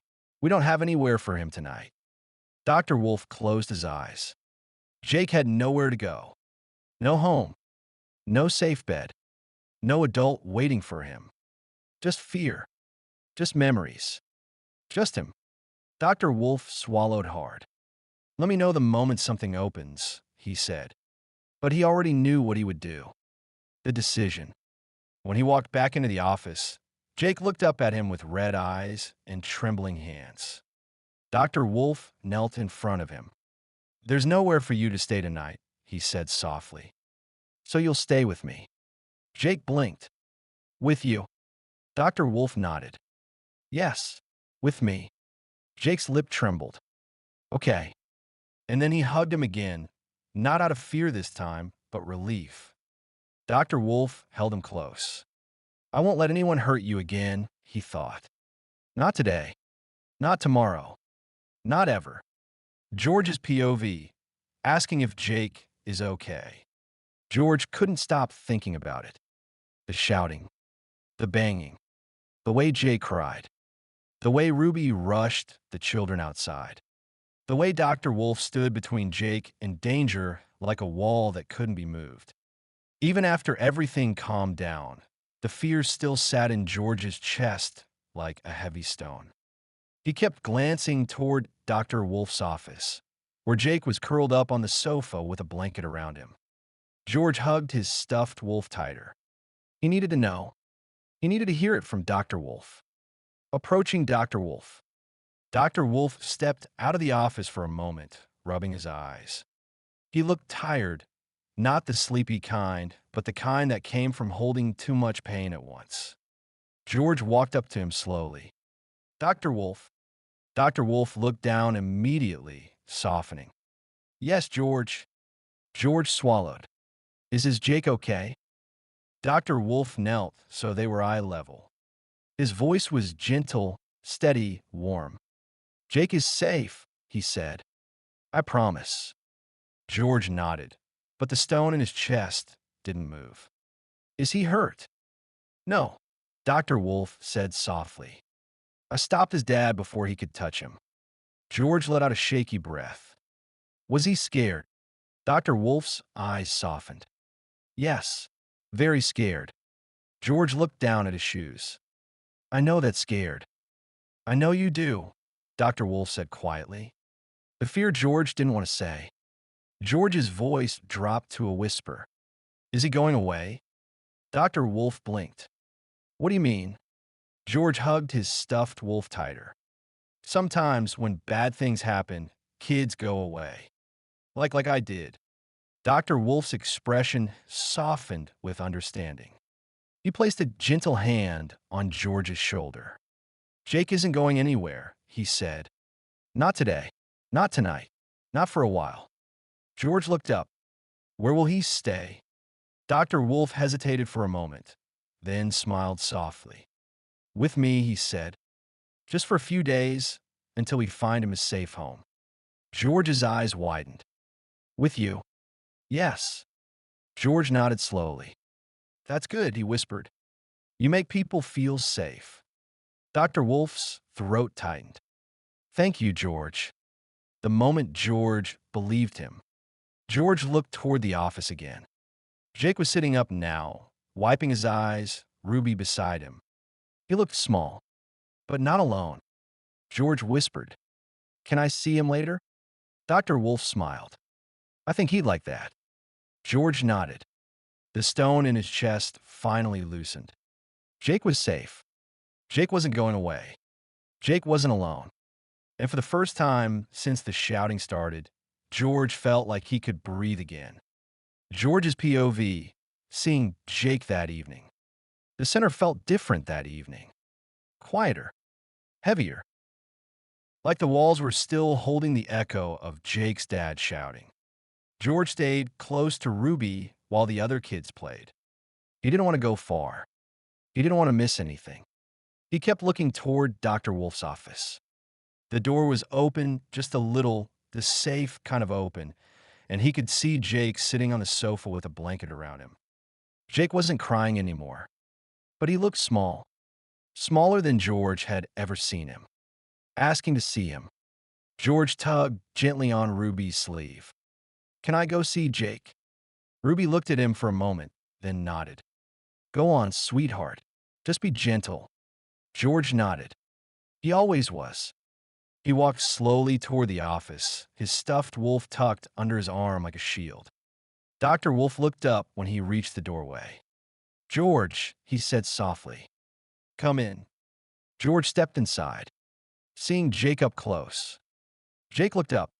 His eyes were red, his cheeks blotchy, his hands still shaking a little. George sat beside him, not too close, but close enough that Jake could feel him there. Jake sniffed. You came. George nodded. Yeah. Jake wiped his nose with the back of his hand. I'm okay now. I think. George looked at him carefully. You don't look okay. Jake let out a tiny, broken laugh. Yeah, I guess I don't. George hugged his stuffed wolf tighter. I was scared, he whispered. Jake blinked. You were. George nodded. When he shouted, it felt like when my dad used to shout. Jake's eyes softened. Oh. George looked down. I didn't want him to hurt you. Jake swallowed. He almost did. George shook his head. Dr. Wolf stopped him. Jake nodded slowly. Yeah, he did. The moment Jake leaned in, Jake's voice dropped to a whisper. I thought he was going to hit me. George's chest tightened. He knew that fear. He knew that moment. He knew that feeling of waiting for pain. George moved a little closer. You're safe now, he said softly. Dr. Wolf said so. Jake nodded, but his lip trembled. I still feel scared. George nodded. Me too. Jake looked at him. You? George nodded again. Yeah, but it goes away, a little bit at a time. Jake breathed out slowly. I hope so. George hesitated, then held out his stuffed wolf. You can hold him if you want. Jake stared at the toy like it was something precious. Really? George nodded. Jake took it gently, hugging it to his chest. His shoulders relaxed just a little. Dr. Wolf watching. Dr. Wolf leaned against the doorway, arms folded softly, watching the boys with a look George recognized. Pride. Relief. Hope. He didn't interrupt. He didn't speak. He just stayed, like he always did. The evening ends. Jake whispered, Are you going to come tomorrow? George nodded. Yeah, I'll be here. Jake let out a shaky breath. Good. George smiled. Good. And for the first time since the shouting, the fear in Jake's eyes faded. Not gone, but smaller. Because he wasn't alone. Not anymore. Jake's POV about my dad. Jake didn't remember walking into Dr. Wolf's office. One moment he was standing in the middle of the room, his dad shouting, the walls shaking, his heart pounding so hard he thought it might burst. The next moment he was on the sofa, wrapped in a blanket, breathing like he'd run a mile. Everything felt blurry. Loud. Too loud. Even the quiet felt loud. His hands wouldn't stop shaking. His chest hurt. His throat burned. He kept seeing it. His dad's face. The raised hand. The way he shouted his name like it was something dirty. Jake curled up tighter. He hated that he was crying. He hated that he couldn't stop. He hated that he still felt like a little kid hiding in a corner. But most of all, he hated that part of him still thought it was his fault. The moment it happened, he remembered the door slamming open. He remembered his dad's voice, sharp, angry, dangerous. Jake, get here now. Jake's stomach dropped. His legs froze. His whole body remembered before his mind did. He wasn't in the center anymore. He was back home, back in the hallway, back in the kitchen, back in every moment he'd tried to forget. He remembered thinking, he found me. And then, I can't breathe. When Dr. Wolf stepped in, Jake remembered the moment his dad raised his hand. He remembered flinching. He remembered squeezing his eyes shut. He remembered waiting for the pain, but it didn't come. Instead, he heard Dr. Wolf's voice, calm, steady, strong. Enough. Jake opened his eyes. Dr. Wolf was standing between them. Like a wall. Like a shield. Like someone who wasn't scared of his dad at all. Jake had never seen anyone stand up to him before. Not like that. Not for him. After the police took him away, Jake didn't know how long he cried. It felt like forever. Dr. Wolf held him the whole time. Not tight, not smothering, just steady. Safe. Jake didn't know what safety felt like until that moment. He didn't know how much he needed it. He didn't know how much he'd missed it. When he finally stopped shaking, he whispered, "Is he coming back?" Dr. Wolf shook his head. "No, not here. Not ever." Jake's chest loosened. Just a little. The thoughts he couldn't say out loud. Jake stared at his hands. He hated how small they looked. He hated how weak he felt. He hated that he still loved his dad a little bit, or maybe he loved the idea of a dad he never really had. He whispered, "He always said it was my fault." Dr. Wolf shook his head. "It wasn't. He said I made him angry." "You didn't." "He said I deserved it." Dr. Wolf's voice was firm. "You didn't. Not then. Not ever." Jake swallowed hard. Hearing it out loud hurt, but also felt like something inside him cracked open. Not breaking, but letting light in. When George came in, Jake didn't expect George to come. He thought George would be scared of him again. He thought George would stay away. He thought George would think he was weak. But George sat beside him. Quiet, gentle, steady. Just like Jake had sat beside him the day before. "You're safe now," George whispered. Jake believed him. For the first time, he believed someone. The night ahead, when Dr. Wolf told him he'd be staying with him for a few days, Jake didn't know what to say. No shouting. No slamming doors. No fear. Just safety. Jake whispered, "Okay." And for the first time in his life, he didn't feel alone. Not completely. Not anymore. Jake's POV, first night with Dr. Wolf. "I didn't know where we were going." Dr. Wolf said, "You're staying with me tonight," and my brain just stopped working. I sat in the passenger seat of his car, wrapped in the blanket he'd given me. My hands wouldn't stop shaking. My chest still felt tight. Every time a car passed, I flinched. Dr. Wolf didn't say much. He didn't ask questions. He didn't tell me to calm down. He didn't tell me to stop crying. He just drove. Quiet. Steady. Safe. And somehow, that made me cry even more. Arriving at his house. When we pulled up outside his house, I froze. It didn't look scary. It didn't look loud. It didn't look like the kind of place where someone would shout at you for breathing too loudly. It looked normal. Warm lights. A tidy garden.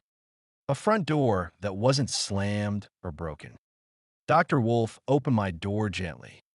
"You can come in whenever you're ready," he said. No pressure. No rushing. No anger. I stepped out slowly. My legs felt wobbly. Inside, the house smelled like tea and something warm, like cinnamon or vanilla. Dr. Wolf took off his shoes and nodded for me to do the same. "You're safe here," he said softly. I nodded, even though my stomach was twisting. He showed me the living room first. A sofa with soft blankets. A bookshelf full of stories. A lamp that made the room glow instead of glare. Nothing like home. Nothing like him. The guest room. Dr. Wolf opened a door. "This will be your room for a few nights." My room. I'd never had a room that was mine before. There was a bed with clean sheets. A night light. A small table with a glass of water already waiting. I stared at it. Is this really for me?" Dr. Wolf nodded. "Yes, Jake. For you." My throat tightened. I didn't know what to do with kindness this big. The fear that followed me. Even in the quiet house, I kept hearing my dad's voice. "Get here now. You're useless. You made me angry." I pressed my hands over my ears. Dr. Wolf noticed. He knelt beside me. "You're safe," he said again. "He can't come here. He won't hurt you again." I want to believe him. I really did. But the fear was stuck inside me like a knot. "What if he finds me?" I whispered. Dr. Wolf shook his head. "He won't. The police know. Social services know. And I'm here." I swallowed. "You stopped him." Dr. Wolf nodded. "Yes. No one ever stopped him before." Dr. Wolf's voice softened. They should have. The first meal. He made me toast. Just toast. But it tasted like the safest thing in the world. He didn't watch me eat. He didn't rush me. He didn't tell me to finish it. He just sat at the table with a cup of tea, close enough that I didn't feel alone. Bedtime. When it was time to sleep, I stood in the doorway of the guest room, frozen. What if I get scared? I whispered. Dr. Wolf smiled gently. Then you come get me, or call my name. I'll hear you. I nodded. He turned on the night light, left the door open, and sat in the hallway for a few minutes so I could see him. I lay down slowly. The bed was soft. The blanket smelled clean. The house was quiet, not the scary kind of quiet, but the peaceful kind. I curled up. My chest still hurt. My eyes still stung. But for the first time in a long time, I didn't feel alone. The last thought before sleep. Just before I drifted off, I whispered into the pillow, "Thank you." I didn't know if Dr. Wolf heard me, but I hoped he did, because tonight was the first night I wasn't scared of the dark. Tonight was the first night I felt safe. Tonight was the first night I felt like maybe things could get better. Jake's POV, first safe morning. I woke up slowly. For a moment, I didn't know where I was. The ceiling wasn't the one from home. The room didn't smell like smoke or beer. There was no shouting, no footsteps, no danger, just quiet. Soft, warm quiet. Then I felt it. The cold, the wet. My stomach dropped. No, no, no, no. I pushed the blanket back and saw the damn patch on the sheets. My chest tightened. My eyes burned. I felt sick. I hadn't done this in months. I thought I'd stopped. I thought I was too old for this. He's going to be angry. He's going to shout. He's going to say I'm disgusting. He's going to. But then I remembered. This wasn't home. This was Dr. Wolf's house. And he didn't shout. Still, my hands shook as I got out of bed. I stood in the doorway of the guest room, frozen.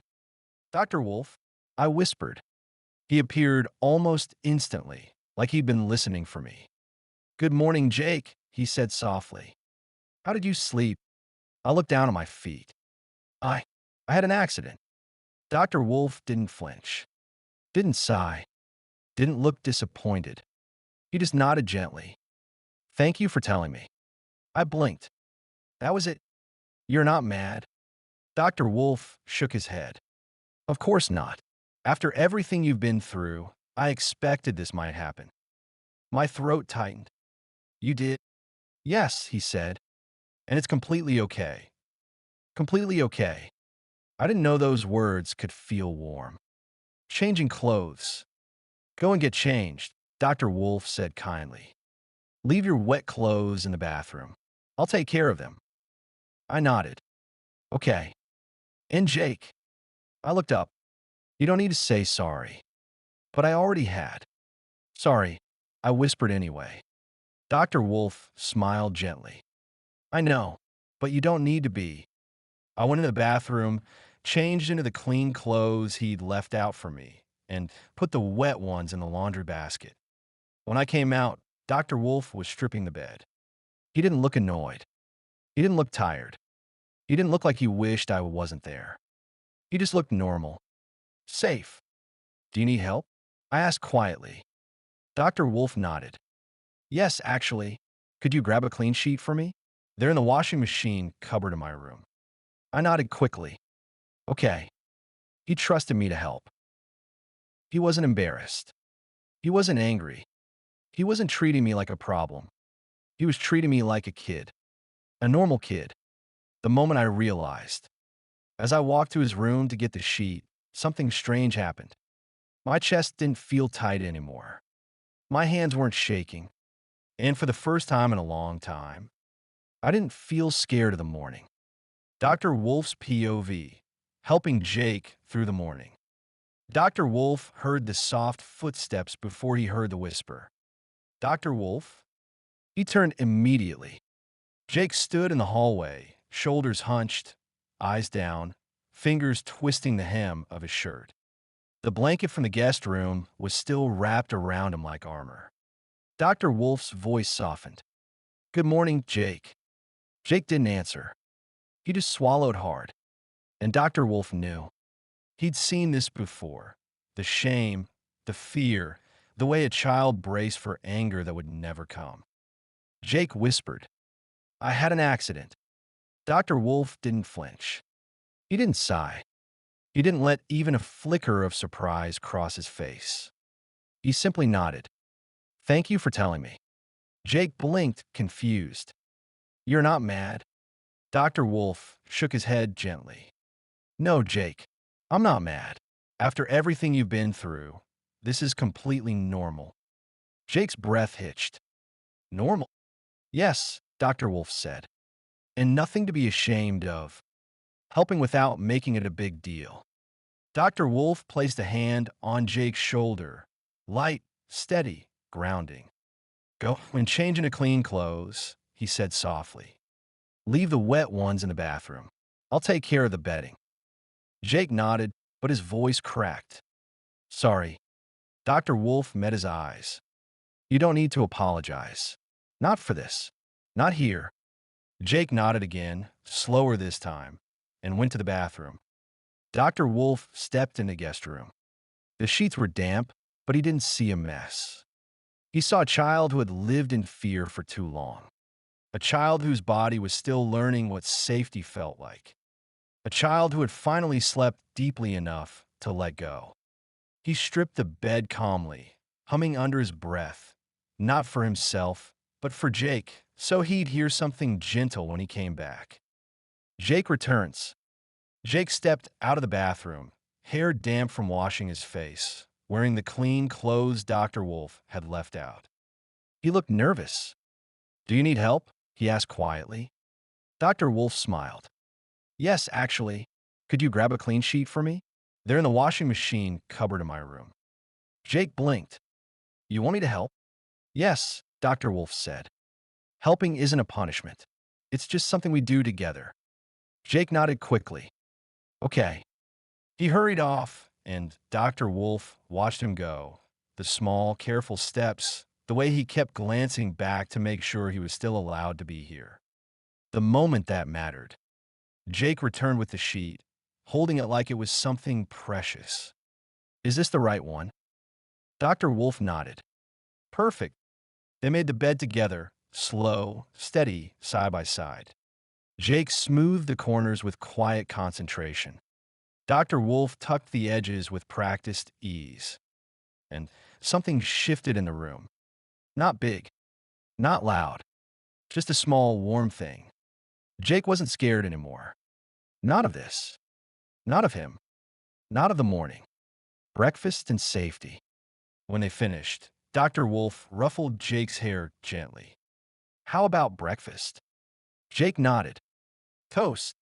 Dr. Wolf smiled. "Toast." As they walked to the kitchen, Jake stayed close. Not clinging, not hiding, just close. Like a child who finally believed he was safe. Jake's POV, breakfast with Dr. Wolf. The kitchen smelled like toast. Real toast. Warm, buttery, safe toast. Not burnt bread. Not the smell of anger. Not the smell of last night's shouting. Just breakfast. I stood in the doorway for a moment, unsure if I was allowed to come in.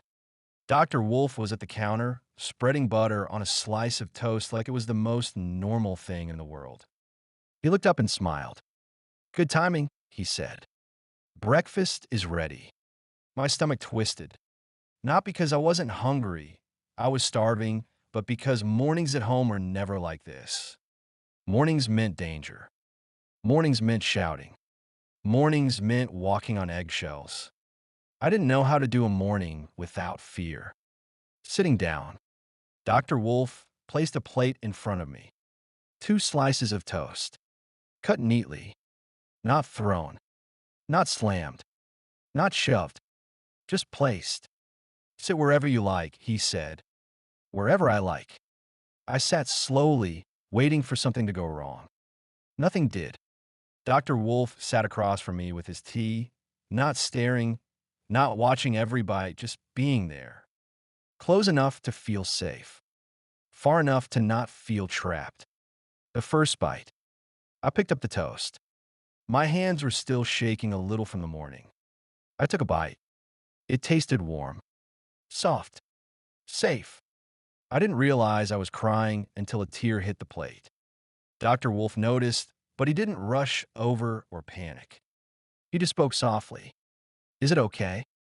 I nodded quickly. It's good. It's really good. He smiled. I'm glad. Talking without pressure. We ate quietly for a minute. Then Dr. Wolf said, today will be gentle. No pressure. No big tasks. Just a calm day. I swallowed. Do I have to talk about yesterday? Only if you want to, he said. And not right now. Not at breakfast. I let out a breath I didn't know I was holding. At home, breakfast was when the shouting started. Here, breakfast was when the fear stopped. A small, brave question. I looked up at him. Do you always eat like this? Dr. Wolf tilted his head. Like what? Quiet, calm, not angry. He nodded. Yes, this is normal here. Normal. The word felt strange in my mouth. I whispered, I like it. Dr. Wolf smiled softly. I'm glad you do. Helping with the dishes. When I finished eating, I stood up automatically. I can't help. With the plates. Dr. Wolf nodded. That would be great. He didn't say it like a chore.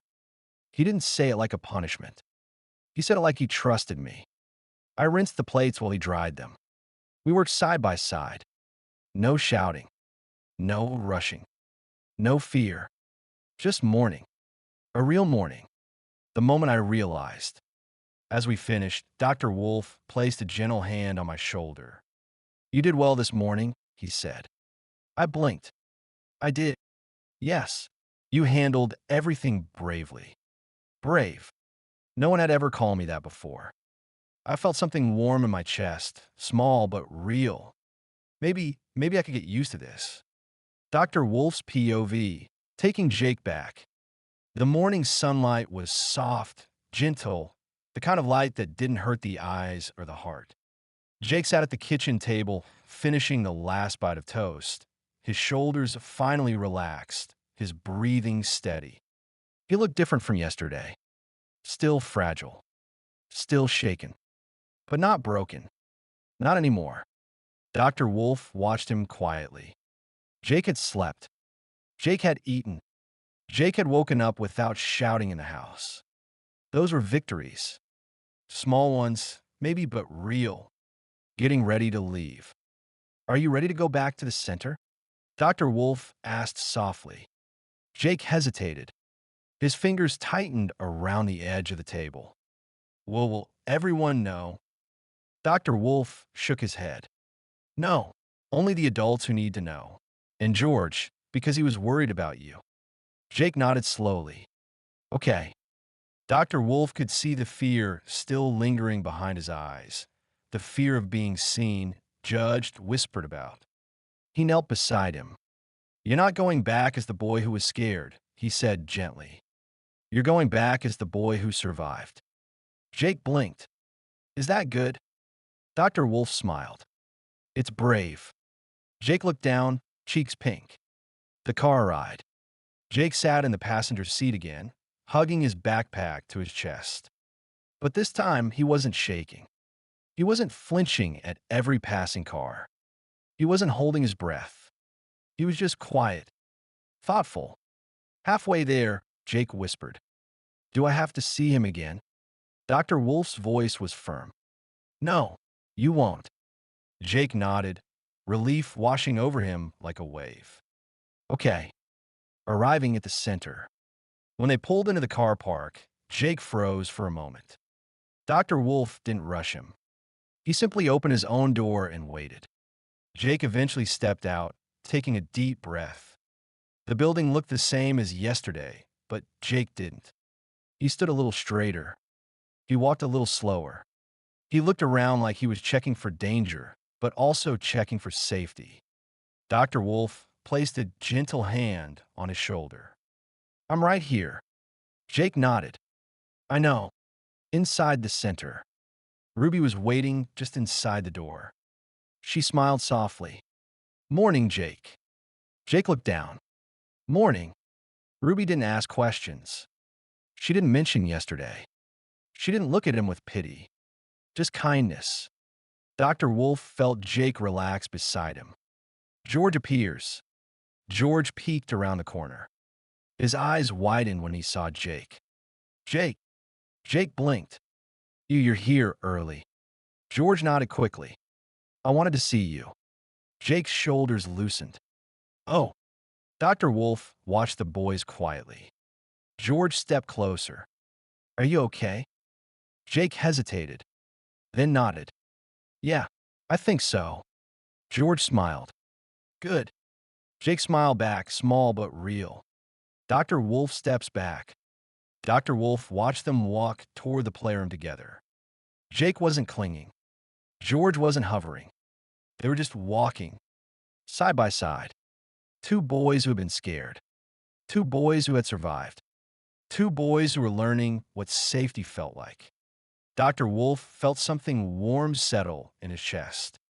Hope. He whispered to himself. He's going to be all right.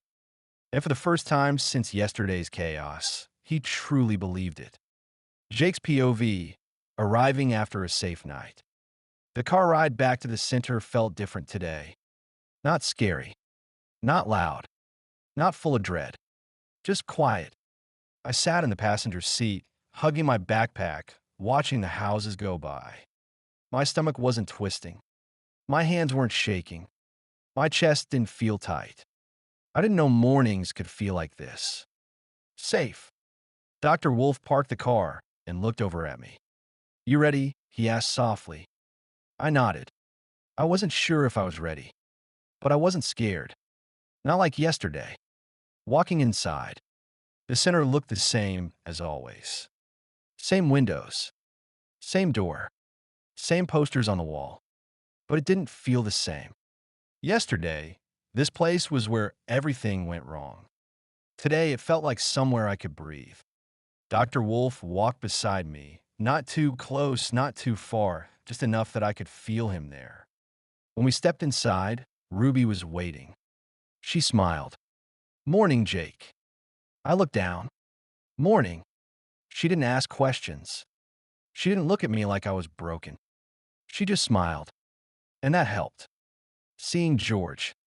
George peeked around the corner like he'd been waiting the whole time. His eyes lit up. Jake. I blinked. You're here early. George nodded quickly. I wanted to see you. Something warm moved in my chest. Oh. He walked over slowly, like he didn't want to scare me. Are you okay? He asked. I hesitated, then nodded. Yeah, I think so. George smiled, the small, soft kind he only did when he meant it. Good.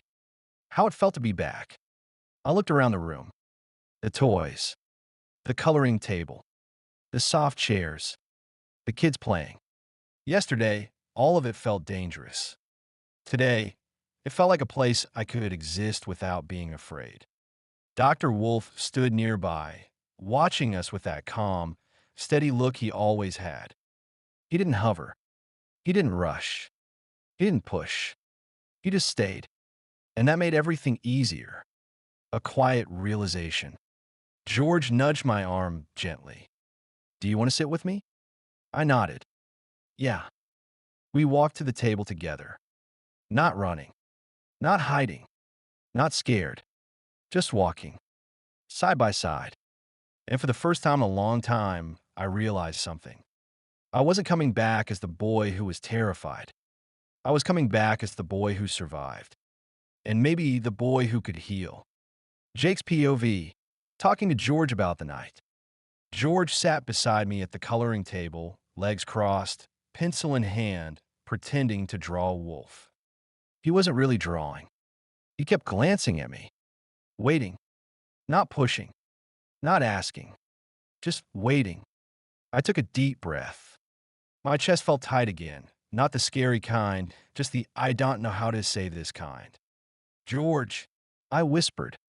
He looked up instantly. Yeah, I swallowed. Can I tell you something? George nodded so fast his hair bounced. Yeah, you can tell me anything. Anything. No one had ever said that to me before. Trying to start. I stared at the table, at the crayons, at my hands, anywhere but his eyes.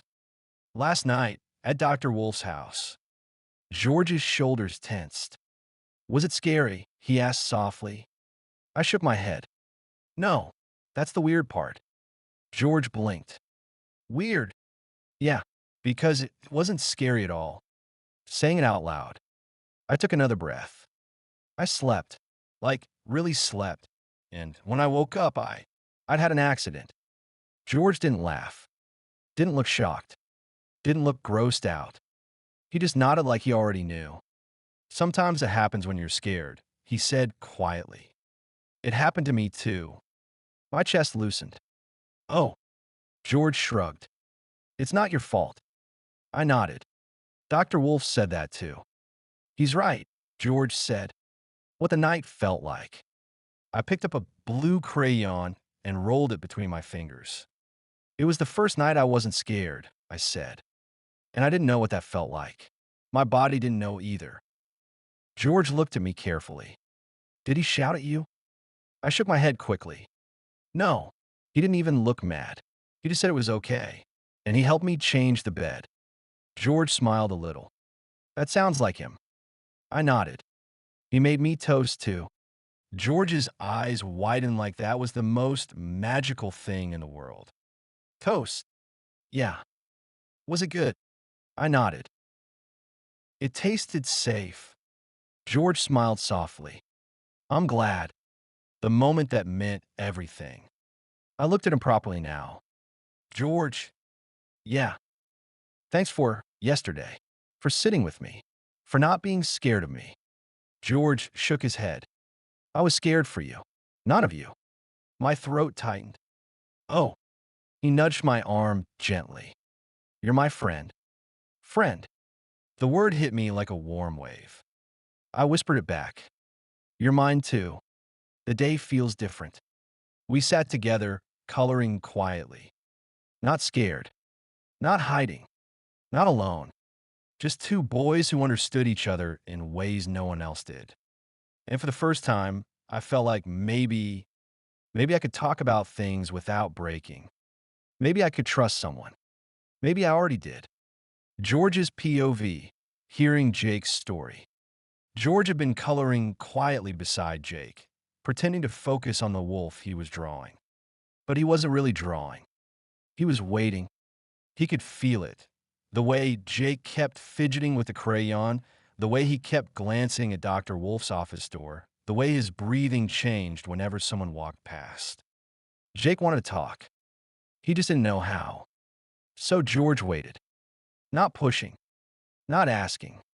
Just being there. Finally, Jake whispered, Can I tell you something? George nodded instantly. Yeah, you can tell me anything. Anything. He meant it. When Jake started talking, Jake stared at the table. At Dr. Wolf's house last night, George's stomach tightened. Was it scary? He asked softly. Jake shook his head. No, that's the weird part. George blinked. Weird. Jake nodded. It wasn't scary at all. George didn't understand at first. Then he did, and his chest hurt. The part that broke George's heart. Jake took a shaky breath. I slept. Properly. And when I woke up, I'd had an accident. George didn't laugh. Didn't look shocked. Didn't look away. He just nodded. It happened to me too, he said quietly. When I was scared all the time. Jake's eyes widened. Really? George nodded again. Yeah, it's not your fault. Jake swallowed. Dr. Wolf said that too. He's right, George said. The story behind the story. Jake kept talking, slowly, carefully, like every word was something sharp he had to hold gently. He didn't shout at me. Jake whispered. He didn't even look mad. He just helped me, like it was normal. George felt something warm in his chest. That's because it is normal, he said. Not like home. Jake's shoulders tensed. George hesitated. You don't have to tell me, he said softly. But if you want to, I'll listen. Jake looked at him, really looked, and something in his eyes cracked open. He used to shout every morning, Jake whispered. Every day, even when I didn't do anything. And if he was really angry. Jake stopped. George didn't move. He didn't speak. He just stayed. Jake took a breath. I thought he was going to hit me yesterday. I really thought he was. George's heart twisted. I know that's scared, he whispered. I know exactly what that scared feels like. Jake blinked fast. You do? George nodded. My dad used to shout too, and I thought it was my fault. Every time. Jake stared at him. Was it? George shook his head firmly. No, and it's not your fault either. Jake's lip trembled. Dr. Wolf said that too. George smiled a little. He's usually right. The moment their friendship changed. Jake looked down at his hands. Thanks for listening, he whispered. I've never told anyone before. George felt something warm and fierce rise inside him. You can always tell me, he said. I'm your friend. Jake's breath caught. You mean that? George nodded. Yeah, I do. Jake smiled, small, shaky but real. And George knew. This wasn't just a story. This was trust. This was healing. This was the moment their friendship became something strong. Dr. Wolf's POV, watching their friendship grow. Dr. Wolf had seen many friendships form in the center. Some loud, some chaotic, some built on shared games or shared jokes. But Jake and George, their friendship was different. It was quiet, gentle, careful. Two boys who had been hurt in different ways, finding safety in each other. He noticed at the moment they sat together that morning, shoulders almost touching, crayons scattered between them, their voices soft but steady. Jake wasn't curled in on himself anymore. George wasn't watching the door every few seconds. They were just together. And that meant something. The way Jake looked at George. Jake kept glancing at George with this small, uncertain smile.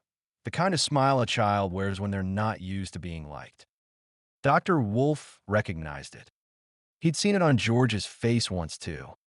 Jake leaned in to whisper something, and George nodded, listening with his whole body. Not interrupting, not judging, just listening. Dr. Wolf felt something warm settle in his chest. He's not alone anymore. The way George protected Jake. George wasn't loud about it. He didn't stand in front of Jake or puff out his chest. He protected him in quieter ways. Sitting close so Jake didn't feel exposed. Answering questions for him when Jake hesitated. Checking his face every few minutes to make sure he was okay.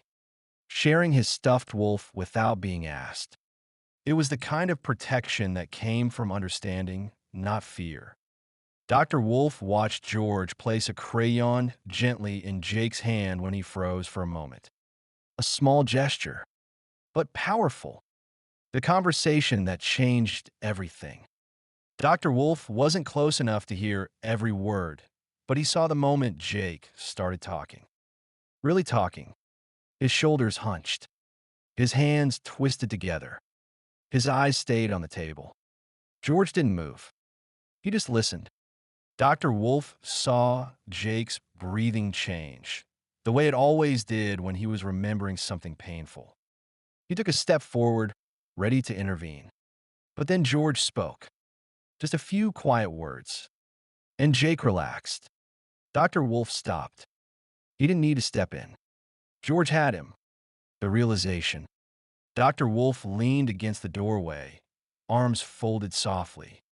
He watched Jake laugh, a small, shaky laugh, but a real one. He watched George smile back.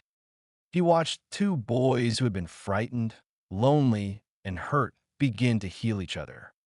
And he realized something important. Jake didn't just need safety. He needed connection. He needed someone who understood.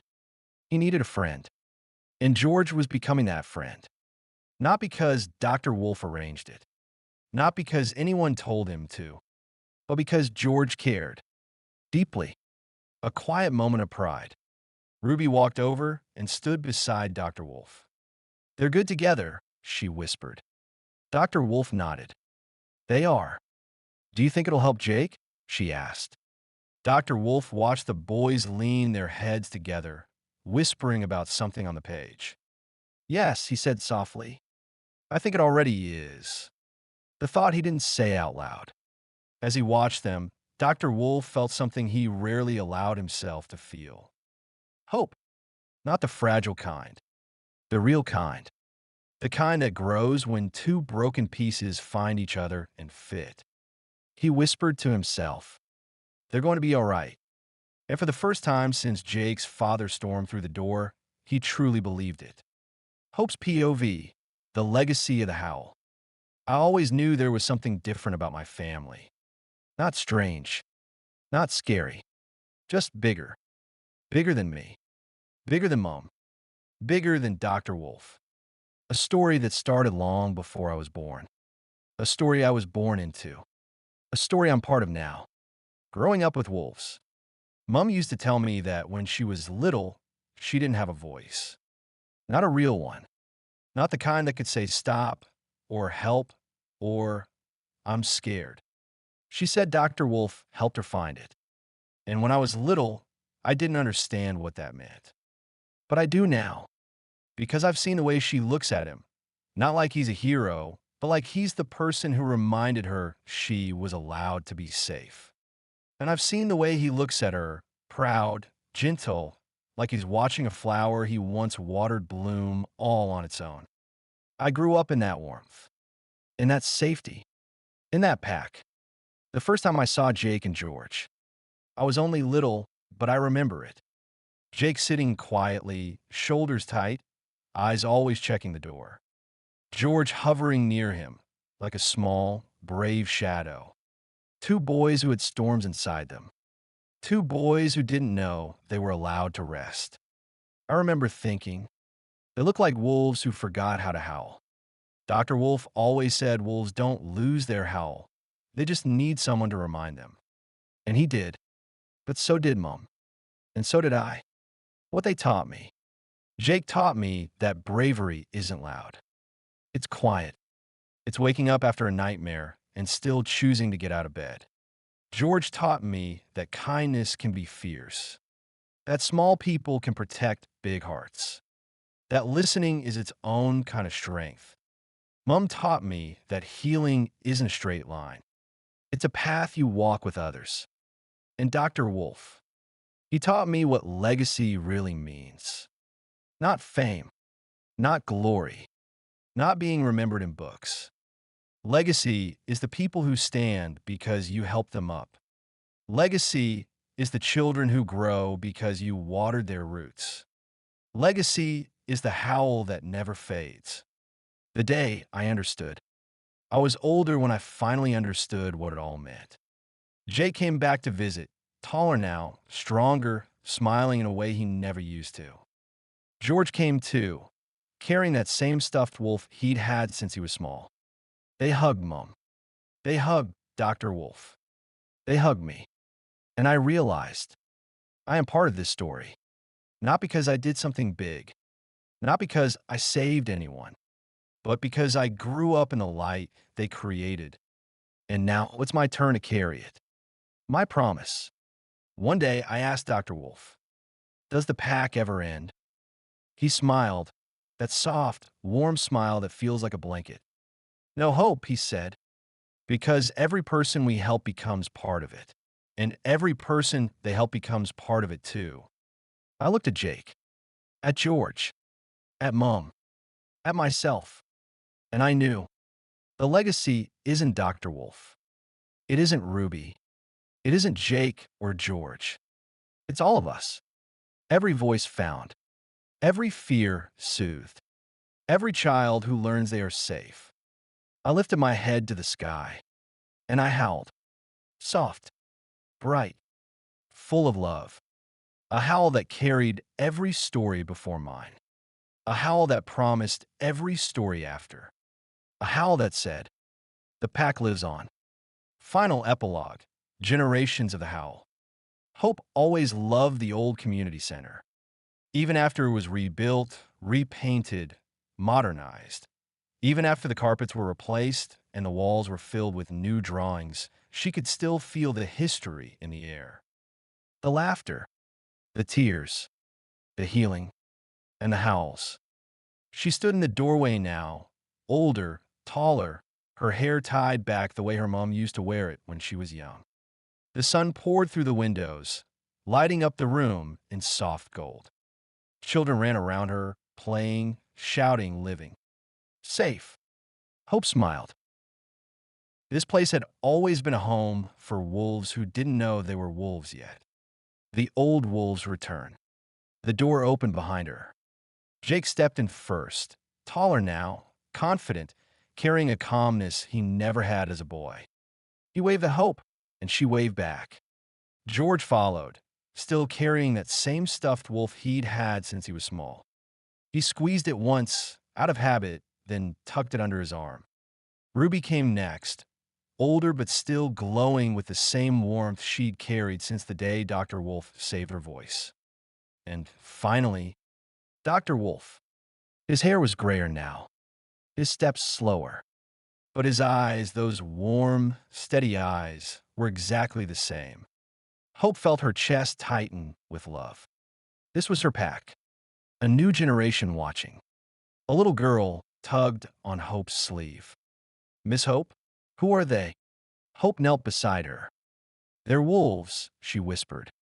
The girl's eyes widened. Real ones? Hope smiled. The realest kind. The girl looked at Jake and George, who were already kneeling to help two younger boys build a tower of blocks. She looked at Ruby, who was comforting a shy child in the corner. She looked at Dr. Wolf, who was sitting on the floor, listening to a boy explain his drawing with wild hand gestures. They don't look like wolves, the girl said. Hope tapped her chest. That's because their howl is in here. The moment Hope understands. Dr. Wolf looked up and caught Hope's sigh. He smiled, that same soft, knowing smile he'd given her since she was little. Hope walked over and sat beside him. They're doing well, she said. Dr. Wolf nodded. They are. Do you ever think about how it all started? She asked. He chuckled. Every day. Hope looked around the room. At Jake, laughing with a child who reminded him of himself. At George, teaching a boy how to breathe through panic. At Ruby, guiding a girl through her first brave step. At the children who didn't know they were part of a legacy yet. And she realized this wasn't just a center. This wasn't just a story. This wasn't just a memory. This was a lineage. A chain of kindness stretching across time. A howl that had passed from Dr. Wolf to Ruby, to Hope, to Jake, to George, and now to every child in the room. The final howl. As the sun began to set, Hope stepped outside. The sky glowed orange and pink, the same colors her mom once described from her childhood. Jake and George joined her. Ruby stood beside them. Dr. Wolf stepped forward, leaning gently on his cane. Hope lifted her head to the sky, and she howled, soft,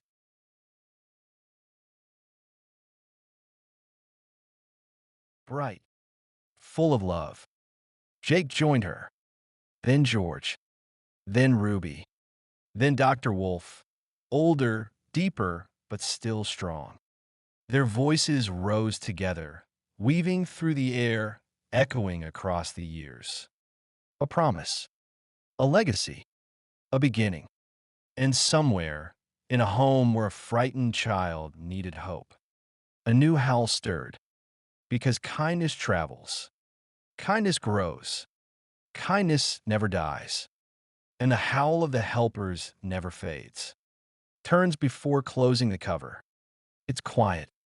It's poetic. It's the last heartbeat of the story, the echo that lingers after the final line. Guided links included naturally. Closing page. The center was quiet now. The sun had dipped low, painting the windows in soft gold. The laughter of children had faded into the evening air, leaving behind only warmth, the kind that stays long after the noise is gone. Dr. Wolf stood in the doorway, watching the empty room with a gentle smile. He could still hear echoes of the day. Jake's soft laugh, George's brave whisper, Ruby's steady voice, Hope's bright howl.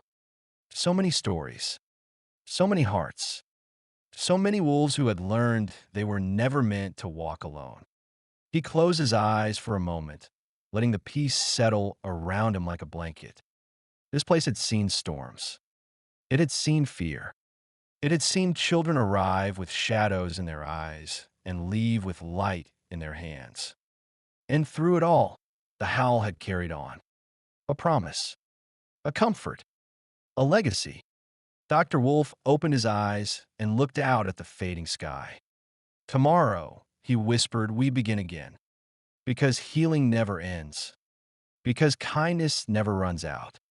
Because every voice found becomes a lantern for the next. And somewhere, in a home where a frightened child needed hope, a new story was waiting to begin. The howl would find them. It always did. The end.